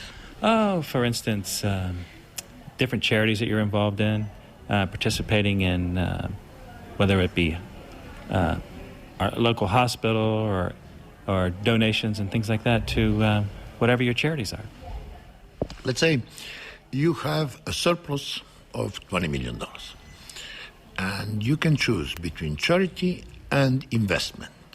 What percentage will go for investment and what percentage will go for charity? If you could decide. For me, it would probably be 50-50, because the more you invested, the more you would have to give. So I would say an equal balance. When you think about your children, do you think about their future in a sense to leave them enough money so that they don't have to work at all? No. And I try to distill that in them, although we do own a number of things together and they know that they will be comfortable. They also know that they must look for their next generation, and they also know that they have responsibilities And they also know that as part of this life, they have to give back. You just can't continue to take. You must give back. Is that a religious principle? That's not a religious principle. That's just my personal opinion. Poštovani gledatelji, ovako nepretenciozno na širokom prostoru, s niskim zgradama okruženim cvijećem i zelenilom, bez nebodera, izgleda Silicijska dolina, Silicon Valley. To je sjedište američke elektronske industrije, carstvo softveraša, programera, inovatora na internetu. To je San Jose, ali tu su i manji gradovi. Santa Clara, Saratoga, Sunnyvale, Los Gatos, Palo Alto. Sve to zajedno na južnom dijelu uvale San Francisca čini Silicijsku dolinu. A sad čujte što je filozofija Silicon Valley. Optimizam je temeljni sastojak za inovaciju. Kako inače pojedinac može poželjeti promjenu umjesto sigurnosti, avanturu umjesto ostajanja na sigurnim mjestima? Dakle, to su te tri komponente. Individualizam, optimizam i inovacija. U prošloj godini 10 od 20 najvećih američkih inovacija potvrđeno je ovdje u San Joseu. Registrirano je 3867 patenata u jednome gradu u jednoj godini. I naravno Amerikanci odmah naprave muzej tehnologije. Premda naziv Silicijska dolina postoji samo 35 godina. Lansirao ga je novinar Don Heffler 1971. Škole tu vode učenike, ali dolaze već i predškolska djeca. I mi smo vidjeli, a potvrdili su nam u muzeju, najviše je djece Kineza i drugih Azijata. Kinezi su, vele nam, carevi Silicon Valley. Djeca mogu vidjeti kako nastaje mikročip, kako se znanje pretvara u konkretan proizvod. Nema profesora koji će bolje objasniti to od onoga što će klinci sami probati.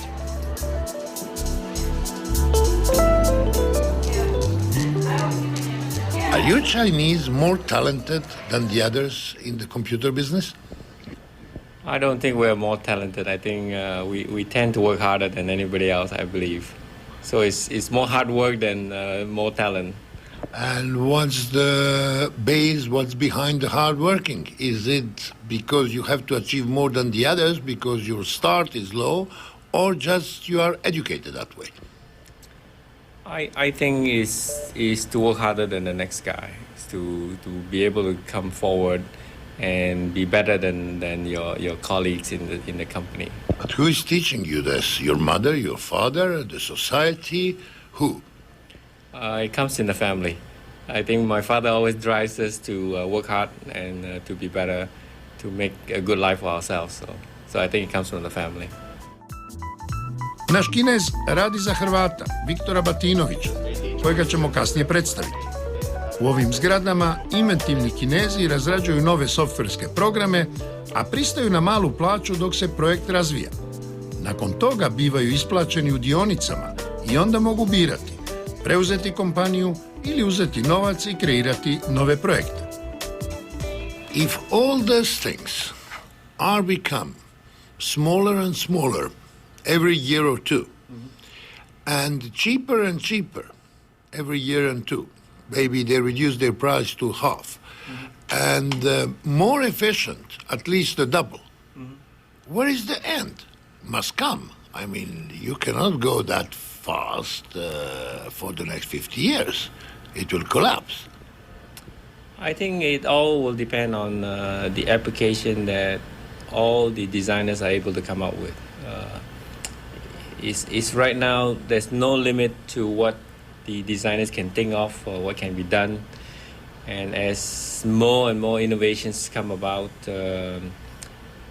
people will buy it if it has a day-to-day use. So it has to be an innovation that is useful, that will help the daily routine, help the people improve their efficiencies. So if there's an efficiency improvement, people will buy it. You say you are hardworking. What do you do on weekends, you personally? Mostly work, but I do have two hobbies. I do run long distance running, and I do play golf. So those are my two hobbies.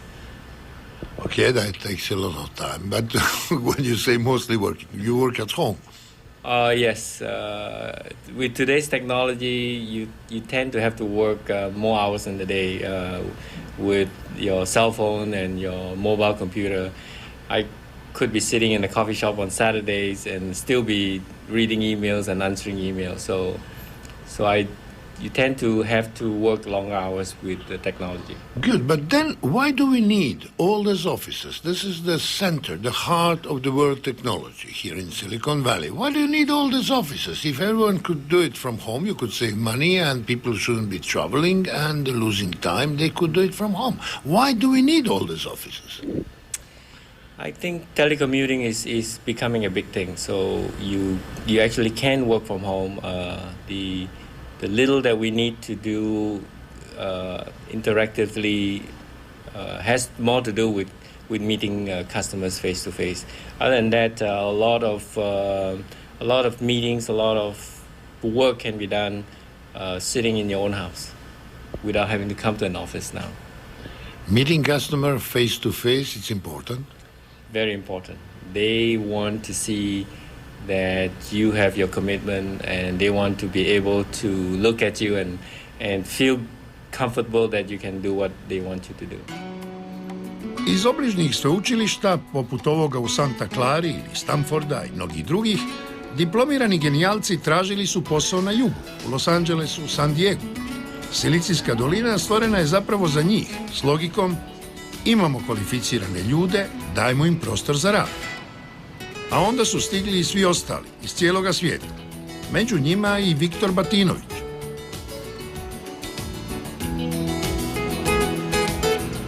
Did I understand well that you yourself, you have built 3 companies, resold them?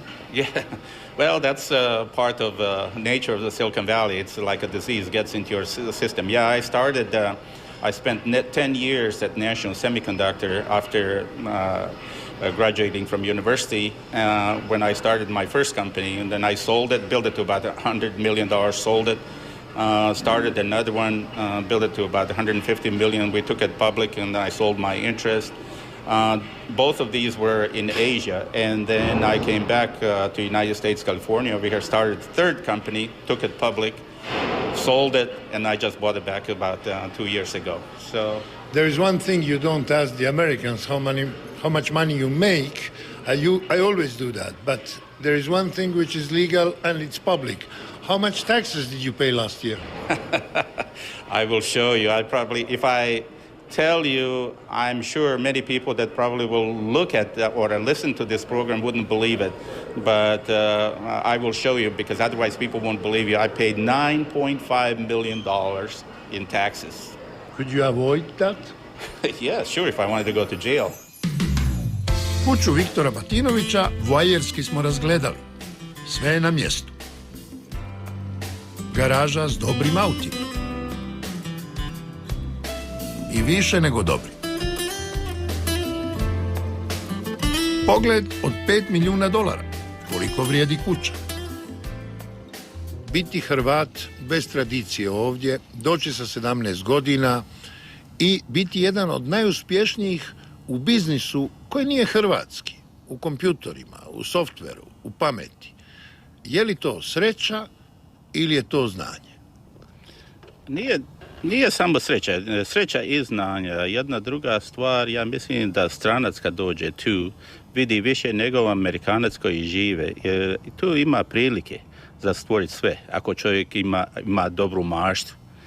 A onaj koji je u toj sredini stalno, on to ne vidi. A mi koji dođemo iz istočne Europe ili Azije, mi vidimo te šanse. Ljudi dođu, budu siromašni, kažu više nikad neću biti siromašan i onda budu jako škrti. i vode računa o svakom dolaru premda imaju milijune. Za vas vrijedi da ste dobrotvor, da lako trošite novac. Da li to znači da ga lako zarađujete? No, nije to, nego čovjek mora da dijeli sa ljudima sa kojima radi, jer ja sam za sebe nisam vrijedan. A ja vrijedim više kad sam u grupi ljudi. Svaki od nas ima jedan određeni dio posla i svaki od nas ima neko znanje. Mi iskoristimo to znanje kao grupa. I kao grupa smo jači nego pojedinci. I zbog toga treba ove ljude nagraditi za njihovo znanje.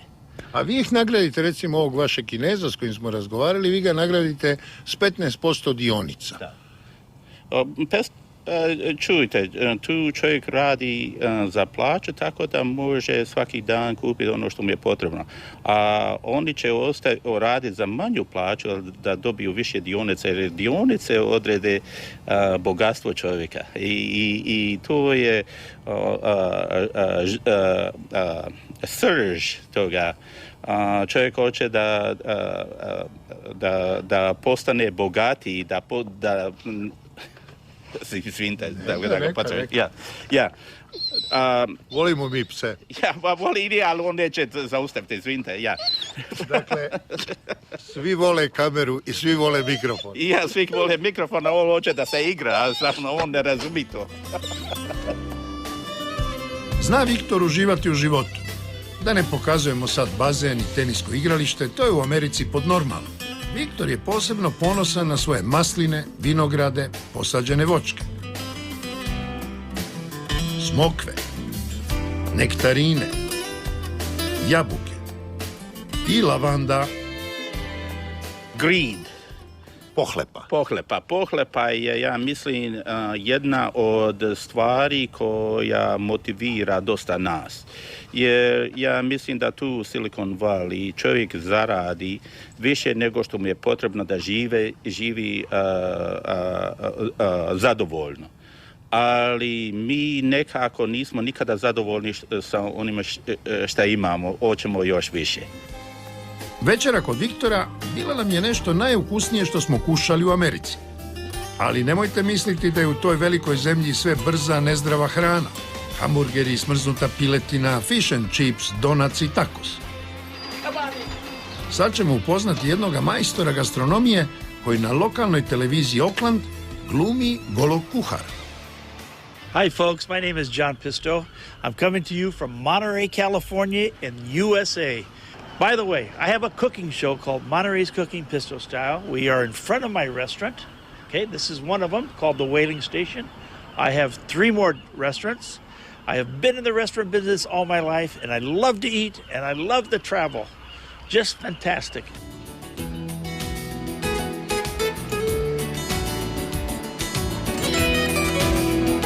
Kad prođete dijelom San Francisco uz obalu, to se zove Fisherman's Wharf. Vidite kako morski plodovi ovdje nisu sveta stvar kao kod nas. Mogu se dobiti na ulici, u kartonskoj vrećici. Moram priznati, nije neki ugođaj. Probat ću cijene brzo prevesti u kune. Dakle, juha od rakova oko 27 kuna, hot dog, hrenovka u kiflu oko 20 kuna, a sada ovdje imate pola jastoga oko 100 kuna i tanjur od škampi, to su zapravo kozice, oko 30 kuna. You're eating a crab cocktail? Cocktail, yes. How much does it cost? They're about $5 a piece. You consider it's expensive? Yes, but it's very good though. It's good, but it's not too much, no? Not very much, no. It's good flavor.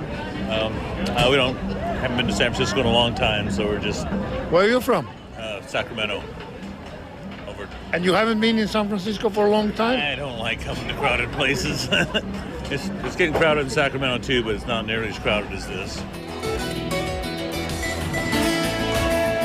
I sad vam je jasna i ona zabrana koju smo prikazali u jednoj od prošlih emisija. Ne bacajte rakove u kanalizaciju. Mr. Pisto, you've been in the restaurant business for 45 years. Is there such a thing as an American cuisine? Oh, of course.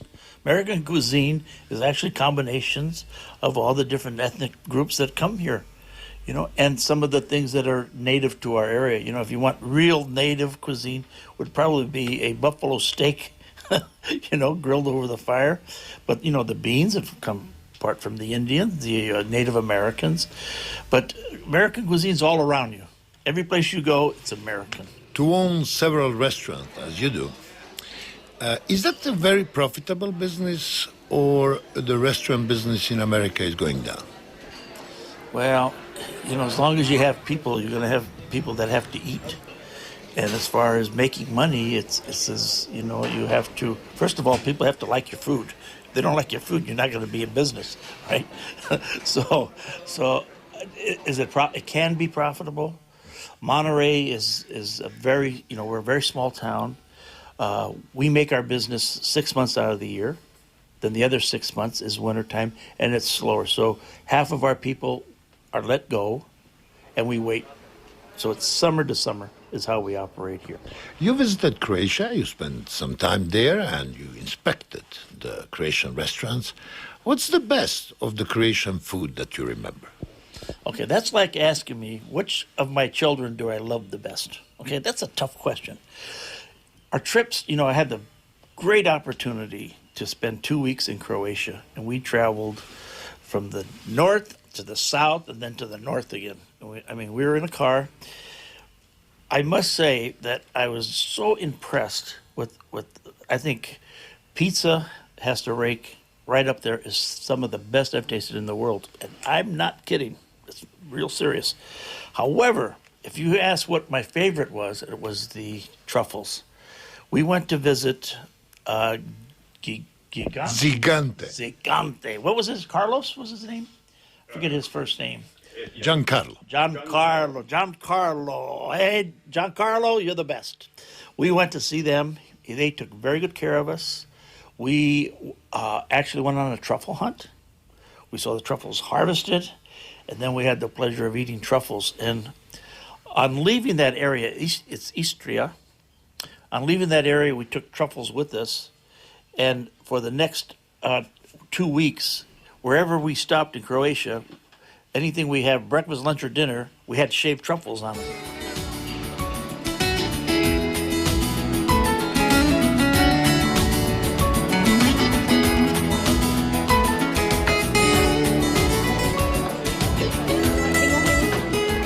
Da ne biste mislili da je u Americi sve za dolar. Ima nešto i besplatno. Evo recimo možete doći ovdje, probati juhu, i to juhu od školjki i od kupusa. 3 takve na ovoj tržnici i moram reći visoko kalorično i siti ste.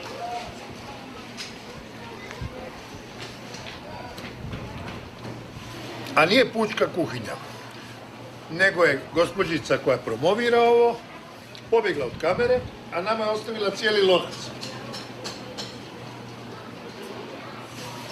Vidite kako je to jako i zasitno.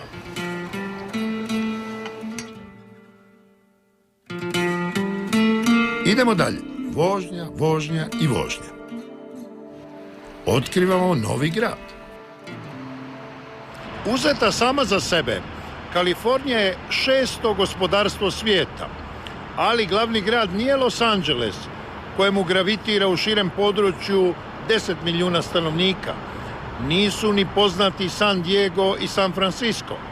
Glavni grad je ovo ovdje, Sacramento, koji se dijeli na stari dio i na novi dio. Premda je tek 7. po veličini u Kaliforniji, Sacramento baš i nije mali grad sa svojih 450.000 stanovnika, u široj okolici ih je 2,5 milijuna. A stari dio Sacramenta krije mnoge legende, priče o osvajanju zapadne obale. Prije nego je ovdje Švicarac John Sutter podigao prvo naselje bijelih došljaka sredinom 19. stoljeća, ovdje su 10.000 godina živjela indijanska plemena Nisenan i Maidu. ali brzo su ih svladali kolonizatori. I za samo 10 godina ovdje je prošao prvi željezni konj. U muzeju se čuvaju tadašnje prve lokomotive. Današnje generacije više zanimaju kultni motorkotači Harley Davidson. So what are the prices of these bikes? I was just telling him this. I got about 35,000 in this. This is probably 25. What's that? Yours is 30,000. And then you put more equipment and you make it more expensive. Yeah, more chrome, more equipment, more bigger motor. Okay, what's the philosophy of you bikers, of Harley people?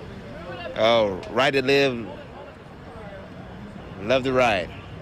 Just ride. Yeah, enjoy the perfect weather and the perfect scenery of everything you're gonna go see. From West Coast to East Coast? Yeah, yeah, wherever, all around the world. You've been all around the world? No, but I'm gonna go. Really? Where to? All over. First, you start with, what's your country of preference? South America or Europe? Europe. What are the rules among you bikers? What you should do and what is terminally forbidden to do? Never touch or ride somebody else's bike without permission, and don't screw somebody else's woman. Those are the In two that main order. things. So no promiscuity. No. Not unless you're And what's your occupation when you are not biking?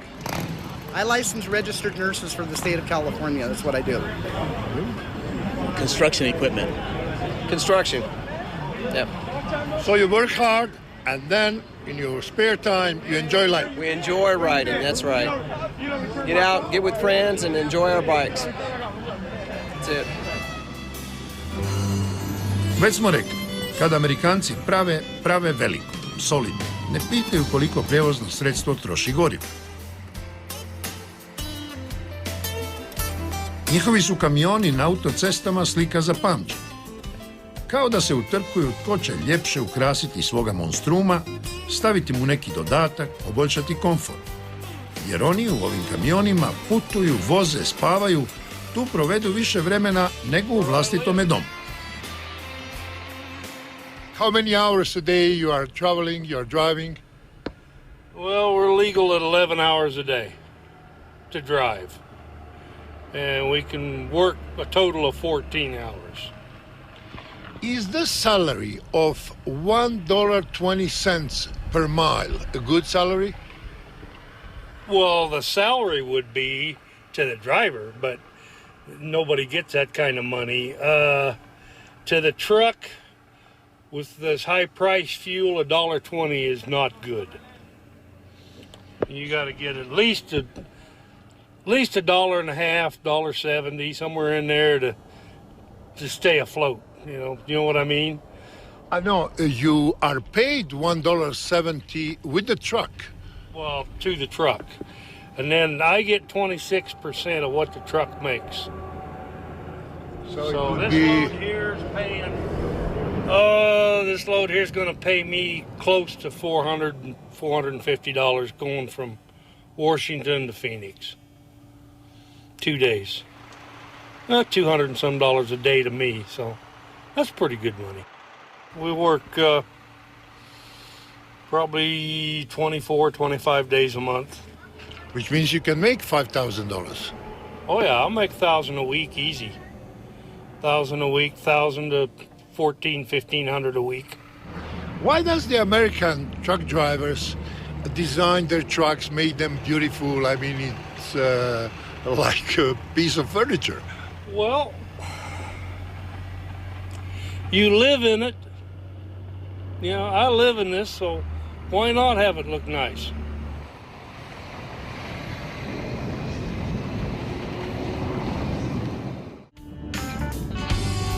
Iz sunčane doline Napa, gdje se propagira umjereno uživanje u kvalitetnom alkoholu, 5000 km do također vrele Atlante, gdje je sjedište najveće bezalkoholne kompanije na svijetu. I premda je Coca-Cola prvo počela pod nazivom francusko vino kola, zbog prohibicije brzo promijenjena prvobitna namjera. Ime koka dolazi od listova koke iz Bolivije, Perua, Kolumbije, a zna se što se još može dobiti od te biljke. Međutim, kasnije se i od toga odustalo. Sad tipična američka priča o uspjehu, slavi, propasti i gluposti. John Pemberton je izmislio Coca-Colu. Bio je ljekarnik, kemičar i mislio je da je proizveo piće kojim će osvojiti svijet. Nije uspio, prodavao je samo 9 čaša Coca-Cole dnevno. Troškovi su bili koliko za 12 čaša. Prodao je licencu za 1,5 godina. A danas Coca-Cola proizvodi 1 milijardu i prodaje 1 milijardu boca napitaka dnevno. Fascinantna je ta povijest Coca-Cole koju se, kad je globalizacija još bila nepoznat pojam, optuživalo da je izvidnica američkog imperijalizma, da se miješa u politiku, da potiče vojne udare, čak svojedobno da surađuje s njemačkim nacizmom. A zapravo riječ je o tajnoj formuli, koncentratu, sirupu, koji se miješa s gaziranom vodom. Nekada se to ovako serviralo po šankovima kafića, nije bilo boca, koncentrat se miješao na licu mjesta.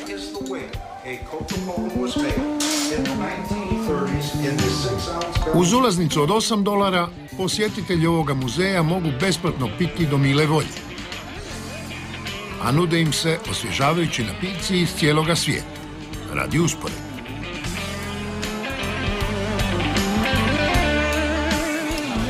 Business philosophy is to be a total beverage company, to produce beverages that satisfy the needs of our consumers wherever they happen to be.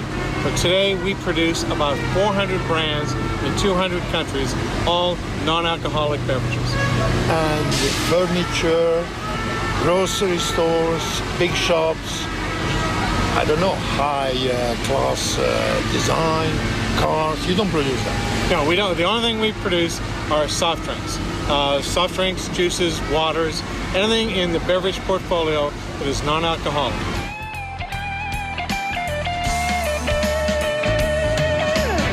Kad smo otišli iz Coca-Cole, još smo dugo razmišljali, pa gotovo sve velike tajne su otkrivene. Nije se mogla sakriti ni tajna atomske bombe, a formula Coca-Cole uspješno se krije već 120 godina.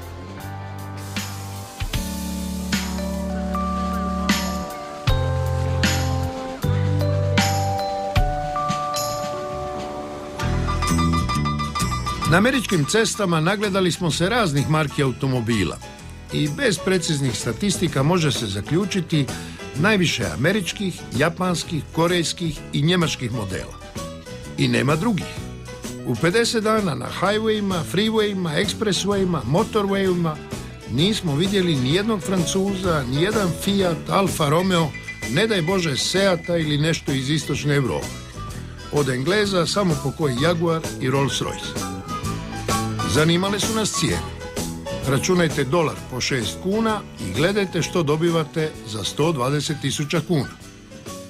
This is the new 2007 Ford Mustang. This is the new retro styling reminds you of the 70s, and that's what's bringing most of the people out there, the nostalgia of when they were a kid. So you mean older people are buying this car? Yeah, this is an older, the people in their late 40s, 50s, even 60s. They just reminds them when they were a child or when they were young. When they couldn't afford it. Yes, that's exactly it, and now a lot of them can. So what's the base price? Base price of this one is around $20,000. It's a 6-cylinder, very economical. Will get you close to 30 miles to the gallon on the highway. If this car was 1 year old, what would be the price? The price on this, being it's a new model, the new style, will hold its value a little better than other vehicles. But on average, they all lose 5 or 6, depending on the price, they lose a substantial amount. As soon as More you or drive less, them off 30%? Probably 30%, yes. That's. Okay. So let's see the used cars. Let's go see used cars. Okay. This is a 2005. This is a pre-owned vehicle. 14,000 miles on. And to give you an idea a little bit on the savings, right now, a 2005 with 14,000 miles, you can have it for about $16,000. A 2006 with no miles will cost you about $24,000. So you could save about $8,000 roughly. Well, of course, it's a secret, but more or less, how much do you make on this transaction? I'll make $100. Each time you sell? That's basically it. On a new vehicle, used one, sometimes you make a little bit more. But if you convince the buyer to sell it for $16,500, yeah, you would make a little more money. Right. But my idea is to make sure they get a good deal and they leave very happy, so they send me more customers and they will come back and buy from me again. Who is buying the second-hand cars? It doesn't matter. Any young, old, wealthy, regular income, they're all looking for a bargain anymore. You know, every year it seems to get a little tougher. A dollar doesn't go as far as it used to. So everybody is looking for a deal. But you still have people that don't care. They don't want anybody ever in their vehicle before, and they want brand new. What kind of people are those? That have, and say, invested wisely, or have, you know, were born under the right star. They have done very well. And they're running after new models, always new models, or they stick with a certain model? It's to each his own. You have ones that will stay brand loyalty, model loyal, no matter what. And you have other ones that will try different things. But in general, you have a pretty loyal clientele, especially with Ford trucks and Ford products. They're a loyal clientele. And Jeep, I would have to say the majority will stick with what they've had. What is your attitude toward Japanese cars? They're each time better, each time cheaper. What happens with this? That's, you know, the American car companies are just going to have to, you know, step up and compete with them, and which I feel they've done a lot of progress in the last few years. The products are much better. Plus the Japanese vehicles, they're being made here in the United States, assembled. Everything's a world vehicle anymore. The new Jeep Compass has 3 different companies that build the engines for them.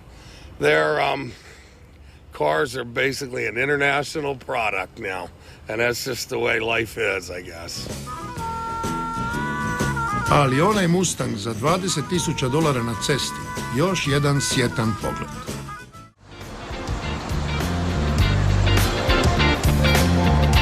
Poštovani gledatelji, jedan i jedini, Las Vegas.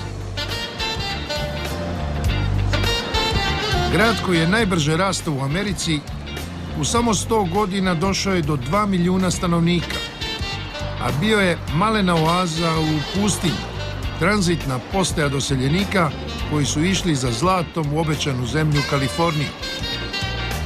Zato su ga Meksikanci i nazvali Las Vegas, u doslovnom prijevodu livade. I tipično američki, dok se na istoku zemlje vodio rat protiv kriminala, dok je Elliot Ness hvatao mafijaše u Čikagu, država Nevada je legalizirala kockarski biznis. Prvi je kasino otvoren 30. godina prošloga stoljeća, a onda se brzinom okretaja na ruletu sve umnožavalo, bivalo sve raskošnije. Las Vegas je postao osvjetljena metropola usred pustinje. Danas je to svjetska prijestolnica kocke, zabave, šopinga, ali američki koncipirana za svačiji džep.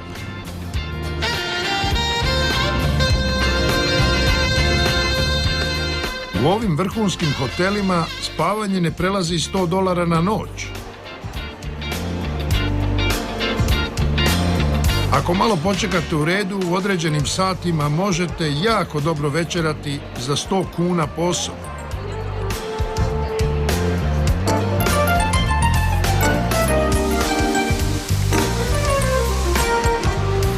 Hoćete komad Venecije usred pustinje Nevade? Izvolite.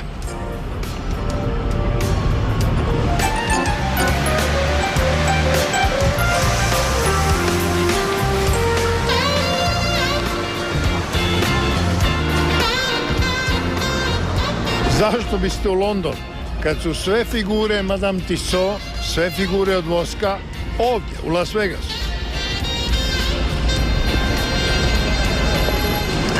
I don't think there is just one best thing. It's a bunch of different things that make it great. And you keep coming back? Yeah, because there's always new things to see.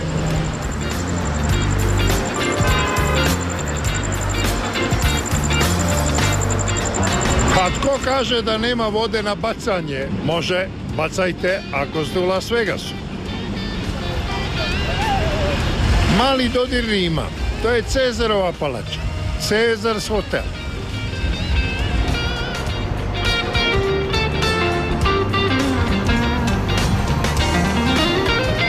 Nešto mislim, bili rimski Cezar od Nerona nadalje promijenio sve svoje palače za samo dio onoga što ima Cezars Palace u Las Vegasu? Ja mislim da bi, ako ništa zbog air conditiona, a inače hedonizam je ovdje na višem stupnju.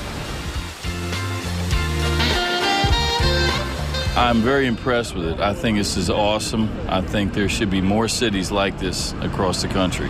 I really do. But this is and where unique. else can you walk around with an open beer and have a good time, right? You get that? I naravno svi Amerikanci hoće govoriti, evo Hrvata koji naravno neće govoriti, jel? Dobro večer, kako ste? Pa pošto vi mene snimate, možda bi ja mogao jednu sliku od vas ovako napraviti, ako ne... Može, a gdje ste uplatili aranžman? Mi smo u stratosferi tamo. To je doli na dno stripa. Što radite? Uživamo. Pijemo, jedemo, kockamo, gubimo. Dobro, ali što ste došli, na odmor ili kako? Na odmor, da.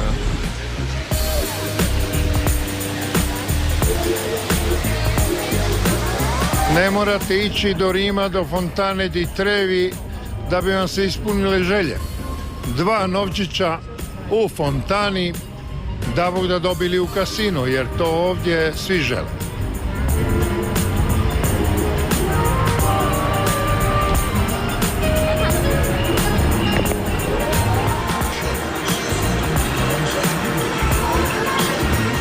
Za Amerikance, što je to napraviti novi Koloseum kao rimski? Samo što su ga oni napravili za 6 mjeseci, a Rimljanima je trebalo nešto duže.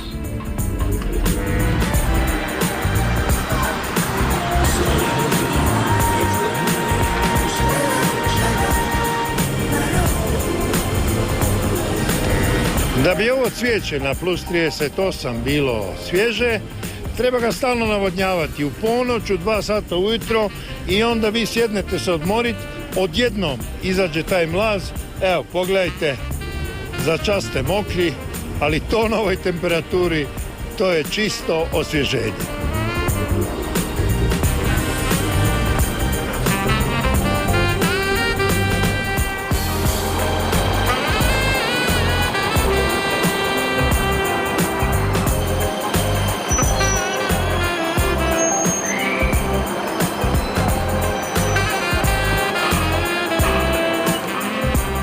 Flamingo moram istaknuti kao jednog od prvih povijesnih kasina u Las Vegasu. Pamtim ga od prije 30 godina, ne mogu baš reći po dobrome. A ovo iza mene ne moram ni opisivati, ali uvijek ostaje taj dojam. 10 km dalje je žedna pustinja. Ovdje je izobilje. Capitalism at its best. I još kad kažete američki kapitalizam, oni doista mogu sve. Treba vam Eiffelov toranj u sred Amerike. Evo ga. Nije toliko velik, ali je impresivan jednak.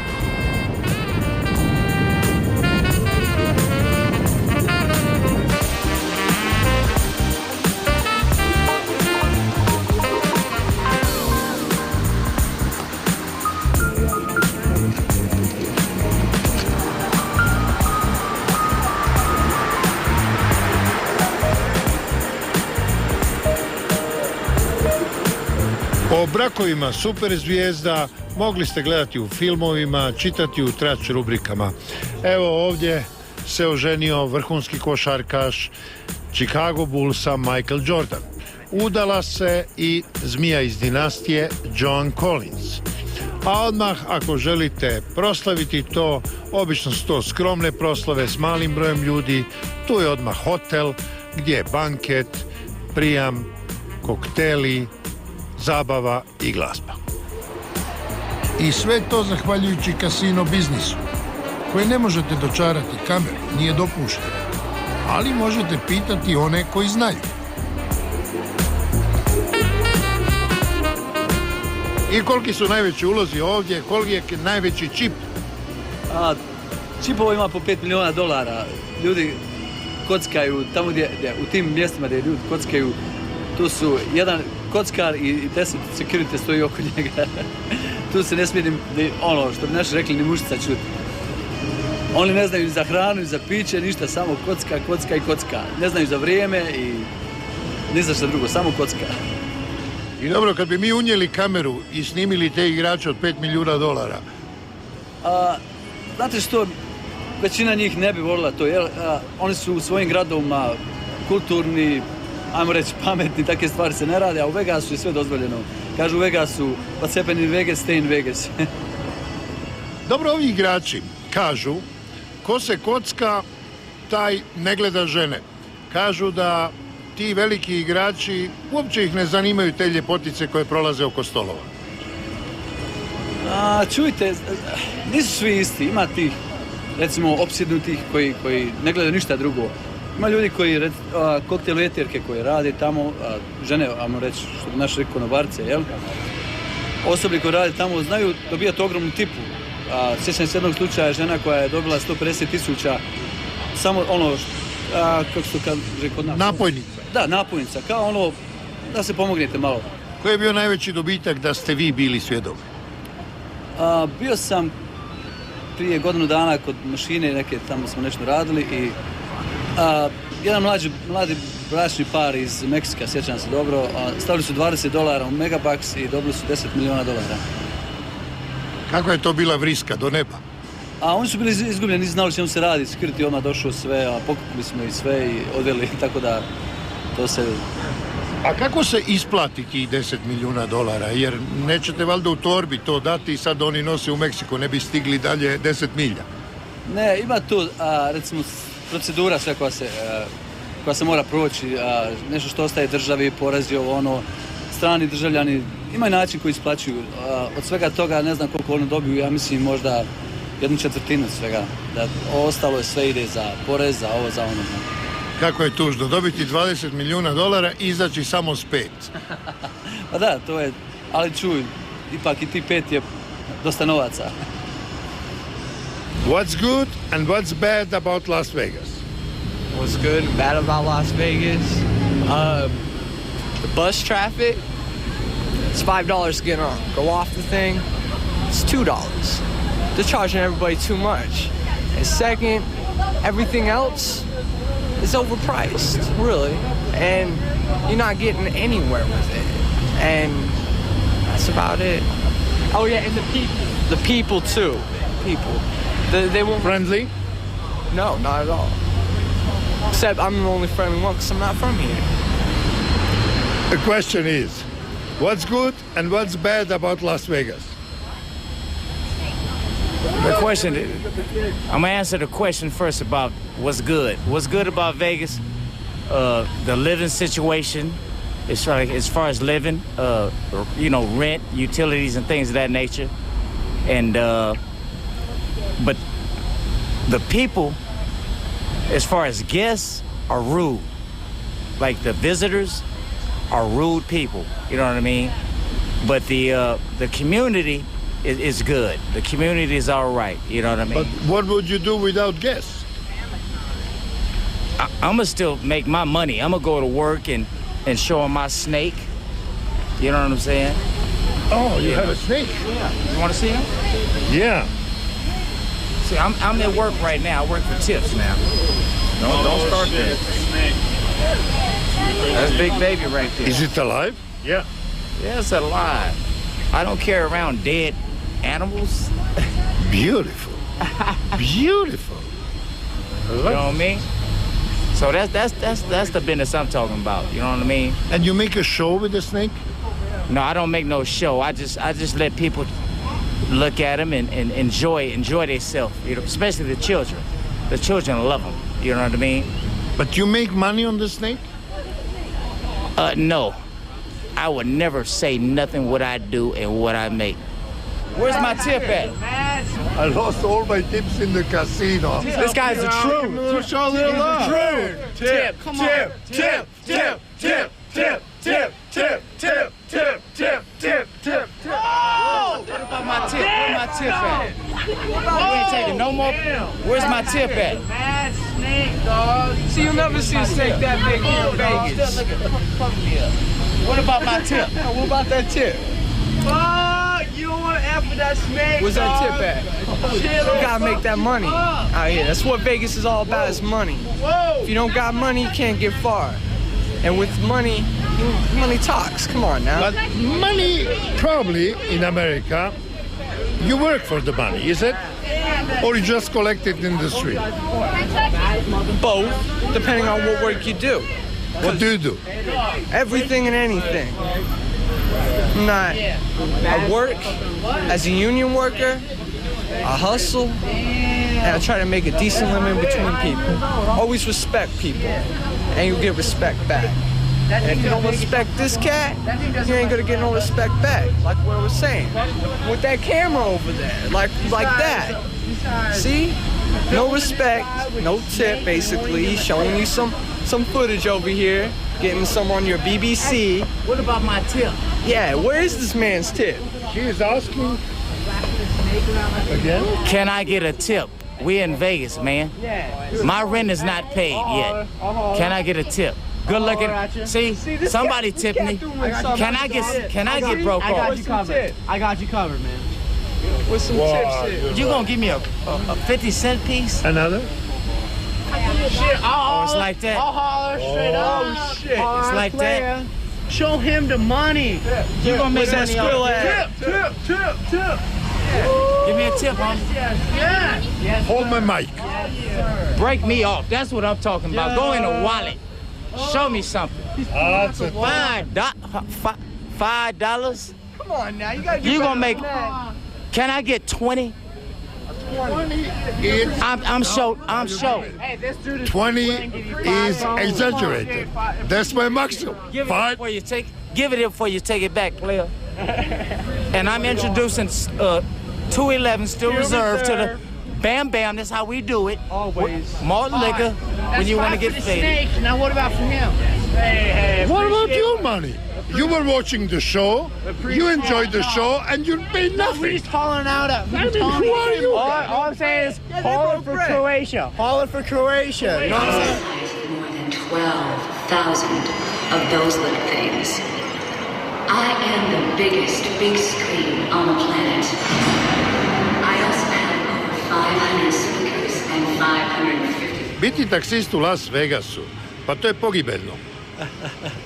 Ponekad jeste veoma opasno noću, ali čovjek brzo stekne iskustvo i nauči kako da izbjegne svaku opasnu situaciju. Kako se to izbjegne? Recimo uđe neki brizalj, neki ogroman čovjek sa pištoljem, kako izbjegnete situaciju?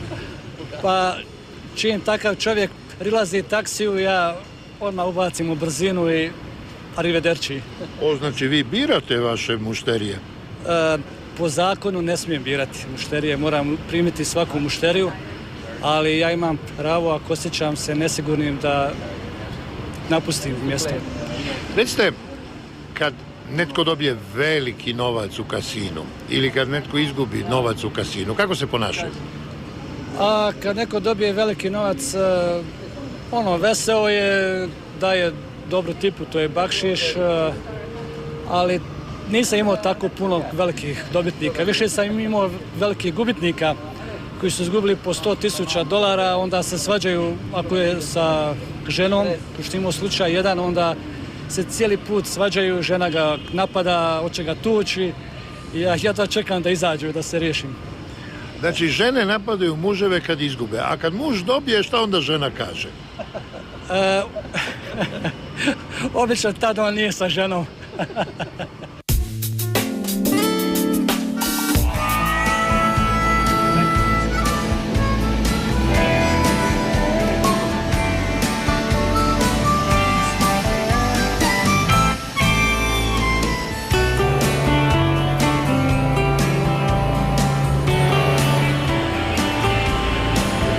Sve je to bio pjesak prije 100 godina. A pogledajte ove kuće iz zraka. Svaki put kad vidite plavu točku, znajte da je to privatni bazen. Ima ga svaka četvrta, peta kuća u četvrtima srednje klase.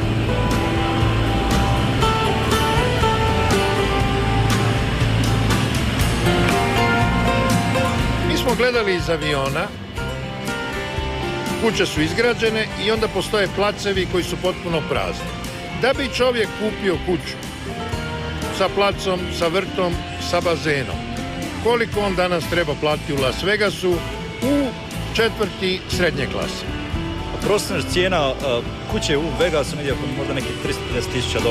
Postoje li građevinske restrikcije? U smislu, ja kupim jedan plac i hoću graditi kuću kako ja želim. Što sam ograničen? U čemu?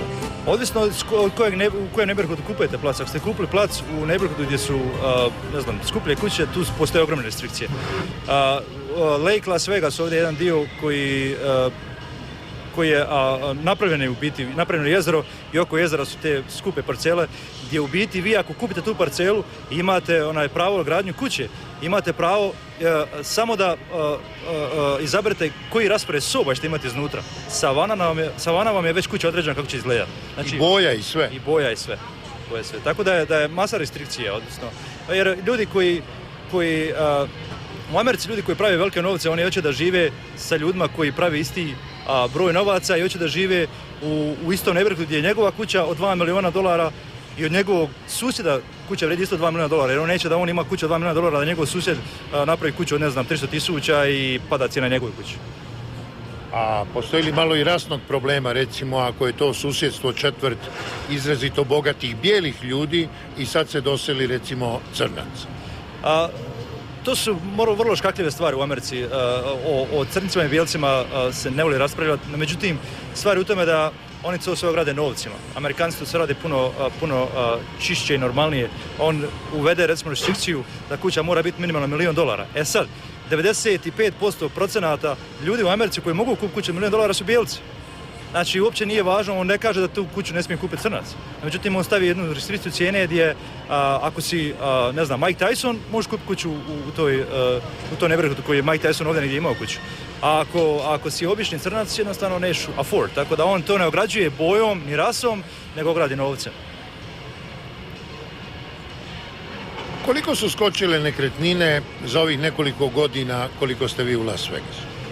Pa, ja radim ko broker ovdje, pomažem, radim svoj posao, pomažem i masu Hrvata da kupe kuće, da dođu do mogućnosti da dobiju kredit za kuće, to je moj posao. Recimo, zadnje 2 godine vrijednost nekretnina u Vegasu je otišla 100%.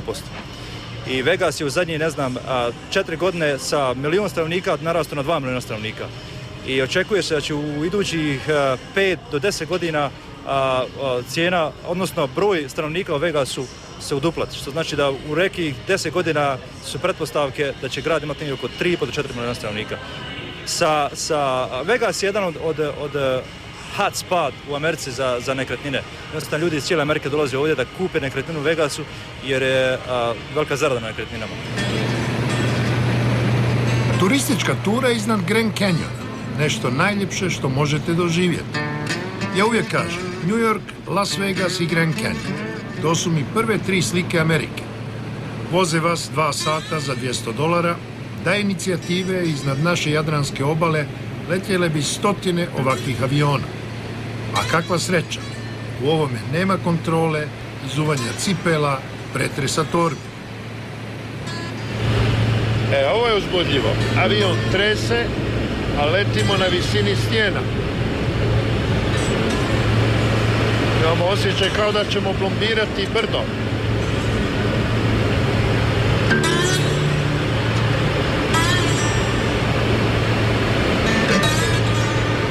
Sad već putnici u avionu ne pričaju. Svi slikaju s one druge strane, ali ne s ove desne.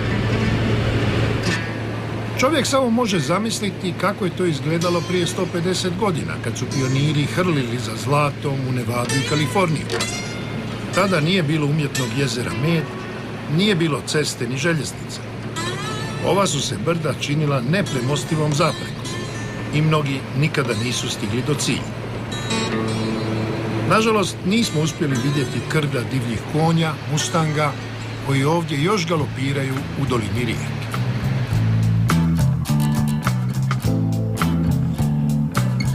Ovako to izgleda sa zemlje. Brana se počela graditi 1931. i za to vrijeme, prije 75 godina, bila je čudo. U nju je ugrađeno više materijala nego u Keopsovu piramidu. Izgrađena je za samo 2 godine.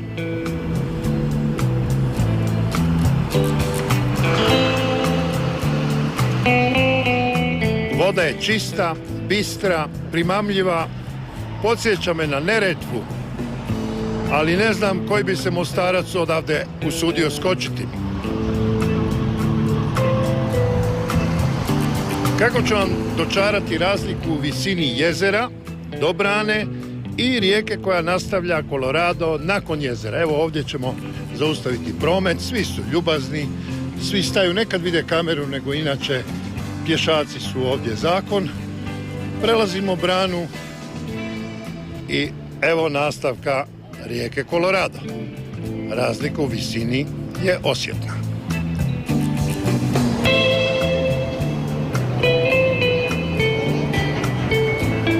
Naravno, kao i svugdje u Americi, sve što vrijedi vidjeti turistička je atrakcija. 3 milijuna turista ovdje, po $7 za ulaznicu. Brana je nazvana po američkom predsjedniku Hooveru, ali ovdje nema spomen obilježja tom veoma nepopularnom predsjedniku, možda u povijesti najnepopularnijem, ipak ostalo ime.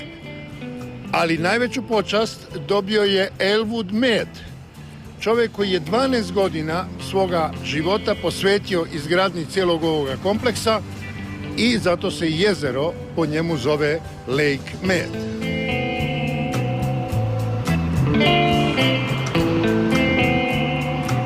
Amerikanci s razlogom podižu spomenike svojim graditeljima. Brana Hooverden riješila je navodnjavanje pustinje sve do Kalifornije.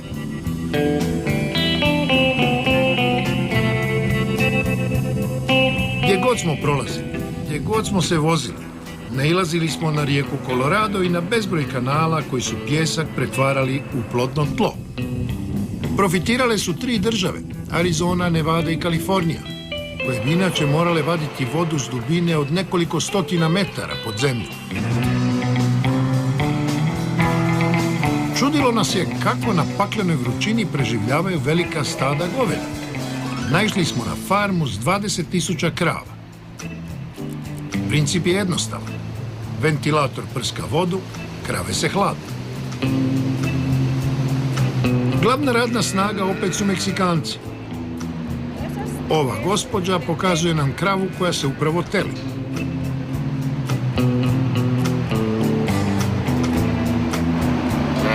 Sve je to veoma različito od vremena kad su krave skupljali kauboji. Veliki posjedi su sada ograđeni, ali krave su ipak na zraku, nisu skučene na malom prostoru. I zato daju dobro mlijeko, a ni veliki odresci nisu loši za one koji vole.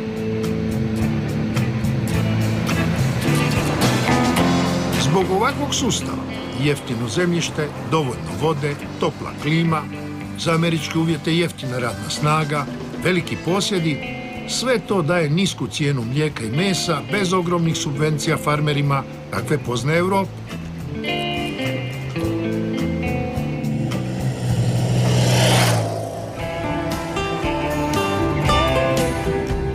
Ali velim, nije uvijek bilo tako. Ranije pustinja, ako bi se uspjela svladati, vodila u brda sa zlatom. Krenuli smo cestom do jednoga takvog mjesta. Znakovito se zove Goldfield, zlatno polje u prijevodu. Zlata je bilo, a pogledajte što je ostalo. Goldfield was discovered in 1902, and it was one of the major gold finds in this country. The gold lasted until 1914, and the town went from 30,000 people, largest city in the state of Nevada, until today it's, what is it, Dave? 250 people. About 250 people. And they live out of what? Commerce? It's local government. Most of them work for local government. Most of them are retirees. They work for local government, federal government. No industry here. You're a Native American? Chinese. Chinese, but you got a nice color on the sun. Yeah, I'm Native American. You're Native American. From which tribe? Apache and Arapaho. And you do what? What do I do? I run a whorehouse. You know a whorehouse? I'm the manager. Where do you import them from? From Vegas. And you have customers? Yeah. I have to give him money. He's the boss. No, I just retired. Just retired. It's cheaper to live here than in Vegas, than in... Yeah. Samo na 150 km od višemilijunskog Las Vegasa postoje ovakva mjesta. Zovu ih gradovi duhova, ghost towns, gdje nikada ne biste pomislili da ste u Americi i da tu ipak žive neki ljudi. Nije američki običaj čuvati staro pod svaku cijenu. Gdje ima novca, tu se dolazi, gdje ga nestane, nestanu i ljudi. Da nasljednici rudara koji žive loše, ali nikad neće reći da žive loše, jer to je taj američki optimizam, da imaju smisla za humor, potvrđuje i ovaj natpis. U ovoj kolibici piše: nema slobodnih mjesta, nema soba, baš kao na svim velikim motelima, hotelima i tako dalje, nema soba. A ko bi im i došao?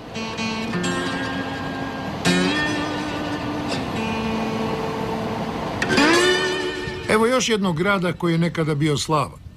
Tonopah. Nekad rudnik srebra koji je privukao 25.000 stanovnika. Tada ih je Las Vegas imao jedva 1000. Ali srebra više nema, ostale su rudarske uspomene.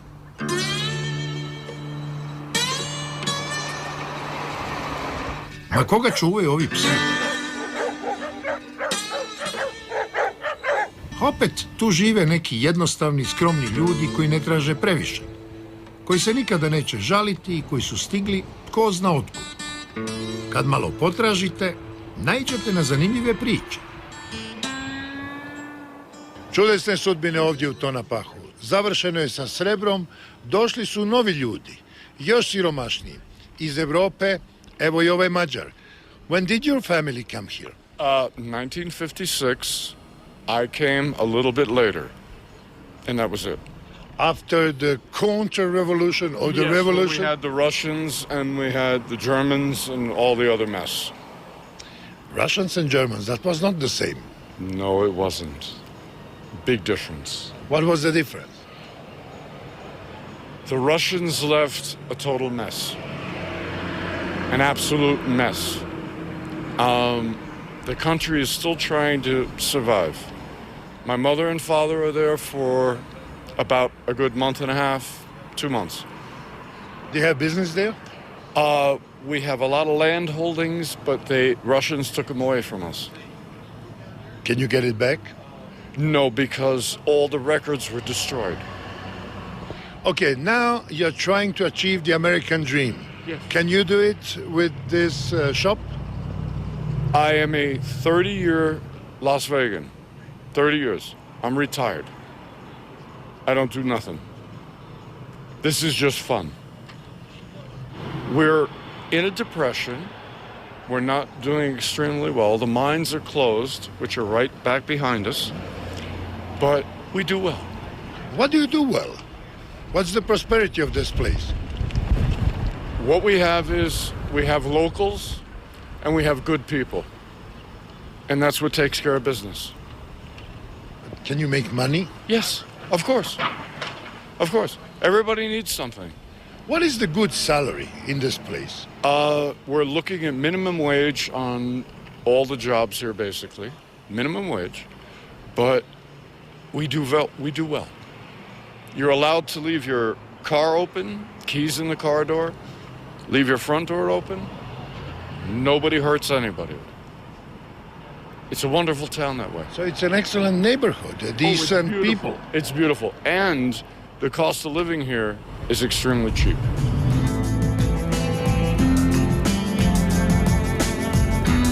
U Tonopahu smo se slučajno zaustavili kad smo procijenili da mjesno groblje ima više spomenika no što ima živih stanovnika. I onda iznenađenje. Natpisi na srpskoj ćirilici.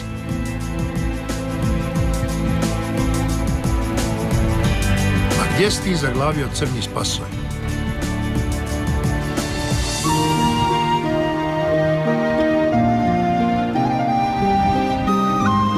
Po vjeri je groblje razdvojeno. Pravoslavci na jednoj, katolici na drugoj strani. Po tome puno je bilo više rudara Srba nego Hrvata i Italijana.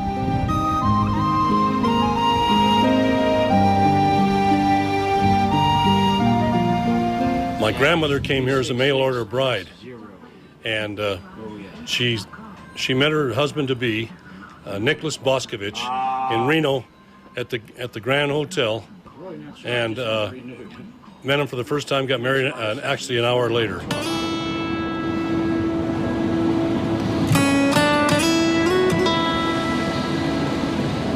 I ovdje usred pustinje dva mala groblja za one koji nisu imali za bolji ukop, koje je pokopala općina o svome trošku, koji nemaju vjerojatno ni rodbine. Ovdje su i za bodljikave žice. Samo tamo američka zastava da im oda počast da su bili u Americi. Vjerojatno su Meksikanci koji su došli ovdje u potrazi za boljim životom, a završili su pod pijeskom Arizone. Ostavit ćemo im nešto cvijeća. Nikad neće znati da su im to ostavili hrvatski novinari. Pustinja krije svoje tajne. Rekli su nam ovdje je pokopan Meksikanac, ilegalac, koji je došao ovdje u potrazi za američkim snom, a neoprezno je prelazio cestu, pogažen je i ovdje su ga pokopali bez imena, pretpostavili su da je kršćan. A samo 100 metara dalje, pogledajte kakvu tajnu krije salun Nevada Joe.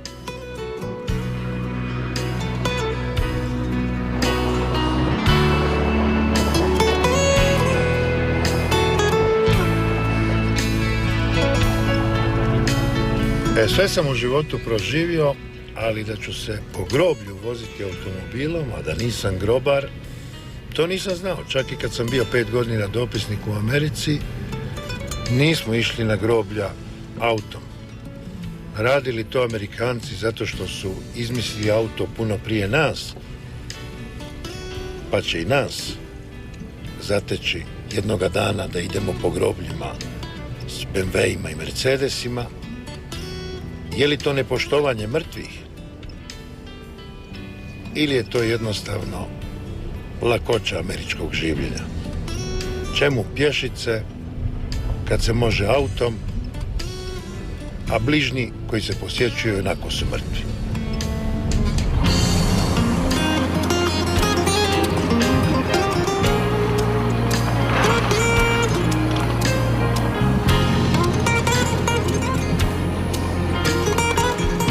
Prepoznatljiva kineska imena. Wong, Yu Li. Evo je kinesko-katoličko, Sin, kao filipinski kardinal.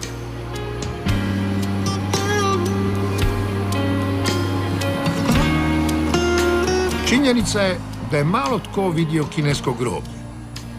U zemljama naše evropske regije još je misterij gdje su Kinezi pokopani. Amerikanci nisu od onih koji često idu na groblje, ali kineski grobovi se uredno održavaju, uvijek je oko njih svježe cvijeće. Amerikanci, međutim, imaju veliko poštovanje prema svojim poginulima u ratovima koje su vodili, bez obzira gdje su ih vodili. Vodila je Amerika puno kontroverznih ratova u Koreji, u Vijetnamu, ali ipak u onim državama koje nisu New York i Kalifornija odaje im se počast. Evo ovdje jasno piše, ovi koji su umrli, nisu umrli uzalud. U državama, rekao bih uz more, u New Yorku, Kaliforniji, taj odnos je nešto hladniji.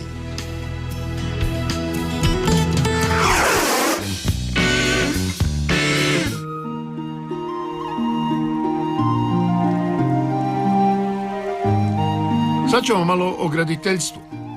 Gledali smo njujorške nebodere, velike brane, autoceste, ali kako izgledaju američke tipične kuće u kojima živi 2/3 stanovništva? Gotovo je uvijek drvena konstrukcija. Prešane šper ploče, gradi se brzo, kuća se podigne za par mjeseci i na kraju izgleda ovako. Poželjeli smo upoznati nekoga tko živi od gradnje ovakvih kuća, koji je običan radnik. Okay, so you're 22. You started as a construction worker. Have you done anything before? What school did you graduate? I started working full-time when I was 13 years old. I was fourth generation masonry in my family, doing brick and block and stone and different things like that, from commercial to residential work, you know, big buildings, small homes. So actually your father taught you how to work? My father taught me, my father's father taught him, and his father's father taught him. Very well. Okay, what can a construction worker make a month if he works 5 days a week, let's say 8-9 hours a day? It really depends on your level of experience, what you put into it, you can get out. Typically, the longer you spend in one trade, the better you're going to perfect it, and the more you're going to make. So you can start making $10 an hour and work your way up to making 20 to 30, depending on your level of experience and how well you perform. People usually build here homes based on wood. Don't you think it's a material that it's too light, that doesn't last a long time, like a stone, like bricks? It really depends where you're at. Certain codes, you know, require the structure to be done a certain way. So when you think about it, if you structure wood a certain way, it could last better than something else that was built out of concrete that wasn't structured right or the foundation wasn't right. But in a lot of places, you know, they will reinforce it better.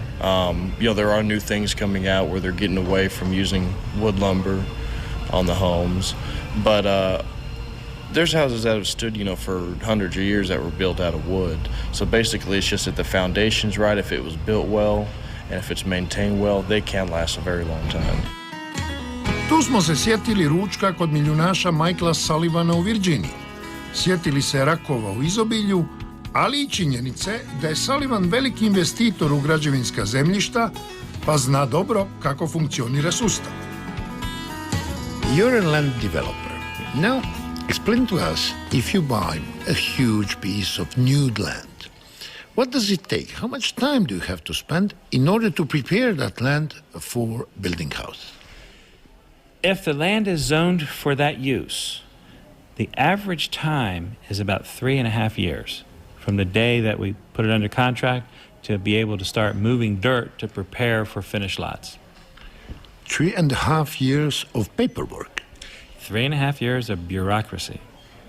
And okay, could you briefly tell us what do you need? What papers do you need in order to prepare the land?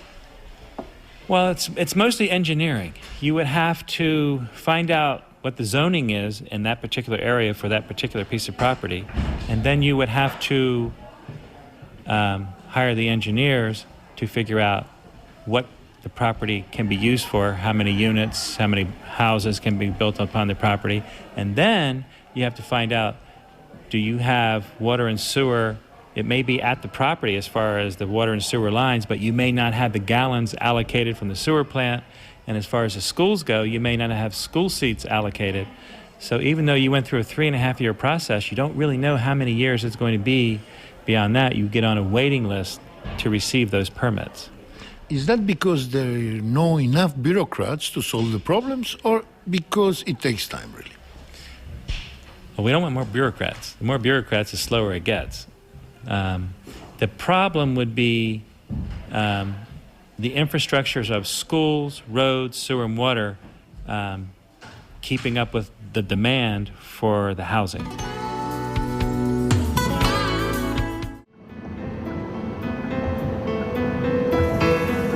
Poštovani gledatelji, ulazimo u Pittsburgh, preko jednog od 446 mostova, koliko ih je podignuto nad rijekom Ohio, koja ovdje nastaje spajanjem rijeka Allegheny i Monongahele.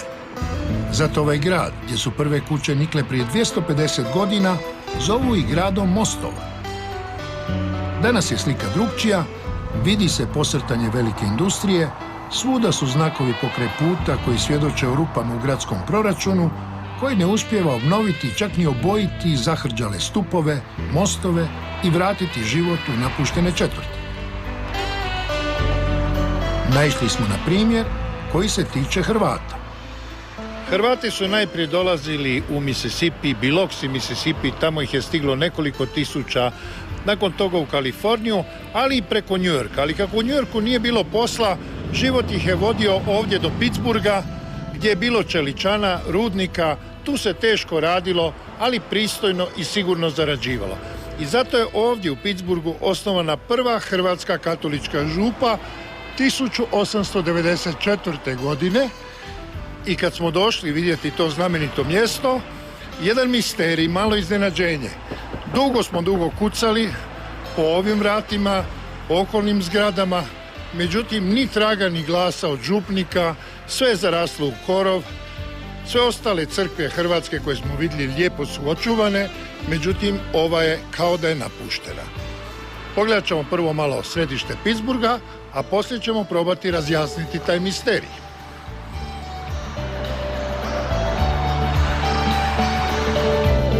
Idemo sad potrošiti $3 za vožnju uspinjačom na brdo koje dominira Pittsburghom. Grad je u državi Pensilvaniji, ali ga je u povijesti svojatala i Virginija. Imali su se oko čega i svađati, jer je u Pittsburghu prije 150 godina već bilo 1000 tvornica. Danas, kad su ugalj i čelik u drugom planu, grad se uspinje novim djelatnostima. Sveučilišta i medicinske ustanove zapošljavaju najviše ljudi. I bilo je vrijeme, jer je Pittsburgh u 50 godina izgubio polovinu stanovništva. Od 680.000 došao je na današnjih 330.000. Ali unatoč toj krizi, Pittsburgh je jedan od najsigurnijih gradova SAD-a. Pljačke su ovdje statistički najrjeđe u zemlji. Sister and brother raised in this community. How long have you been living here? My entire life, 50 years. 47. Great. And you consider yourself, say, being upper middle class, more or less? Actually not. We're middle class. Middle class. And you work in? Telecommunications. And chemicals. Now tell me about Pittsburgh. You've been here for almost half a century. What has changed in this city? Fillmore steel mills. There's still a few more, but they're out of town over in Braddock. And now we're getting more into technology and healthcare. Healthcare, yes. Mm-hmm. So what's the booming business now? Healthcare, I'd say. There are the UPMC has 5 hospitals right over in Oakland, world famous kind of hospitals, and there's all throughout the community. And they have a big healthcare, colleges for healthcare and medical professions and technology. A lot of violence here? Depending upon where you live in the city, absolutely. I think you can't escape that anywhere today, in my opinion. But certainly some communities are worse off than others. Is life expensive in Pittsburgh? No. No, Very actually. reasonable. We're always on top ranking for... yeah. You can get good So what would be, let's say, yearly needs? How much money a family of 4 should have to afford a living? 60 you could do a decent living at 60, but probably closer to 100 would be keep you in a nice style. Poslovni centar grada, ono što se u Americi zove downtown, posjetili smo u nedjelju, u kolovozu, pa je sve izgledalo avetinski pusto. Uvijek je tako, u downtownu se ne stanuje, Amerikanci podijele grad na poslovni i stambeni dio uz koji idu trgovine. A u poslovnom centru nekad se trgovalo na veliko, jer ovdje, u ovoj se regiji, proizvodilo 40% američkog čelika.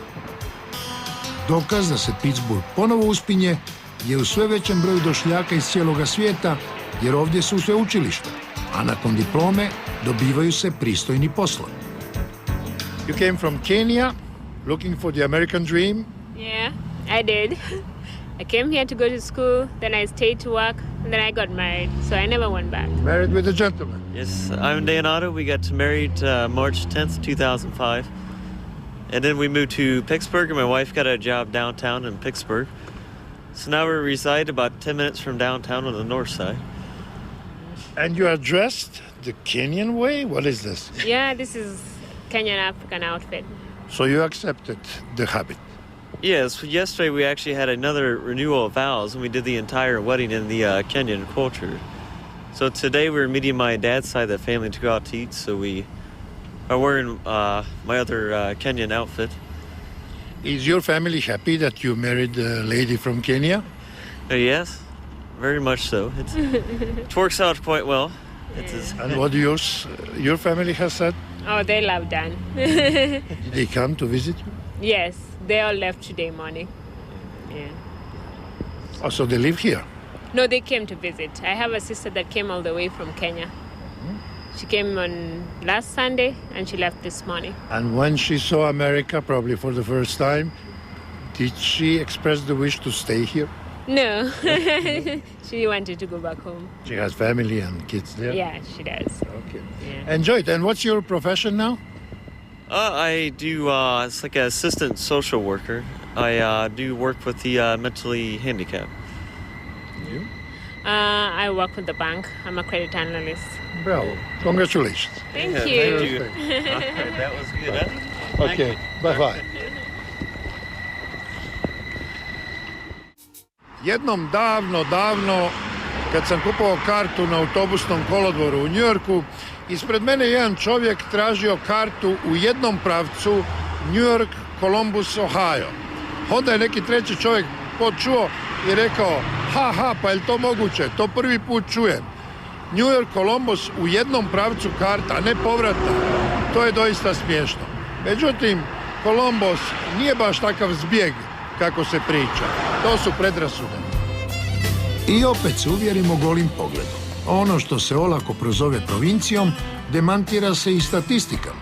Columbus, glavni grad Ohaja, ima stanovnika koliko i Zagreb, s okolicom čak blizu 2 milijuna. Godišnji dohodak po građaninu je $38.000, negdje na razini Švedske i Danske.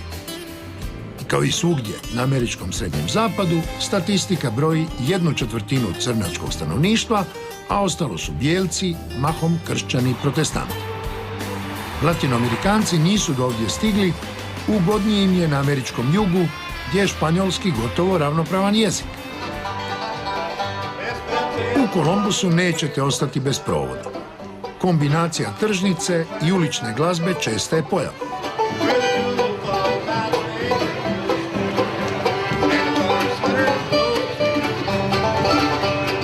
Ovi glazbenici čak i ne traže nagradu za svoju izvedbu. Pročitao sam u lokalnom listu da svaki drugi stanovnik Kolumbusa svira neki instrument. Country glazba ima prednost.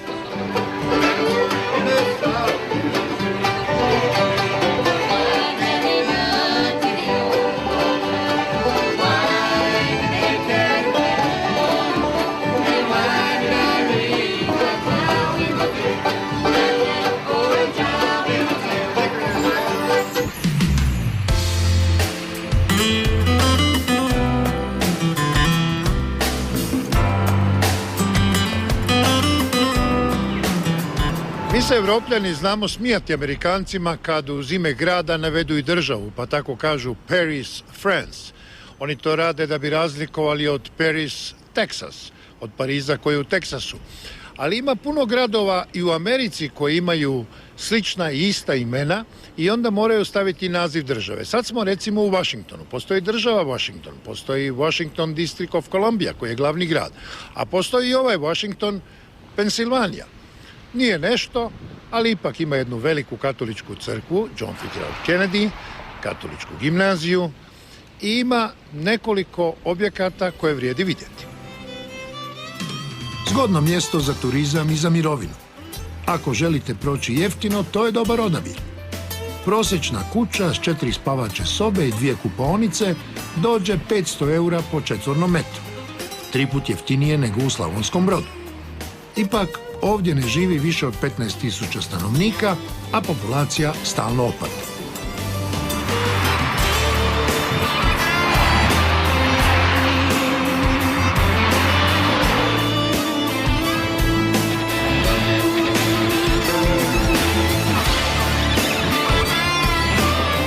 Na pola puta od New Yorka do glavnog grada Washingtona ulazimo u državu Delaware, preko velikoga mosta i preko velike rijeke Delaware. Prije točno 230 godina odavde je George Washington krenuo u New York na sastanak nakon čega je dogovoreno da on bude prvi američki predsjednik. Kao prva američka država, Delaware je oslobođen poreza i zato je ovdje sve znatno jeftinije.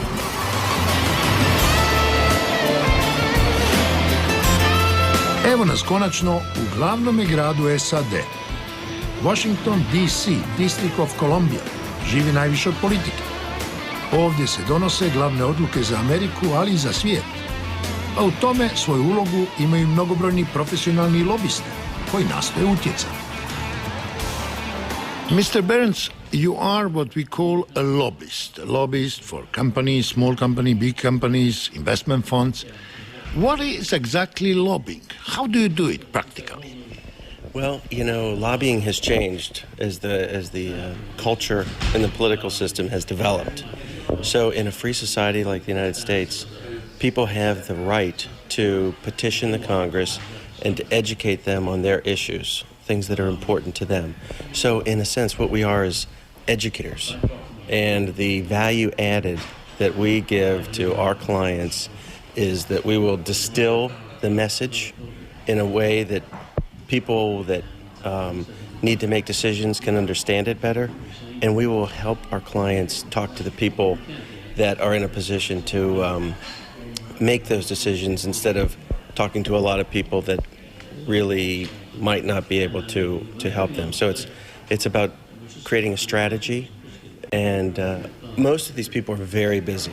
So one of the things that you accomplish is getting them to focus on your issue. Let's say I'm the minister in charge, or I'm the official in charge for that. And you try to convince me. How are you going to approach me? Let's say we have a coffee together and you say what? Well, this is one of the probably things that people can't imagine about lobbying. You usually don't ask people to do things that they don't already support. So the idea is you will take an idea to somebody who you know they already will agree with this approach.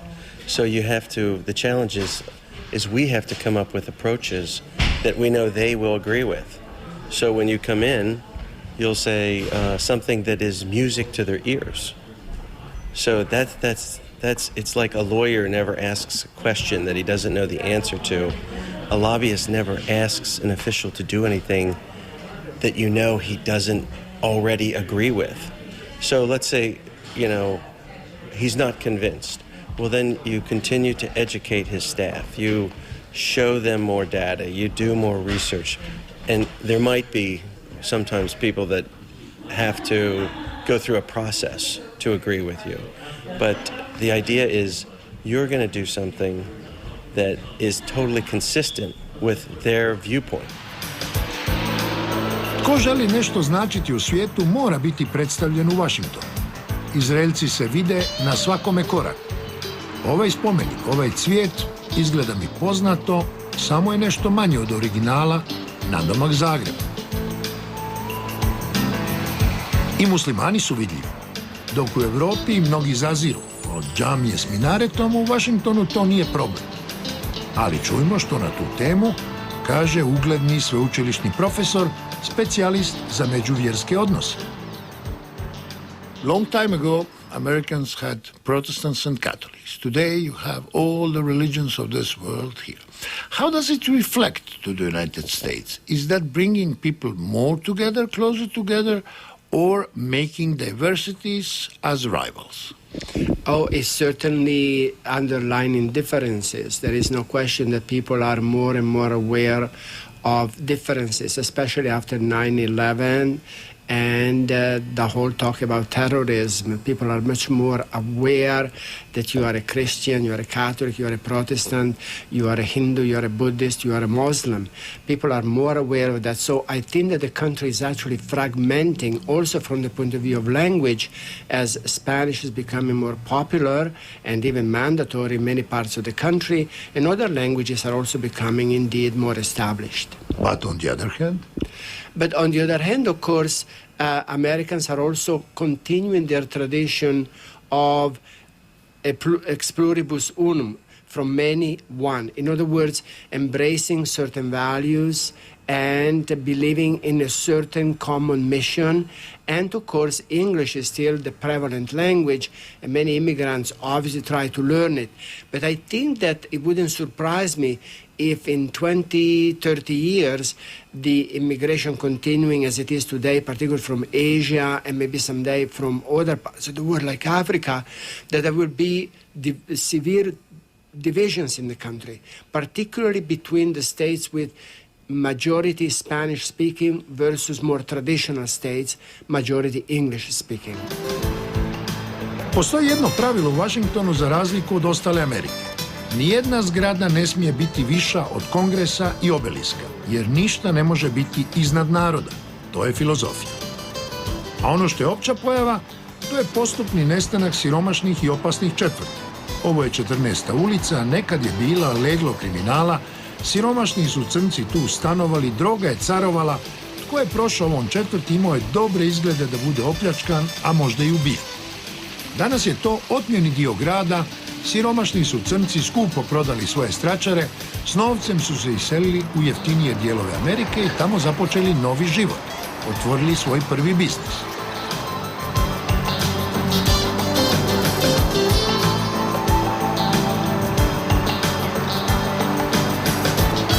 Dok šećemo dijelom grada koji se zove Georgetown, sjećamo se kako je ovdje bilo opasno prije 20-30 godina.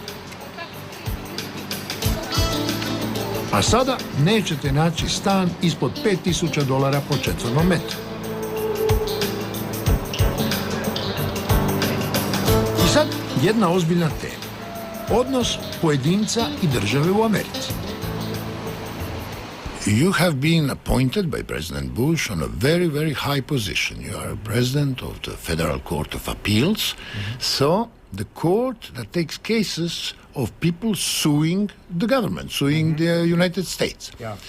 So, if I think I paid too many taxes and I want my $1 million back, I sue the government, the state. Correct. What are my chances to win?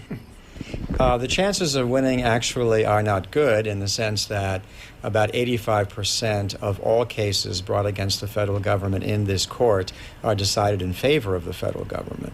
That certainly is not because of any coercion. I mean, I have never been called by any government official and told that I must rule in a certain way. And to my knowledge, no judge in this court has ever had a similar phone call. So it must be simply on the merits of the case.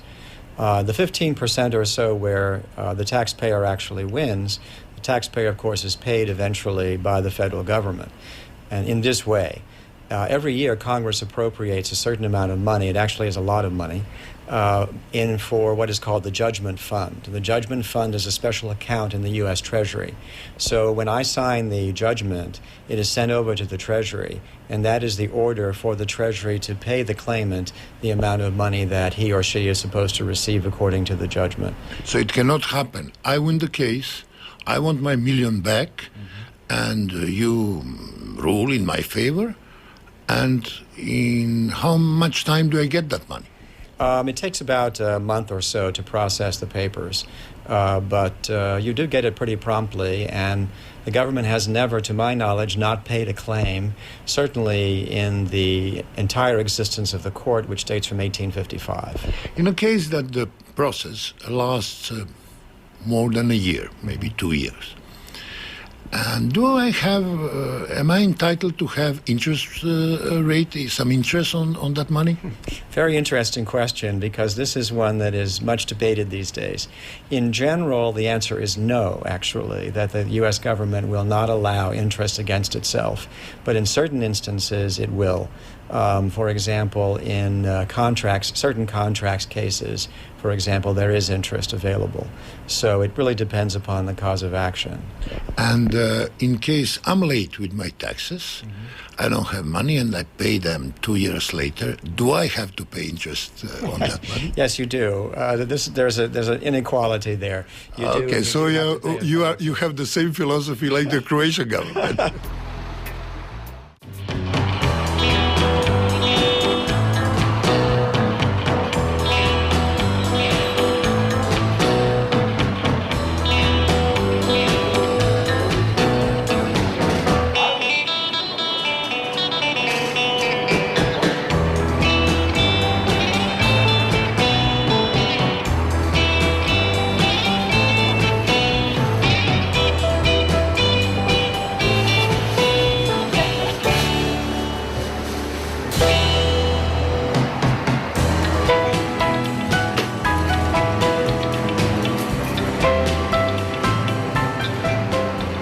Praktični i brzi Amerikanci rublje peru kolektivno.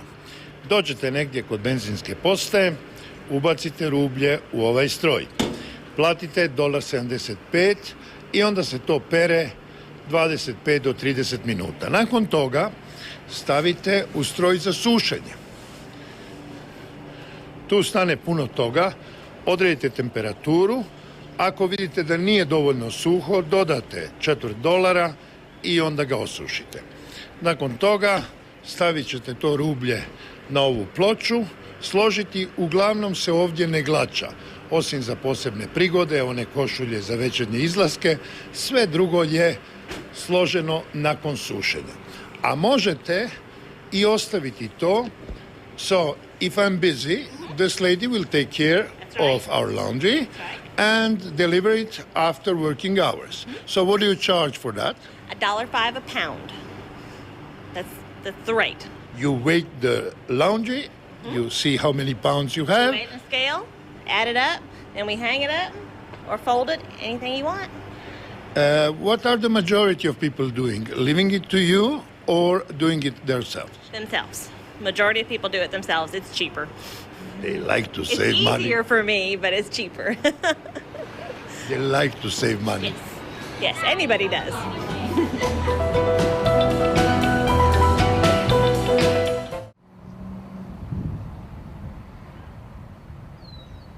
Nije Apačima i Komančima bilo lako protiv ovolikog vatrenog konja. On je podignut na postolje možda 15-20 cm, ali ako uzmete u obzir moju visinu, koja je blizu 2 metra, ja sam od kotača još manji za dobrih 40-45 cm. Dakle, kotač je više od 2 metra.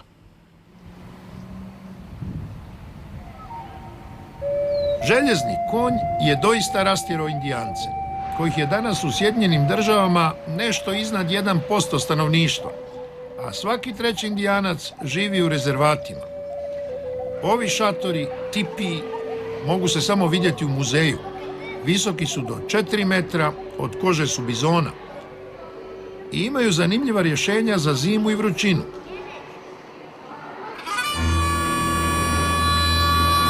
U međuvremenu, bijeli kolonizatori su postali većina, a njihovi vlakovi sve duži i duži. Dok brojite vagone jedne kompozicije, koje obično vuku po 2-3 lokomotive, a od straga guraju 3 ili 4, evo osnovnih statističkih podataka koje nećete zapamtiti, ali brzi pogled stvara sliku ove ogromne zemlje.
Hoće li naš snimatelj Dragutin Ramađa dočekati prolazak ovoga vlaka?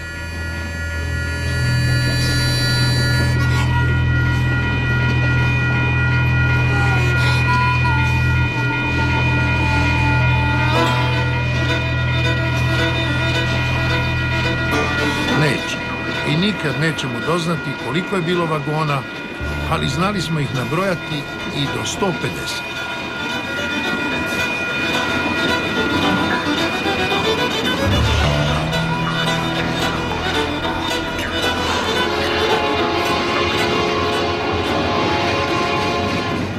Your Excellency, Mr. Ambassador, I have a feeling that the racial tensions have substantially diminished compared to, say, 25 years ago. Right or wrong? I think that is correct. If you look at the United States today, I think we've made a great deal of progress in the last 25 years. Just take the fact that at the State Department, where I work, we've had 2 black American Secretaries of State, Colin Powell and now Condoleezza Rice.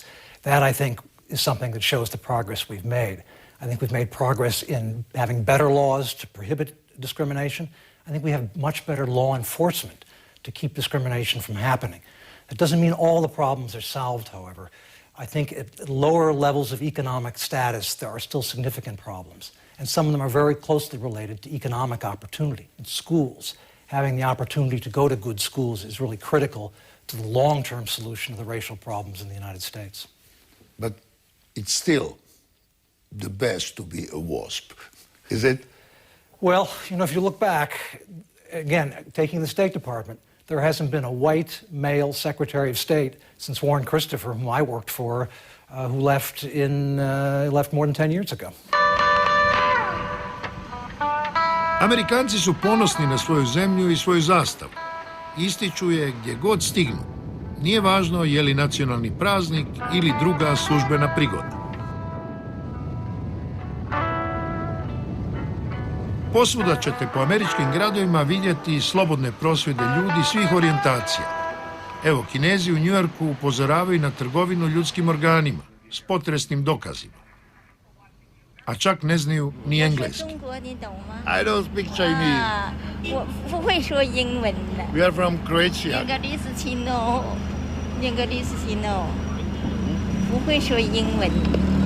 Okay. But we have the book.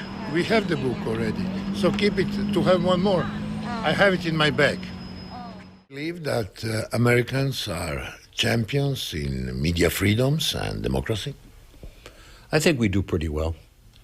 If you had to choose another country, 2 or 3, and say which country comes closest to the United States in that respect, what would you choose? I would say probably the United Kingdom. But the United Kingdom has a very tough libel law. So you have to be very careful that when you report something, you're not libeling something.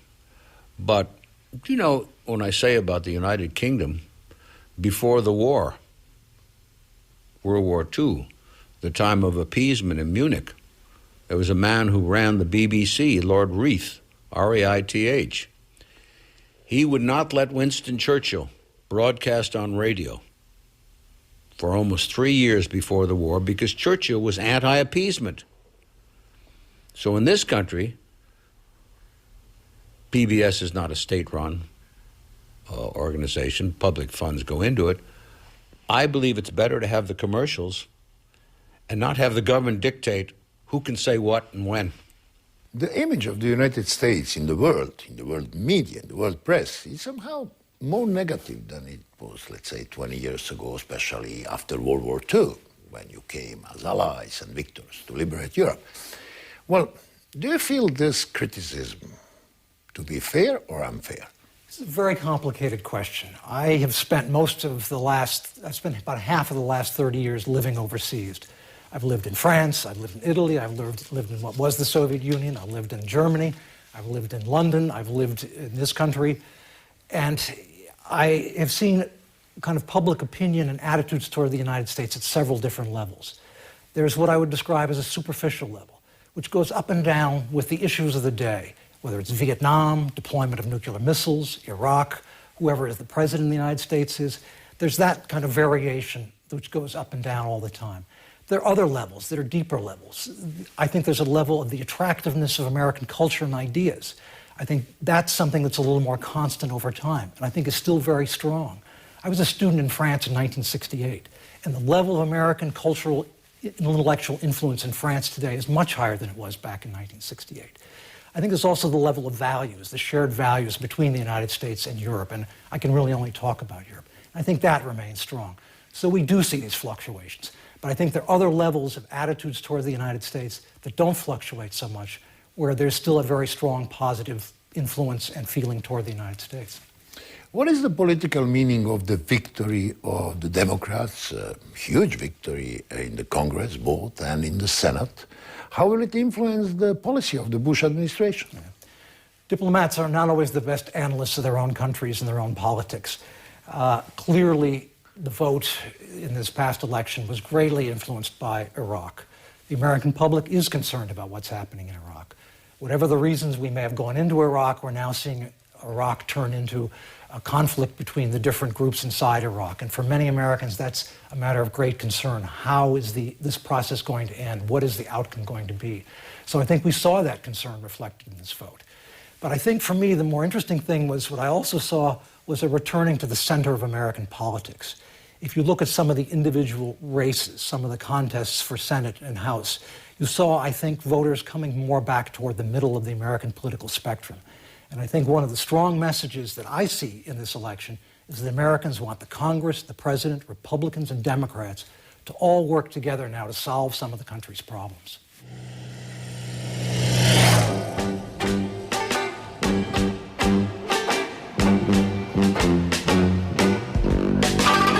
Ovo iza mene je čak i za američke prilike veliki parking. U njega stane 2000 automobila. To je samo jedan od 8 parkinga u Disneylandu, u Kaliforniji.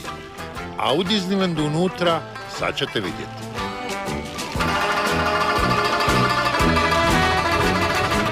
Ovo izgleda kao zabava za djecu, ali brojke su impozantne.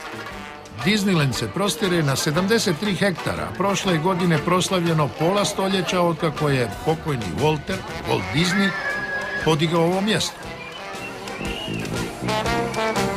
Dosad je ovdje bilo više od 500 milijuna ljudi. Nemojte misliti da dolaze samo djeca. I ako bismo to pomnožili s cijenom ulaznice od $69, dobili bismo prihod od 35 milijardi. Toliko cijeli naš turizam zaradi za 10 godina.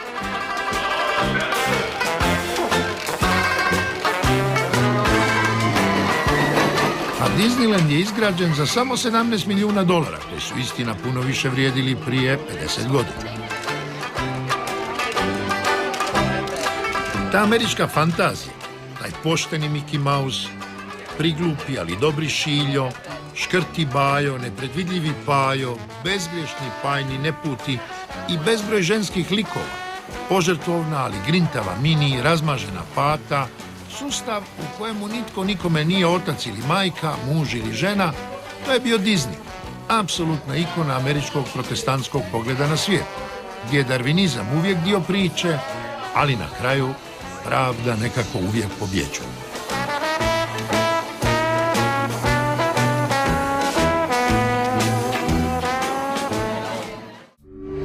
Jedan od ozbiljnih američkih problema je pretilost, pretjerana debljina. Gotovo je nestvarno koliko možete vidjeti na ulici ljudi težih od 200 kg. Liječnici i osiguravajuća društva tvrde da Amerika godišnje gubi $50 milijardi zbog liječenja ili smrti osoba s viškom težine. Činjenica je da su to mahom ljudi iz siromašnijih slojeva.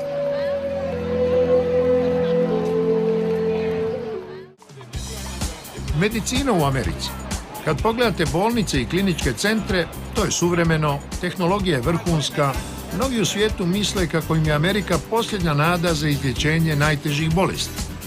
Ali, prema Svjetskoj zdravstvenoj organizaciji, Amerikanci su tek 72. po učinkovitosti medicinskog sustava, daleko iza Švedske, Norveške, Danske i mnogih europskih zemalja.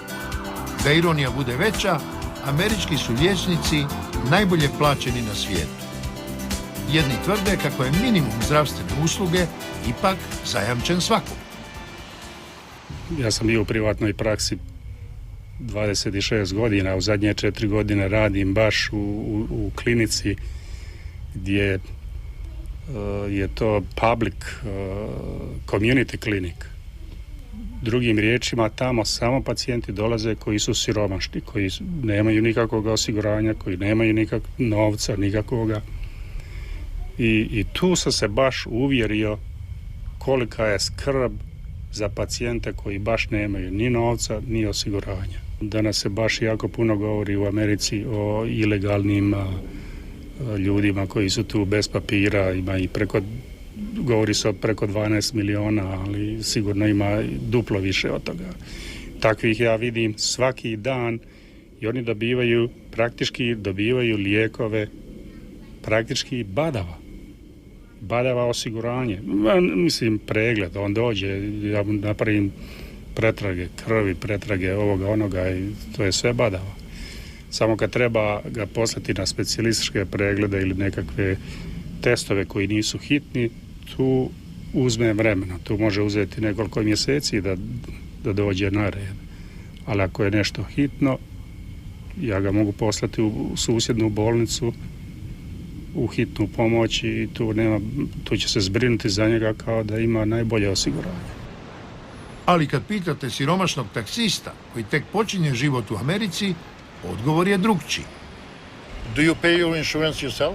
Yes, I do. For you and your family? Yes, profit insurance, yes. And how much does it come to month? Well, it's approximately like $15 a month. 15? Yes, $15 a month. $15? Yeah, 15, yes. Okay, but that's not too much. No? Well, it's not too much, but it's still... 15? Yeah. 15? $15 a month, yes.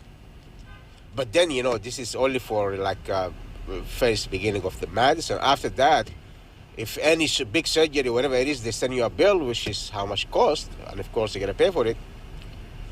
So it doesn't cover the full cost? It doesn't cover the big cost? surgeries, no. It doesn't cover the full surgeries, yeah, big surgeries. So what happens, let's say, if you are insured $15 a month and you get cancer? Well, that's it, you're dead. What do you mean you are dead? You finish, it's not going to cover, it's not going to help you. Unless, you got covered by, big insurance or, any good Samaritan people, they help you, But you're going to add bills after bills, and you're going to work for these bills, and that's it. You're going to go deep problem. How much do someone needs, not working for the government, to pay a month to be fully covered, fully insured, even for very complicated surgery? Well, let me say that if I was to be sick anywhere in the world, I would want to be sick in the United States. I think we have extremely high standards of doctors, of hospitals, of medical technology, of pharmaceuticals. I think we have a very good healthcare system. It is, however, extremely expensive, and it does have problems. It is hard for lots of Americans to meet the costs of healthcare.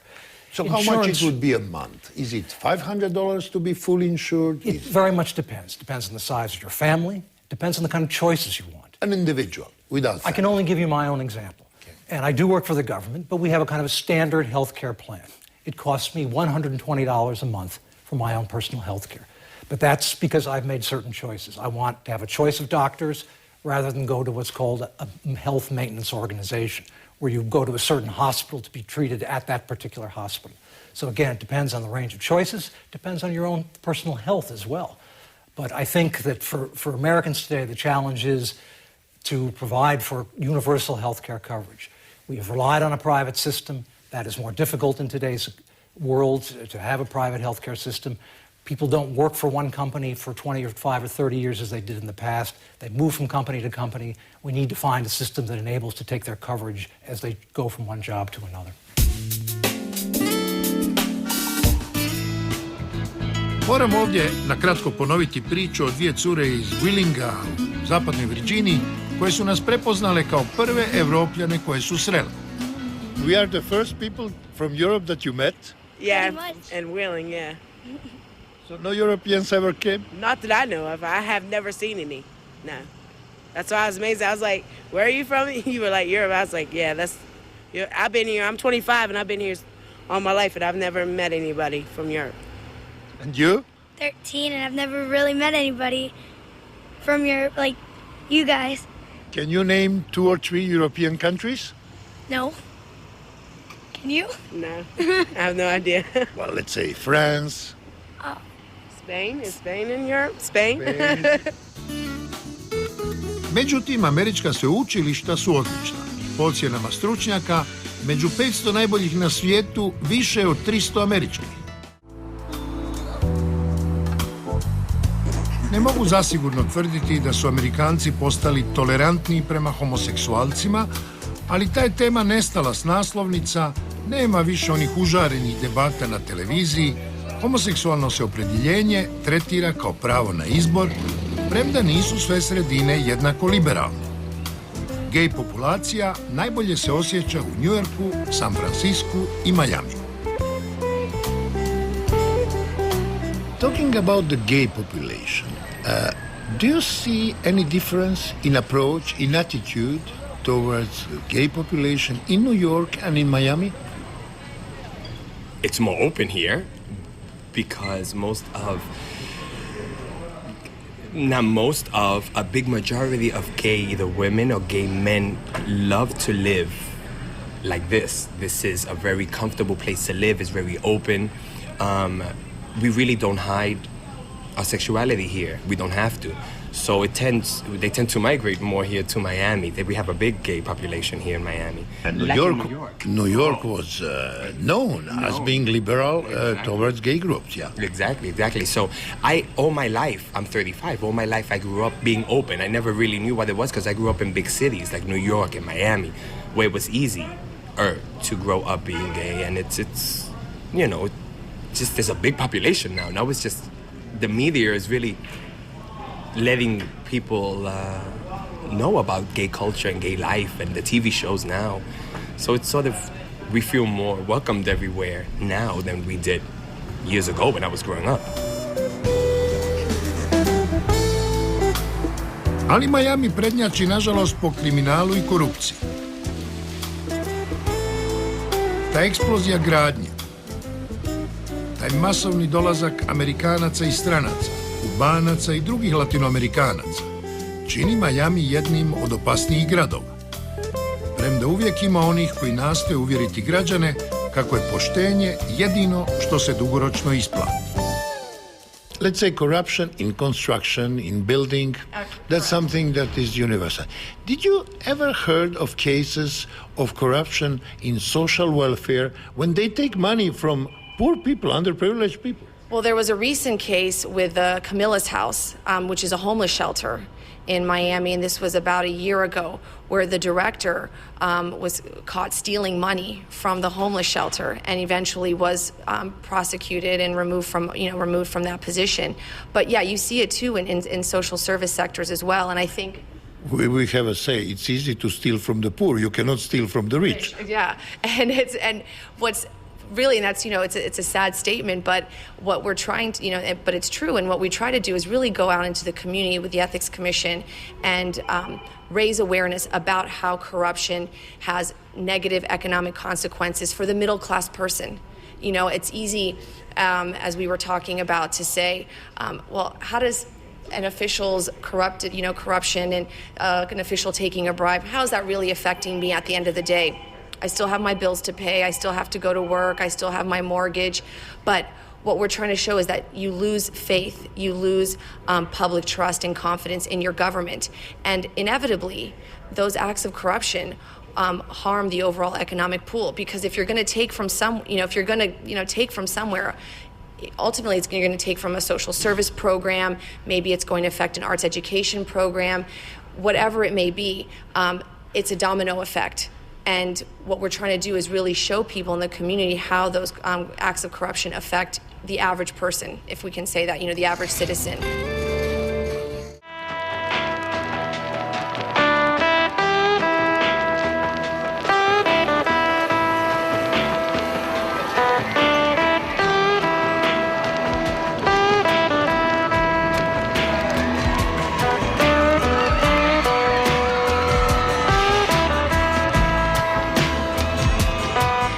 To su bile priče iz Amerike, poštovani gledatelji. Mi o Amerikancima, Amerikanci o nama i o sebi samima. Vidjeli smo nebodere, farmere srednjega zapada, Meksikanci u poljima, vidjeli pustinju, atrakcije, legendarne zatvore. Pozdravlja vas naša ekipa, Dragutin Ramadža koji je snimao, Željko Musić koji je režirao, Robert Cecelja koji je montirao, Ljubo Karamatić koji je glazbu birao.